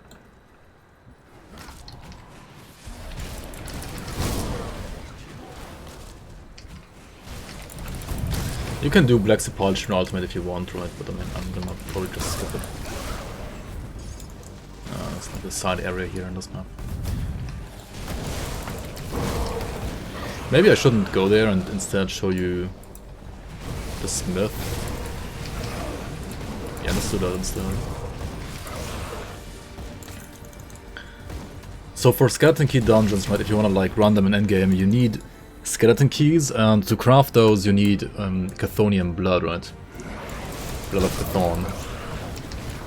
So at some point you might run out of blood. And then what do you do, right? You would either farm blood, or you could use your hearts and brains to make more blood. Let's not die here. Let's take a little bit of distance. Alright.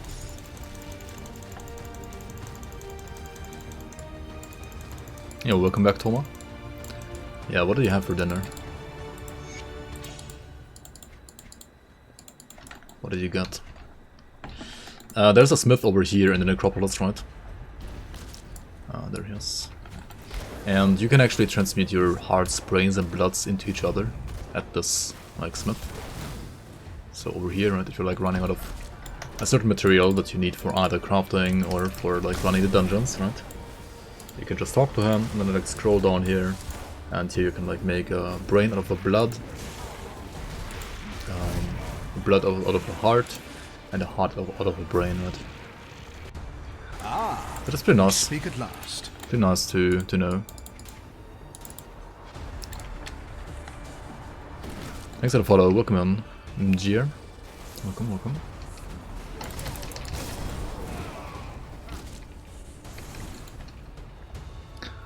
Is percent armor absorb tough to get from 92 to 100? I mean, you can either use a chest component for that, right? Is it critical to get to 100%? And for endgame, you usually want to get 100%, yeah. You get 98% with like 2 scaled hides, right? You get to basically 100% by using a scaled hide and pants, and then later on you want to find the blueprints for living armor or sacred plating, right? And using 2 of those plus 1 scaled hide will put you to 100% always. Yeah. So that's like the setup that I think most endgame builds use, like 1 living armor, 1 scaled hide. I mean, not scaled hide.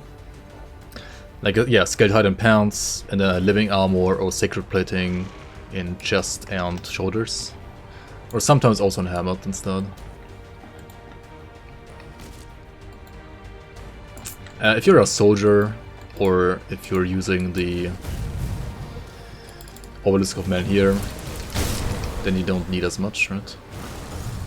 Like soldier would have a skill that gives you like more armor absorption already, and Obelisk of Men here also would do that. But going Obelisk of Men here is like, I feel like nowadays only kind of like worth it for retaliation builds that use a shield as well.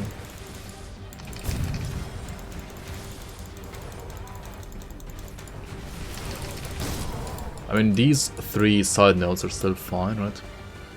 This, this, and this. These are still like fine to use on any build.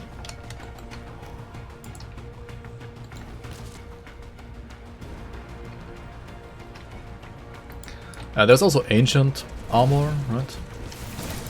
And also some items can give you like % armor absorption increase as well. So yeah, I mean, it does depend on the build a bit. But yeah, the general rule for endgame builds would be 1 scaled hide and pants, and like living armor / sacred plating and shoulders and chest. And before endgame, just like put dual scaled hide in like shoulders and pants, and then you have 98%. And 98% is usually like good enough for everything that's not endgame.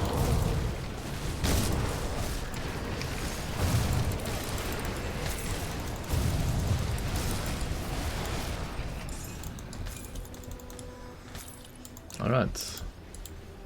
Let's go back to 4 icon. Oh yeah, yeah, true. A green helmet with Overseer's prefix also has armor absorption on it. That's actually really good as well on some builds. Come see what's left of my wares. Can be quite insane. Quite good indeed.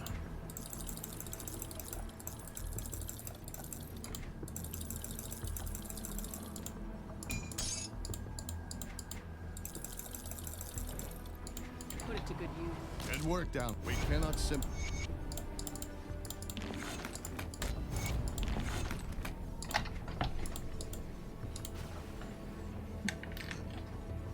Chicken liver curry. Oh, that sounds awesome. Took you long enough. That sounds awesome indeed. appears I'm getting kind of hungry as well right now. It appears that Chicken curry, holy fuck.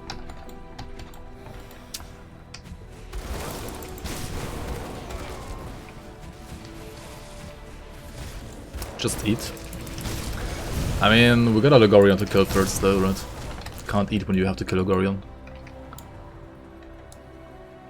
Yeah, Overseers, that's very insane. It's ridiculous.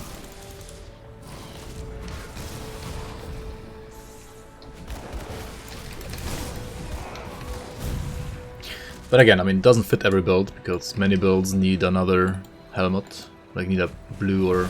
I mean, actually no. Which build needs a blue helmet? But like, many need a purple legendary helmet. So... There are only like that many builds that can use a green helmet. And then you also have to like get the Overseer's prefix on top, which is rather rare. So... But yeah, I mean, if you get it and if it fits your build, it's awesome. Absolutely insane.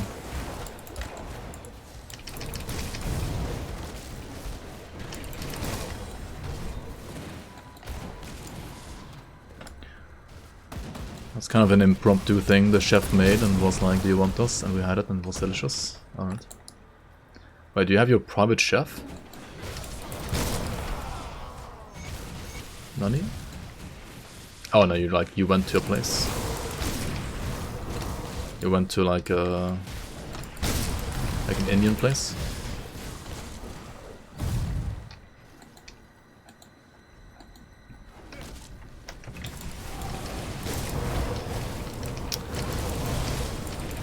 The percent armor absorption will always be more important for like smaller enemies hitting you, or like shotguns.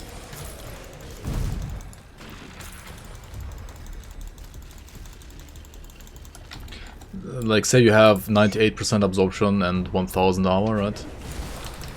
You're getting hit by 100 damage, you still take 2 damage.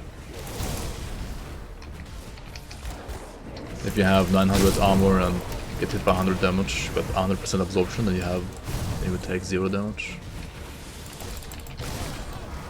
I mean, with like higher numbers.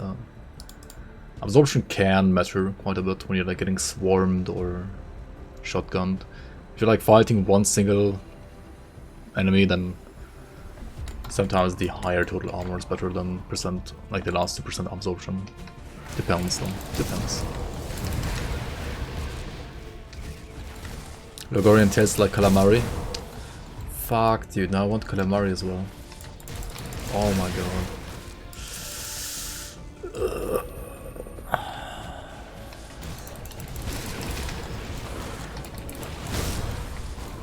You have achieved experience potions? Poggers. Wait, you're not streaming? What are you doing?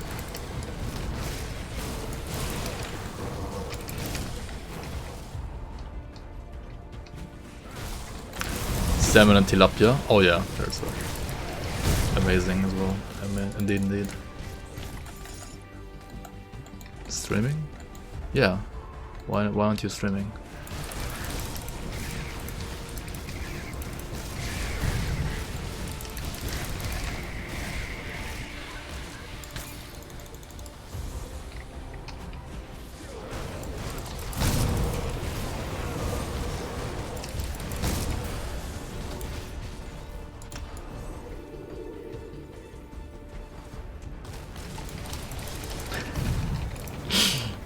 Oh. Oh.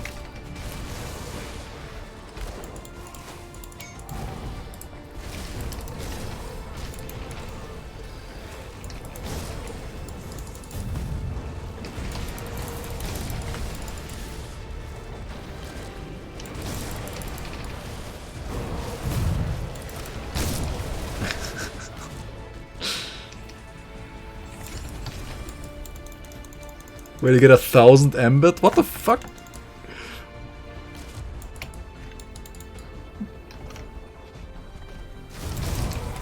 Did you already have 250? Dude, I have 100. No, wait, I have 50. I don't even have 100, I have 50. How do you have 250? What the fuck?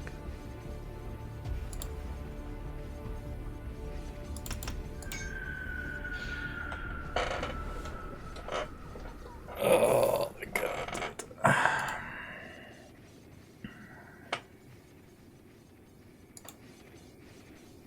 Okay, what now, guys? More Shadow Dance or more Anatomy of Murder? It's about time to get more Anatomy of Murder out. Like this one, I'm not gonna like reliably use it later, I guess. We could also max PB for bleed damage. Maybe that's good. I could also 1-point Blade Barrier now, actually. Like as a panic button. Let's do that as well. And then what?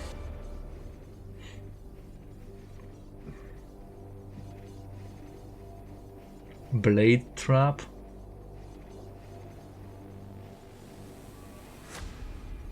It's too many buttons though, right? Blade Trap instead of Phantasmal Blades? But I mean, it's not gonna proc against bosses then.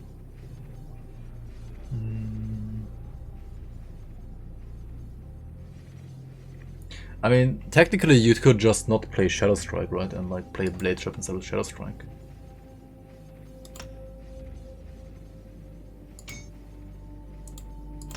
At least later on. But right now I do like the mobility still to like zoom around.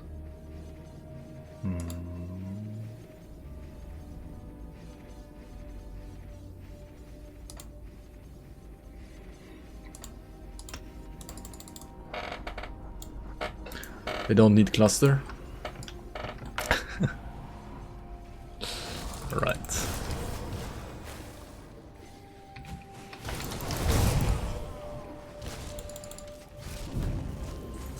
Actually, you could also max out Blade Trap, right? I mean, Blade Barrier, rather.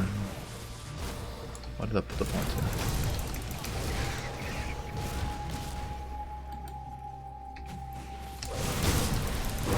I could also try the Blade Trap instead of Totem later on, actually.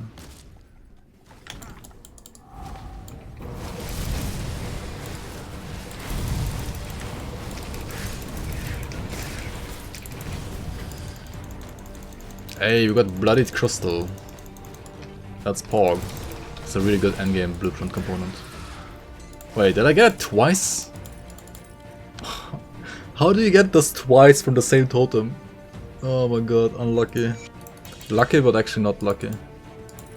Wow. That's horrible. How does it even happen?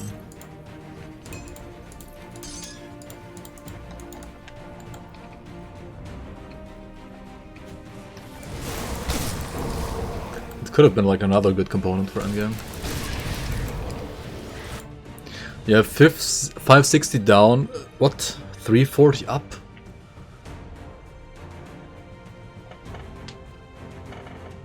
What the fuck? Where do you even live?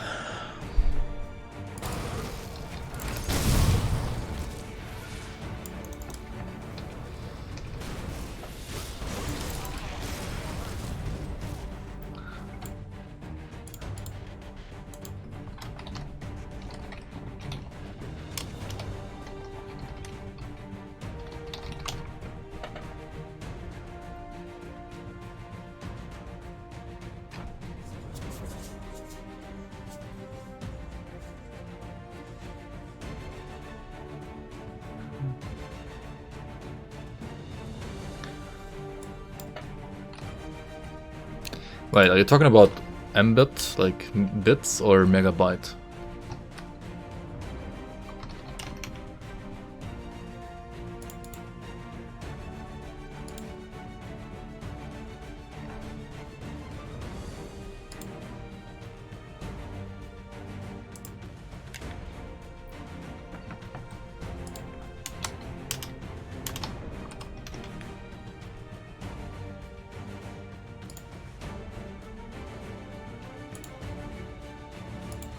It's usually bits, right? Yeah.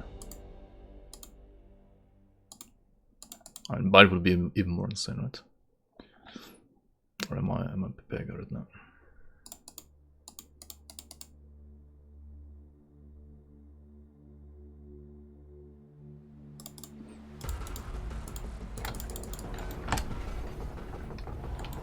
Yeah, 8 bits is a byte. Yeah. Which is why, like,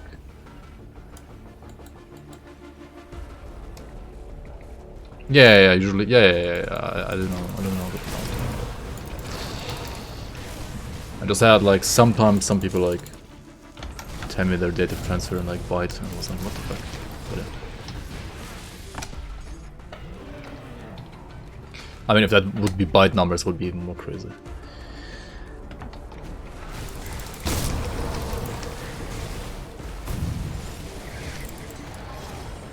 Oh yeah, I mean, Naomi was also asking, yeah, of course.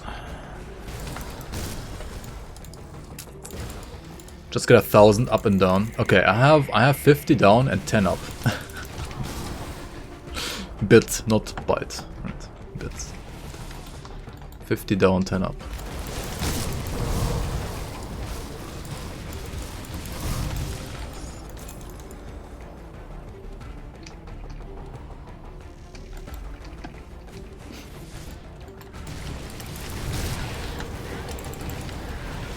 I really need to upgrade.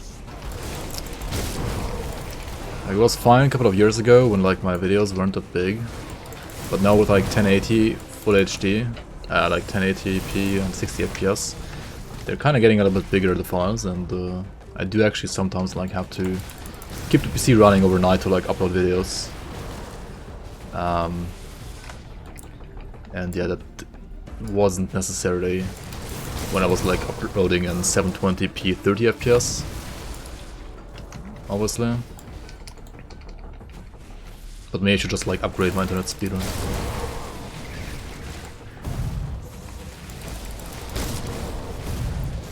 But also Germany and good internet speed, like pick one, right? In many places it's not even like possible to get more than 100, for example. Like many spots are actually like limited to 100.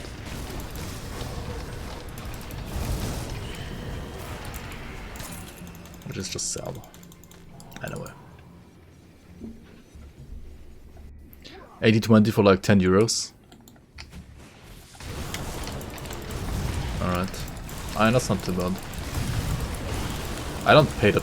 I mean, I pay more than 10 euros, but like, not really that much more, I think, either. Maybe like 20. But yeah, also my contract is kind of old, so I should make a new one. It's so annoying, like always making, like having to make a new one. I mean, ideally you'd want to like make a new one like literally every 2 years, right? Because like you're getting it cheaper the first year always, and then the second year is always more expensive, and like the third year is just as expensive as the second year. And well, you're not getting like free upgrades anyway, so it's like you have to basically like always change every 2 years, ideally. Which is such a stupid system, I hate it, but yeah. It's like so idiotic actually, like, I don't know. I'm actually kinda mad about it, like thinking about it. But yeah. Thought Europe had all good connections. Freaking Moldova has better internet than Germany, just saying, like on average. Freaking Moldova, right?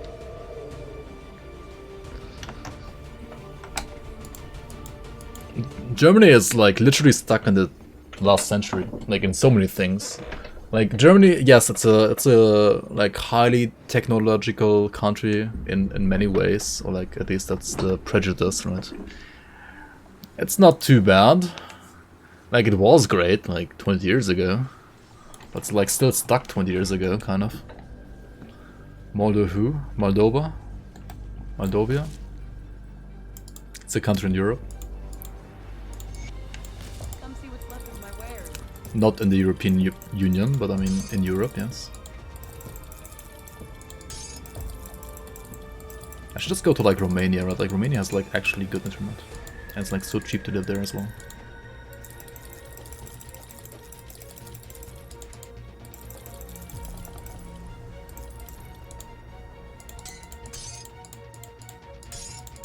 Or like just go to Ireland to like avoid taxes like all the streamers do, right? I mean not all the streamers, but like some of them do.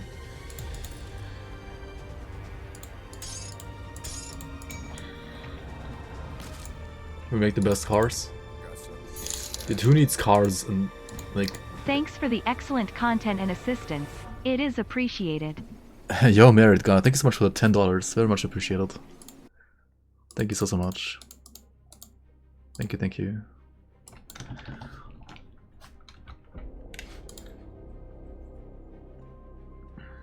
You want to avoid taxes? Come to United Arab Emirates. True, true, true, true. Yeah, like in Romania, I could probably like actually live off Grim Dawn streaming, maybe. I mean, maybe not amazingly well, but I would maybe like manage at least.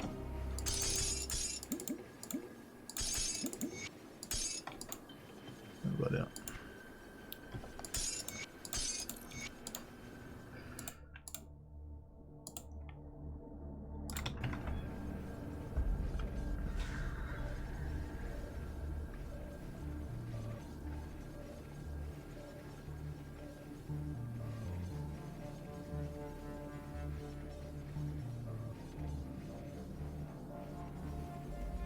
You could get the ultimate package for approximately like 220 euros. With 1000 down, 500 up. Huh. Oh, that's a little expensive though. Yeah, pretty, like most, I mean not all, but like many Eastern European countries have really good internet. And also like Nordic countries like Sweden, Denmark and so on have pretty good internet as well. But Germany, for example, doesn't. Anyway,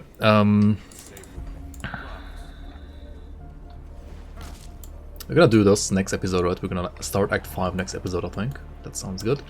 And we can catch up with some of these side quests here, real quick. You pay 12 euros for 300? Wait, what? How even?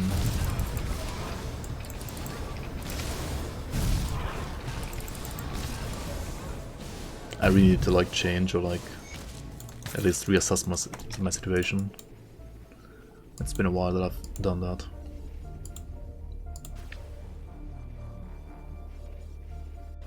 Video editor.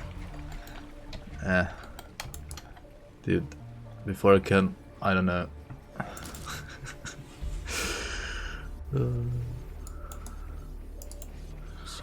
What do I even want a video editor for in Grim Dawn? Like video editing, like Grim Dawn compilations?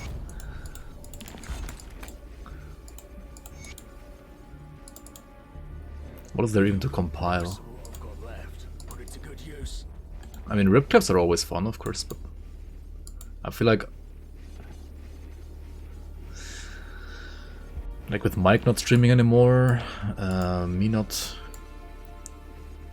streaming as much or like not dying as much as well. Ground Zero took a break from Grim Dawn. I mean, he's back now, so I mean, there was already a rep clip of like in Ground Zero's stream as well, right? A chipped claw dropped. Hype. Dude, chipped claw farming was actually a thing in 1.0, that's kind of funny. 360 no scope boss kills with LMG horns? Yeah, exactly. Right. Exactly. Hardcore death montage. I mean, I did like. Actually, I didn't do one for this April Fool's, right? Because I actually was not able to do anything for April Fool's because I wasn't at home. What happened to Mike? Yeah, he's fine. He's totally fine in my cellar, right? He's totally not a captive. He's totally not being held hostage.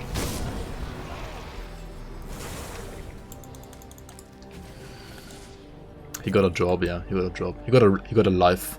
He got a job, he got a girlfriend. He got like that gym that like going to the gym every day thing again. Apparently he's also playing World of Warcraft Classic a bit. So like there's no time left, kind of. Sad. No time for the Grim Dawn family. At least not right now. Maybe he'll be back when the season arrives, right? Pretty sure he will like at least make a somewhat of an appearance for the season.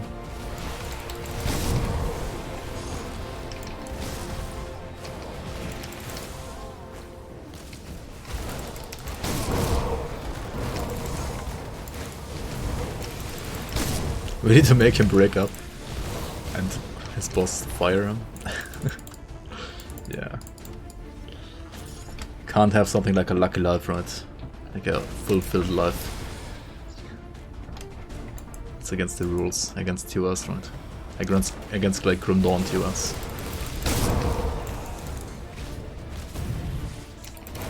He would take the glory and money.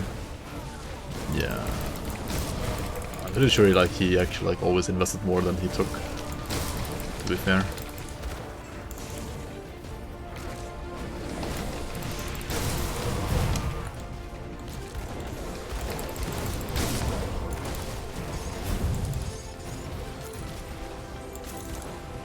Like, he pushed the community a lot, for sure.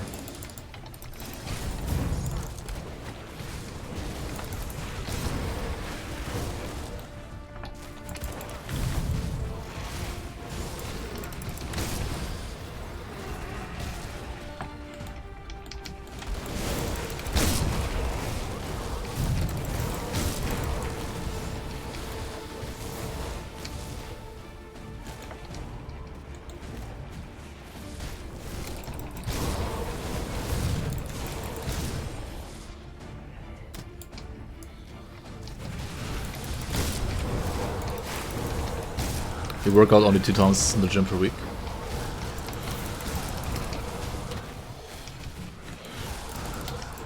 You're still working at the gym though, right?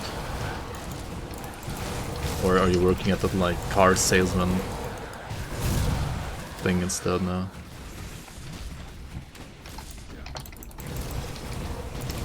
Yes.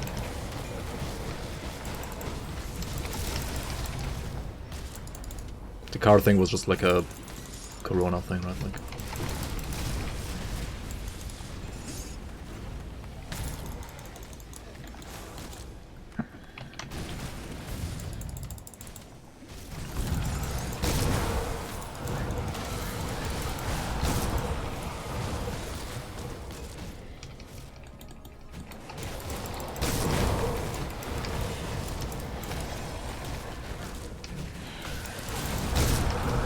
yeah.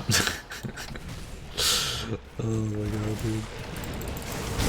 Telling the state you have no job and then getting money for like being basically like not able to work because of Corona, even though you're actually working. Yeah. Yep. Yep. Sounds good. Anyway, let's go to Fort Icon. Imagine stepping a foot into a gym. I know, right? I know, right? Alright, let's sell stuff here. See anything you like? And then we're basically done. We've done, I think, pretty much everything that matters, at least. In Act 1, 2, 3, and 4. And next episode we're gonna start talking to Inquisitor Creed here and go into Act 5. And also next episode I'm gonna try to get actual upgrades for our gear, right? I might also, yeah, I'm gonna like farm Act 5 maybe for this weapon a bit. Maybe also go into Act 7 a bit to like farm the shield. We got this upgrade at least, right? That's good.